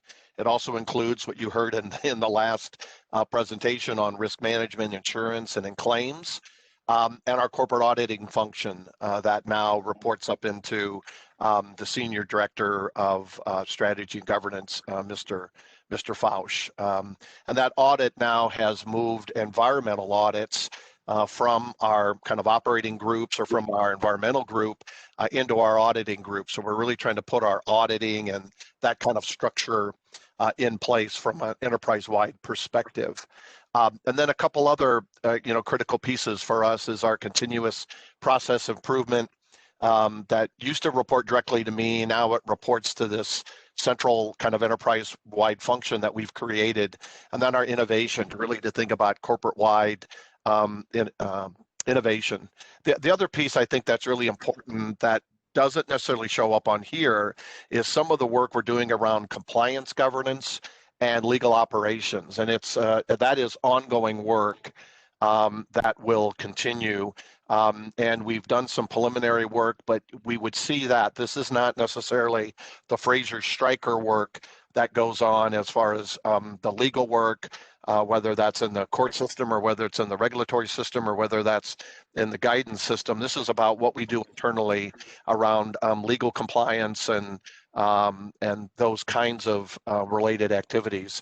So as we've looked at this work and the enterprise kind of corporate governance ecosystem we've tried to create, I've asked our HR group to kind of begin to benchmark this and see where this should show up in an organization. We felt very strongly that this ought to be led by an officer of the company, certainly a senior manager, vice president of the organization that has accountability for these functions. And so this is the conversation we had over the last several months in the governance committee meeting, and kind of tied to this is one, here's what we believe this organization will look like, and we'll also include this compliance, governance, and legal operations as we kind of flush that out and put some meat around those bones. But it really is about our ability to look at the strategy and governance work across the district and look at it from an enterprise-wide perspective. And so in the action item that will come on Friday is really a recommendation to the board to essentially promote Scott Foch from being the Senior Director of Corporate Strategy and Governance to the Vice President and Officer of the company around corporate strategy and governance. We will not replace that Senior Director position, but the directors that currently are identified on this chart will report directly into Scott in that officer and in that Vice President role. So that's a little bit of that. I'd be more than willing to ask any questions that you may have on either the organization piece or on the promotion recommendation that will be coming up on Friday. Okay, I just want to note that we aren't voting on the organization piece. That's Tim Burke's responsibility to do that. What we are voting on is the recommendation for the vice president appointment. Are there any other questions on this or comments? This would take 6 votes. Is that correct, Mr. Bruckner? As far as the VP appointment? That's correct. 6 votes to approve the compensation for the new position, or the new corporate officer. Excuse me. Yes. Okay. Yeah, just quick comment. To me, this makes a lot of sense to add this particular position within the organization. And I think I'm even looking at this list of things and thinking of other things that probably could potentially make sense to roll under, strategy and governance. But that's a conversation for another time that honestly is not my job either. Tim, could you just quickly though remind the board headcount? This doesn't change headcount, right? This is just taking a current position and elevating it, right? Correct, exactly. This is taking the senior director of corporate strategy and governance and really move them into the officer role. As I appointed Scott as that senior director position, to develop kind of this corporate governance and strategy function, to really look at this kind of governance ecosystem that we want to create at OPPD from an enterprise-wide perspective. He has begun to put these pieces in place as we moved enterprise risk management and auditing from different parts of the organization into this governance organization that we've created. And so we will not replace behind Scott if in this recommendation. So there is no additional headcount. Scott reports to me directly anyway.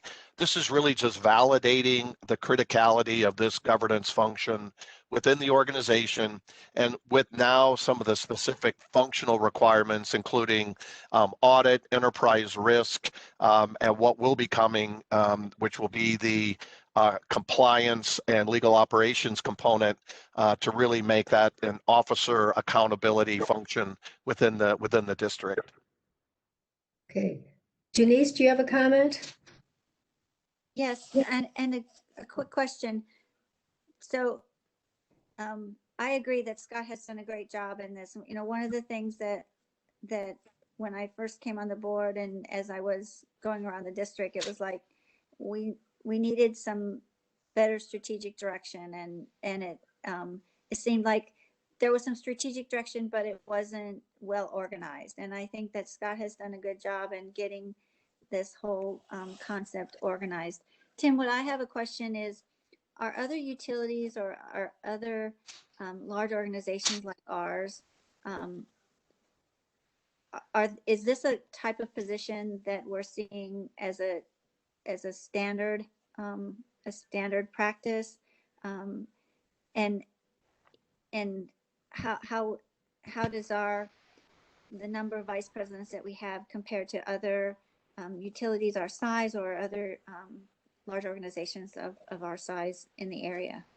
Yeah, I would say two things, and I'll let Mart engage around the organizational, as her team has done some work around this, but this governance piece has really become kind of a separate functional requirement of a lot of organizations to begin to think about it from their own enterprise-wide perspective. That's what really began to have our thinking around this as we looked at a variety of organizations, whether it's on the utility side or whether it's on the non-utility and then the private sector side. We really began to look at this kind of criticality. And I think, we're leading in so many different ways in each of these functional areas. So that's one, is that we are seeing this being created in other organizations as well. As far as the number of direct reports, it'll vary between organizations, certainly, but I would say, we have kind of stayed within this kind of direct reports to the CEO at the number of 10 for a long period of time. We separated and have combined some things based on the needs of the organization at the time, such as we combined nuclear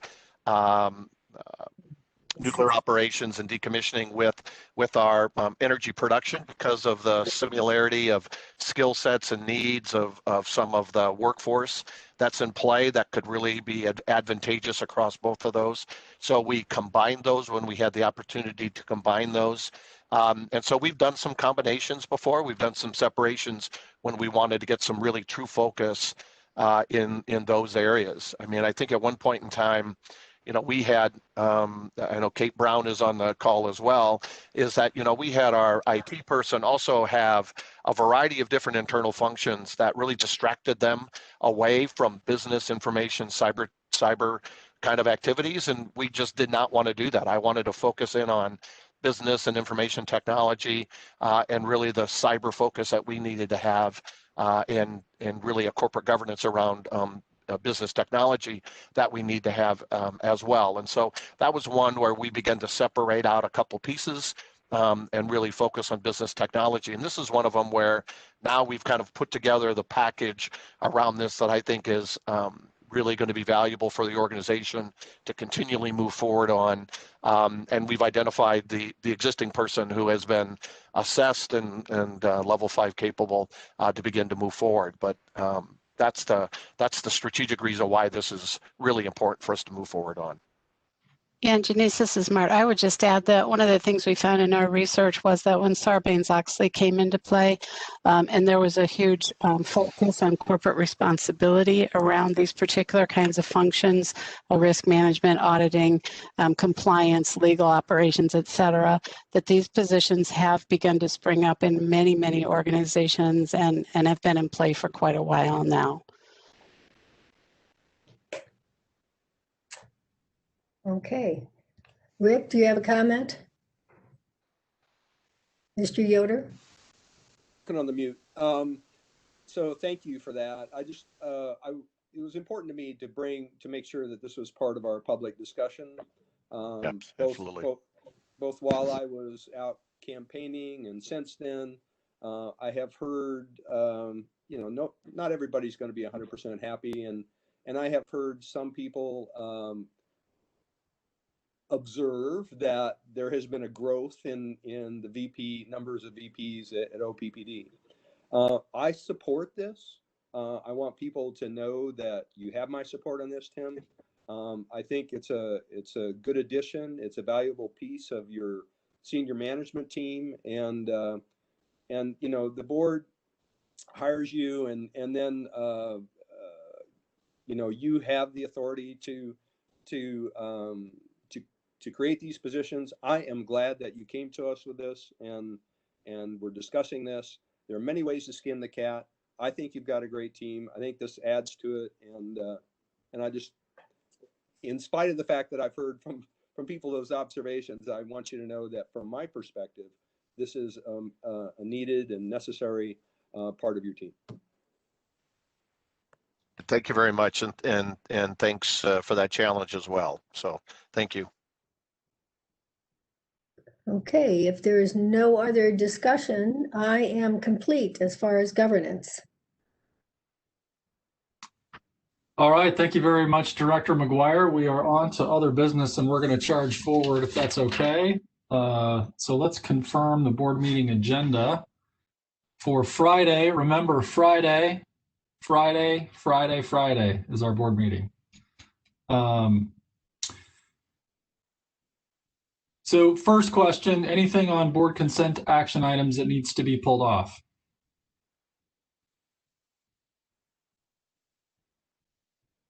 The corporate officer position would be pulled off of that. Yeah, so it's that was my second question, is to add that to me. So it seems to me nothing gets pulled off consent.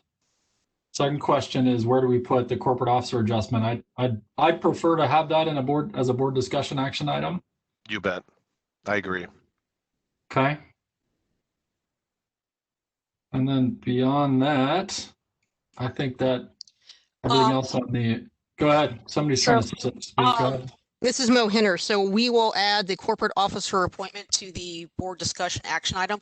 There is one presentation that I believe the management team is going to present, which is a technology platform strategic initiative update. So I wanted you to be aware of that. Yep, thank you for that, Mo. That's a good reminder. We also have a president's report, which will occupy a little time. Okay. Okay, I'm mindful of not being in that room too long with COVID being as bad as it is, but we'll do what we can to get through this stuff in a timely fashion and keep our distance. So I think that solidifies our agenda for Friday. Okay, let's move on, Ms. Fisher, to our Public Power with Purpose update. You're up. Thank you, Director Moody. I appreciate that. We have just a few slides for you today, as we've done in the past. My colleague and friend, Lisa Olson, will tag team this presentation with me. And so, Ms. Sanders, if you would go to the next slide, I would appreciate it. Today, we're going to give you a brief update on our solar project, as well as the gas generation project. And then I will be turning it over to Lisa Olson to talk about community stakeholder outreach. Next slide, please.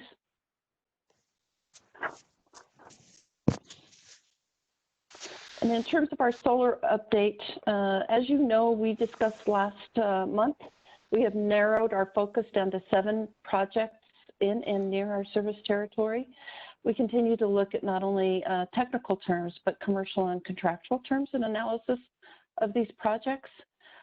We have provided significant outreach and education to county leaders in Washington, Cass, Burt, Saunders, and Omaha, which is continuing on, as well as providing a significant amount of information out on OPPD Community Connect. And we have reached out to employees that are being impacted by these projects, as well as retirees that are in those same neighborhoods where we would like to put our gas units and or around the proposed solar projects that we have our interest in. I'll comment here on Washington County, as we discussed earlier in this meeting. Washington County on October 1st had a planning meeting, and in that planning meeting, the planning commission denied the request for a conditional use permit to one of the solar developers. They did it specifically based on the information that they were getting and the issues that were being brought up by the community. And I think this is just a great example to show not only the leadership that comes from Lisa and her team, but as well as the responsiveness. As we heard about this and connected with the developer, on October 27th, the Board of Supervisors approved this project. They did that specifically because the developer, along with OPPD, really considered what the community had to say. We took our stakeholder outreach program that we use, took all of that information in, and really helped the developers see that maybe they could do things a bit differently in and around that community. I will say the developer took the leadership role on that, but we were there to support them, as we have a particular interest in solar technology coming into the state of Nebraska. And so as a result, on October 27th, the Board of Supervisors did approve the permit based on those changes. And so I think this is a great example of how we listen to the community, our customer owners, what their issues are, and try to make adjustments into the production of these projects going forward. And I'll just pause here and say, Lisa, having been at that meeting and participated in it, to see if you have anything additional you'd like to add at this time. Thank you for that, Mary. You are correct. It was a great collaboration.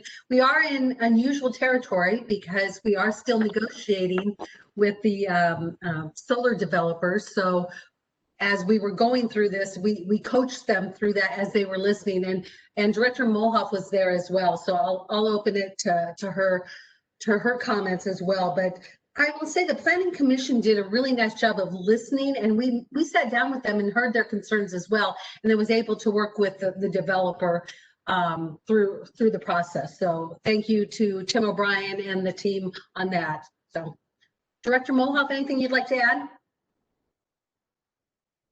No, I had already had made comments earlier and just appreciated everything that you did up there. So yeah, and like you said, the developer really was responsive to the concerns that were brought forward at the Planning Commission meeting, and that's exactly what they needed to do, and making adjustments on setbacks and then the green space around it. So exactly what needed to be done. So thank you. Perfect. And thank you for attending that. So into my report, Mary. Okay, thank you. Again, just a great example of collaboration with OPPD and these developers, as well as the community. I really appreciate all the work that was done there.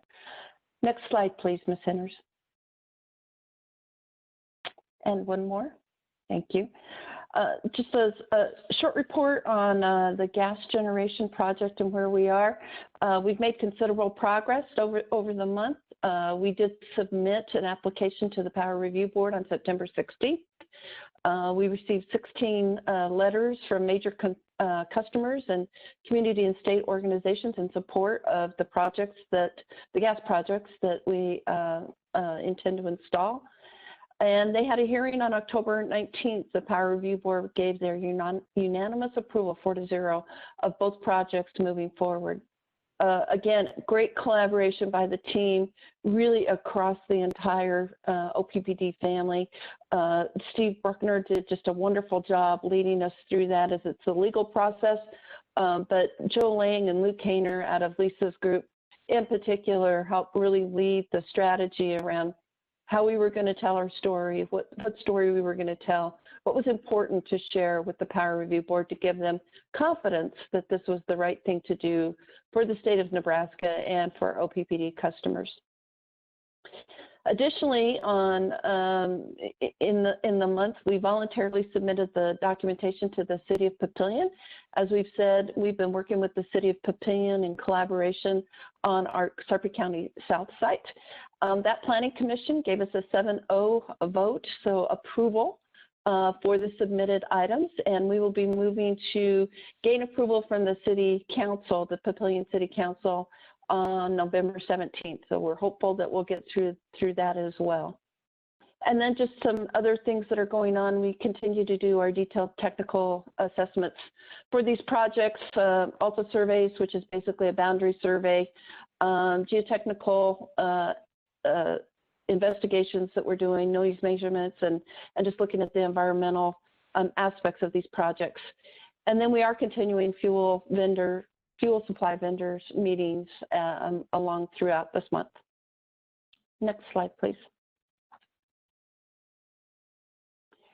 In terms of sourcing our major equipment, we've also made progress there.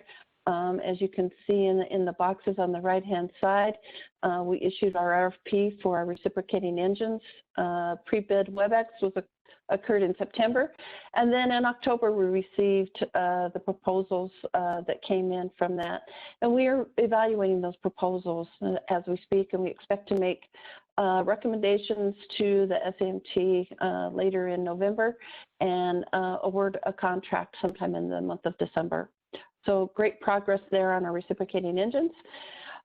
We staggered these in particular because we have the same team of individuals that are looking at these different proposals, mainly the same team. And so the CT RFP, or the combustion turbine RFP, went out a bit later on October 7th. We did have a pre-bid conference, a WebEx, and the proposals are due November 16th. And so we're looking forward to getting those in.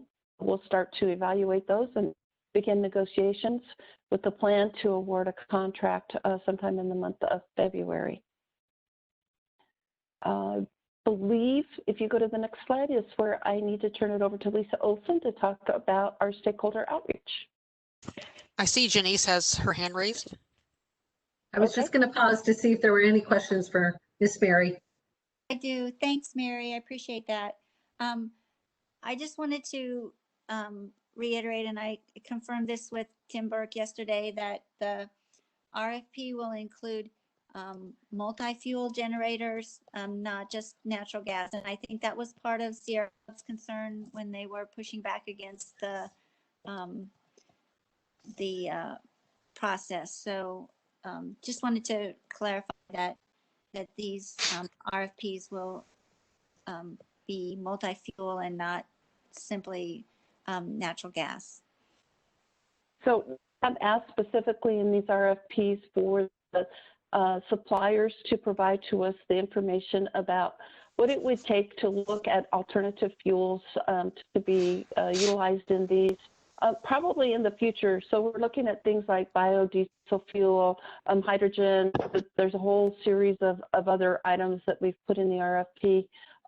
Allowing the vendors to supply us with that information for consideration as we evaluate these going forward. So that has been included in our request for proposal, And as I said, we're looking at those proposals now for the reciprocating engines, and we'll be doing so with the CTs later later this year.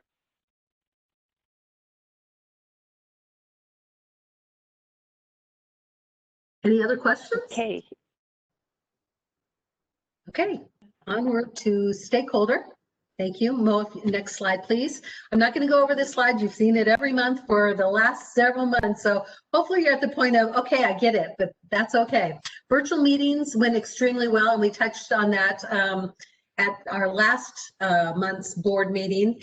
But we learned a lot from that as well, being in the virtual world. In fact, we learned a lot last night as well because of the homeowners association. Half was virtual and half was in person. So we're learning and engaging the communities as we can. So with that, we had for the virtual meetings, we had several attendees both in the Sarpy County as well as the military.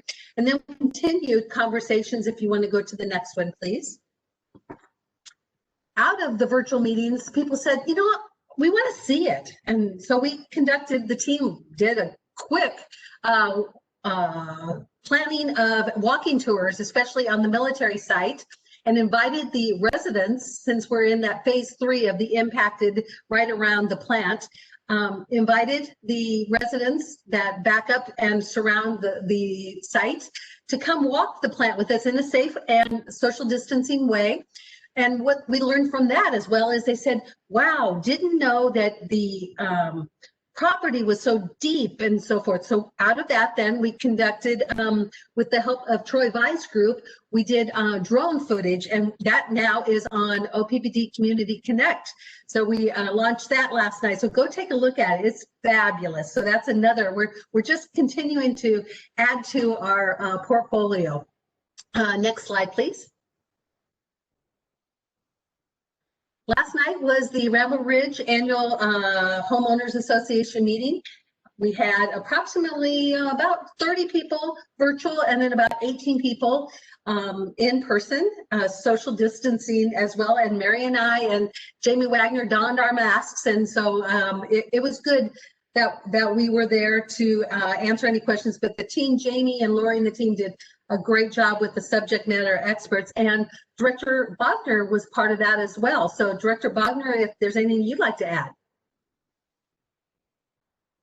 Well, once I get off mute here, yeah, I appreciate being included in that. I think just having or being able to be present and listen to the questions and concerns both at the tours. I went on all the tours, and then joined the HOA meeting last night, and just to, I guess make sure that our customer owners know that they have representation and consumer advocates in the board.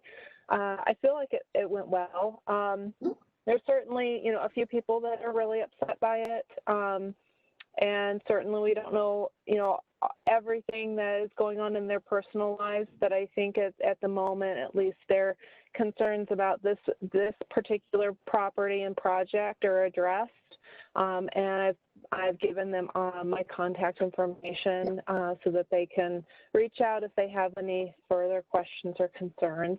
I do think that the walking tour, and if any of the directors can get out to the property at some point, it's a lot different than the pictures show. And I think once people were able to see that, it really, I would say, quelled a lot of concerns about being able to see something from their property. There's a lot of terrain, there's a lot of vegetation, and I think that OPPD is committed to keeping that vegetation buffer, because it's definitely going to help those neighbors feel like we're being good neighbors. So nothing else to add. Oh, thank you so much. With that, everyone was very pleased that we were there, stayed for the whole meeting and afterwards. And the one individual that she had a few concerns, and Mary and I talked to her, and she's like, I'm good now. So, and went on with her meeting. So we appreciate that. And we're going to continue that outreach. The items that came up, of course, was wildlife. So they want to make sure that we keep the wildlife. And then there was other homeowners that were like, well, I'm not worried about the wildlife. So we're going to balance all that out as well. Next slide, please. Just some stats. Communication multiple times, multiple ways. With OPPD Community Connect, we've had almost nearly 6,000 site visitors since we launched, and just in October, almost 1,000 in the October timeframe. So it's working, and they're watching it, and we're going to continue to add items to it. But we're going to continue our outreach, and we're also on to solar right now. So meeting with economic development organizations and leaders in the various counties and so forth to talk through comments and concerns that they may have as that journey proceeds. So with that, I am complete.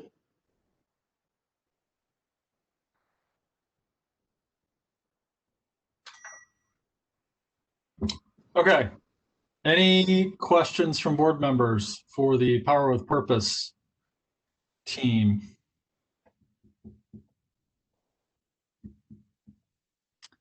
Okay, thank you for the update. We appreciate it as always. Really value you keeping us abreast of what's going on, and in particular so that we can continue to answer questions from the public, because they continue to be curious about what we got going on. So thank you very much. Okay, that therein concludes our agenda for the day. 3:36, we're supposed to be done at 3:35. So I apologize for that 1 minute overage. We'll fix that next week or next time.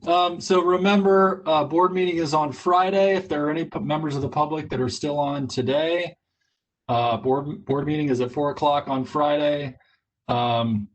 We are required to be in person, so the board will be in person, or at least most of us will. I know Director Gay is quarantining, so he will attend from home.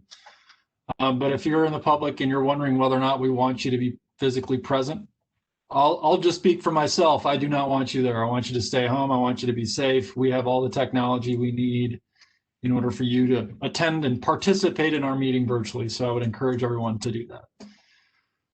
Okay, and that therein concludes today. Thanks everybody for staying engaged. Have a good evening.